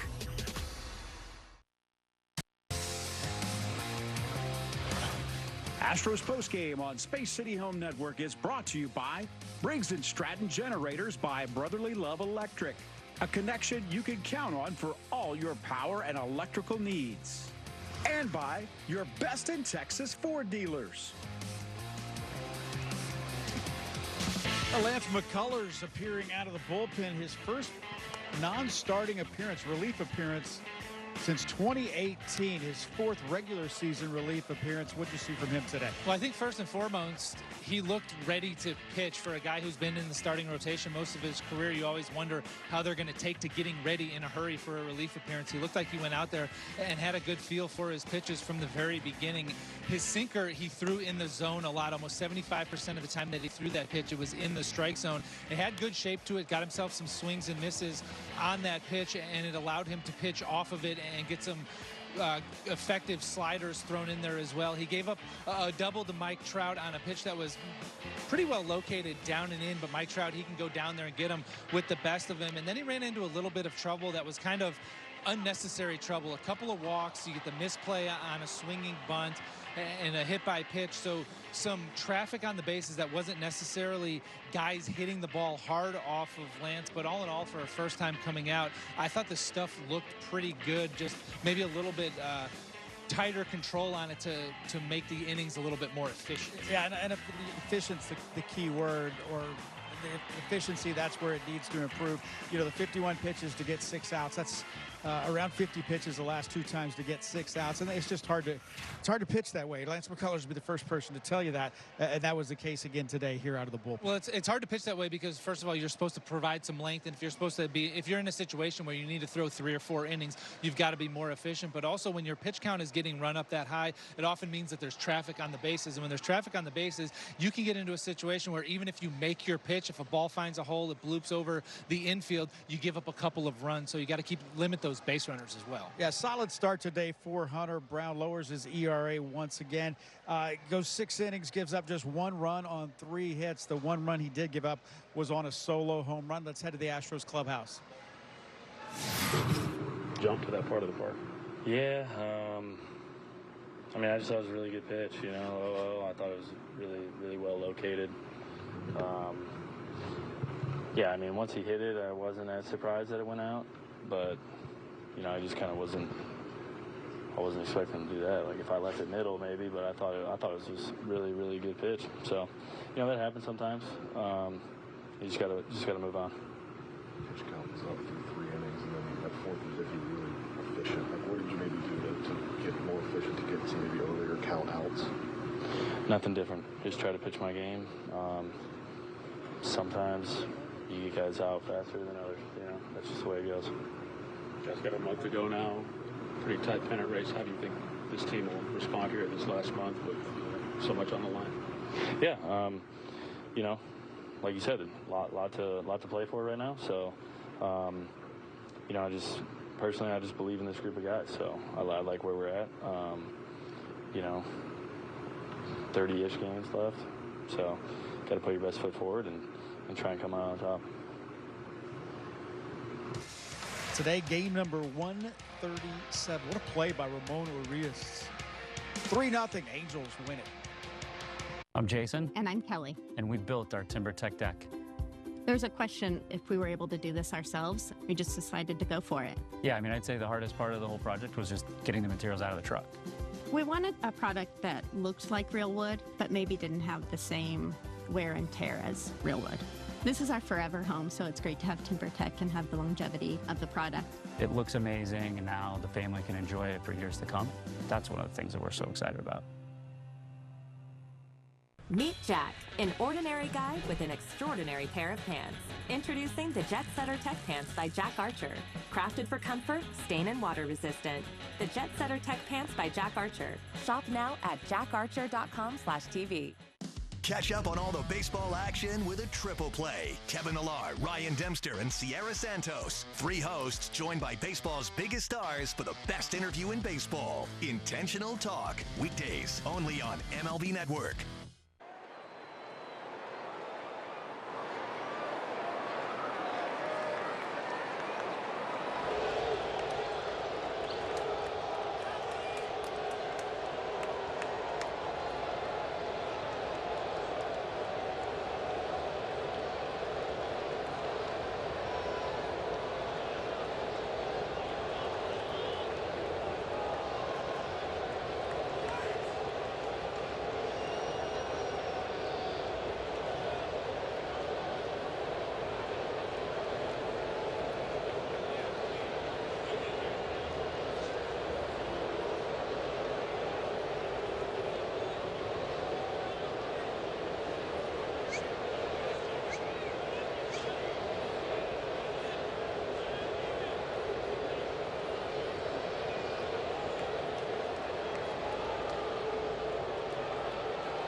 H-Town High School Sports with Todd Freed. See it all right here on Space City Home Network. Oh, yeah. Oh, yeah. Got him on top. Hunter Brown, that diesel with some extra fuel. The Astros take on the Angels tomorrow at 12:30 on Space City Home Network. Astros postgame on Space City Home Network is brought to you by Whataburger, your favorite burger whenever you want it. Whataburger is open 24/7, just like you like it. And by Lock Solutions, H-Town's favorite precast concrete provider. Lock, leading precast. Astros charity game is coming up on Tuesday as the New York Yankees come to town. Here's some of the items that you can purchase. All proceeds going to Astros charities. And, man, it's always a good time. You can see it right here on Space City Home Network, and That's a good one right there. And the Houston Astros Foundation teaming up to do some good things here in the city of Houston. A lot of autographs available, current Astros, former Astros, lots of cool gear, cool opportunities for experiences out here at the ballpark, and some really cool Hall of Fame stuff this year, too. Astros.com/charity game. You can scan this QR code right here. It's if you're a season ticket holder, you could purchase one of those bags today. They start at $100 and go up from there. Tuesday, September 2nd, Astros and Yankees. What a burger, what a play. Ramon Urias. Man, he is a slick fielding second baseman right here as he goes out and able to rob Mike Trout. He spent most of this season on the left side of the infield playing third base for Baltimore. He's come over here, played mostly second base, and looked great doing it. He's got really good range. He's got good hands. He's got a good feel for the position. And the Astros, their defense is playing well. Pitching is pitching well. If they could just score themselves a couple runs, we'd be all right. Yeah, and he had a double in this game, which would be enough to take care of business in Pick the Stick, presented by Gallery Furniture. That was the case here today. Ramon Urias wins a close battle here today because no one did much of anything. Yeah, they're always close when nobody's getting many hits, but you don't want to get beat by one swing, but we all got beat by one swing from Ramon Urias today. That is Pick the Stick, presented by Gallery Furniture. As boys in the booth to get the win, TK and Blummer win it with Ramon Urias and his 3 points here today, beating out Yordan Alvarez and Jeremy Pena. Stay right there. Got more to come as the Astros and Angels went at it today. 3-0 was the final score as the Halos get the win.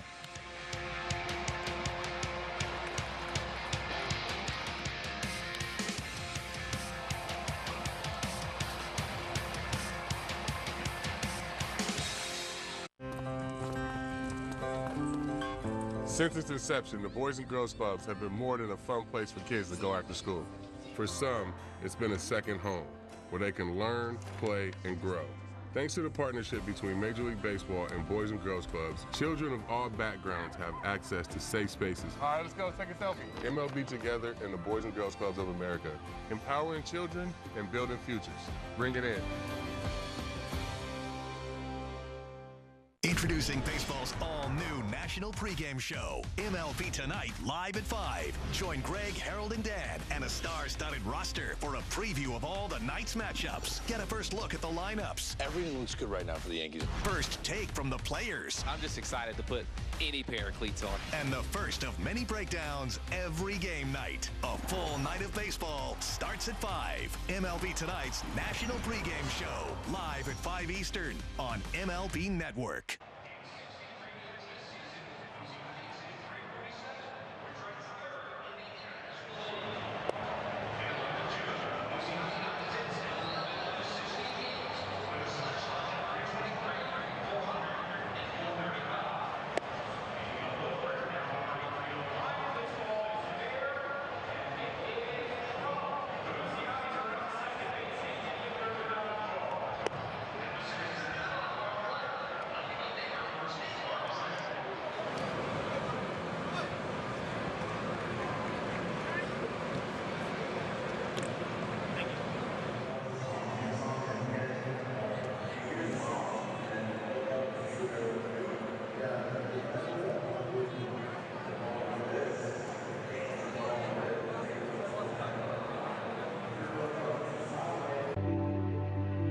At the best price. Bundle and save this Labor Day with 30% off plus free cooling and accessories.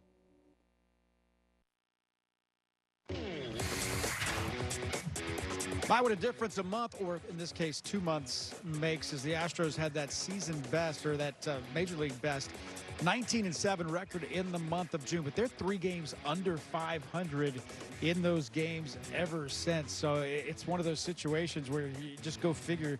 Astros got to as many as 18 games over 500, now 75 and 62. And it felt like those first 3 months were a situation where if we could weather the storm, we'll come out of it on the right side and really get healthy and then get right. But as the team has gotten healthier, the results just haven't been there. And now you're going into September thinking, what do we have to do to play our best baseball? And I'm not making any kind of excuses. The game, everybody has to deal with injuries. Isaac Paredes' injury, I don't think anybody understands just how much that affected this lineup top to bottom. Well, he was the most consistent hitter in the time that he was there, and he was removed from it. He was also the kind of hitter who could wait pitchers out and really make them work, added into the mix of a bunch of really aggressive guys. All right, Carlos Correa is one of the leaders on this Astros team. You go to the leaders in troubled times. Let's hear from him. Yeah, I mean, I feel like all the games have been at home. We haven't been as good as we were when we were on the road. It's baseball, man. It's hard to tell when the whole lineup is just scuffling like that, and the at-bats are not as good as we're accustomed to see. There's obviously some adjustments that need to be made, but you know, it's very easy to say it, but you know, we can do a lot better than we're doing lately. You feel like you guys are pressing at all? I don't think so. Doesn't feel like it. I wish I had an answer for that so we could fix it right away, but I don't. It's going to come down to having just a better approach and better tunnels. Do you think it's mostly an approach thing, or maybe a little bit execution? Or? No, I think, you know, it could be mechanical at times, or some of the guys where when your mechanics don't feel right, then the approach, you know, it's not executed as well. You get pitches to hit, you miss them, you try to make up for those misses, and you start chasing. But you know, at the same time, we got to do a better job putting it back together. This is a team that has been aggressive for a while. Just doesn't see a ton of pitches, swings very early in counts. Is that something that you think you guys need to tempo back a little bit? Or? I think when you have aggressive hitters in that lineup and you try to make them see more pitches, I think it hurts more than it helps, because it's not what they're accustomed to. It's foreign for them, and it's not the way they hit. So aggressive hitters are always going to be aggressive. You've seen a lot of aggressive hitters in this game have success, but I've never seen an aggressive hitter trying to be more passive and have success. So you just got to balance it out with the guys that see more pitches, and just have that collective approach. Well, got a month to go. How do you think this team will respond here this final month? The Mariners are out of your tail. Yeah, we got a great team. We got a lot of talent. It's just, we're scuffling right now. But, we were able to make adjustments, and we've done it before. And that's something that we look forward to do in the next games coming up. Mariners won today 4-2 in Cleveland, so it is a 2-game lead right now on the Seattle Mariners in the American League West. Luis Garcia will make his first appearance since May 1st of 2023. He goes against former Astro Yusei Kikuchi. It's good to see Luis Garcia back. It's been a long road for him coming back from Tommy John surgery. Had some setbacks, so his road has been even longer than the typical recovery time. But he's in a situation where you've got to go out there and perform right away. It's just a 2-game lead. You've got an Angels team that is a mistake-hitting team, so you've got to be sharp, and you've got an offense that's not scoring a whole lot of runs. So we're glad to see Luis Garcia back, and we need him to be good. All right, Astros will try to do just that. Tomorrow on this Labor Day 2025, our coverage will begin at 12:30. Hope you have a good day with your family on this off day, and we'll be here working and hopefully entertaining you. At least the Astros hope to entertain you tomorrow. Something they couldn't do today is they got beat 3-0. We'll see you again tomorrow at 12:30.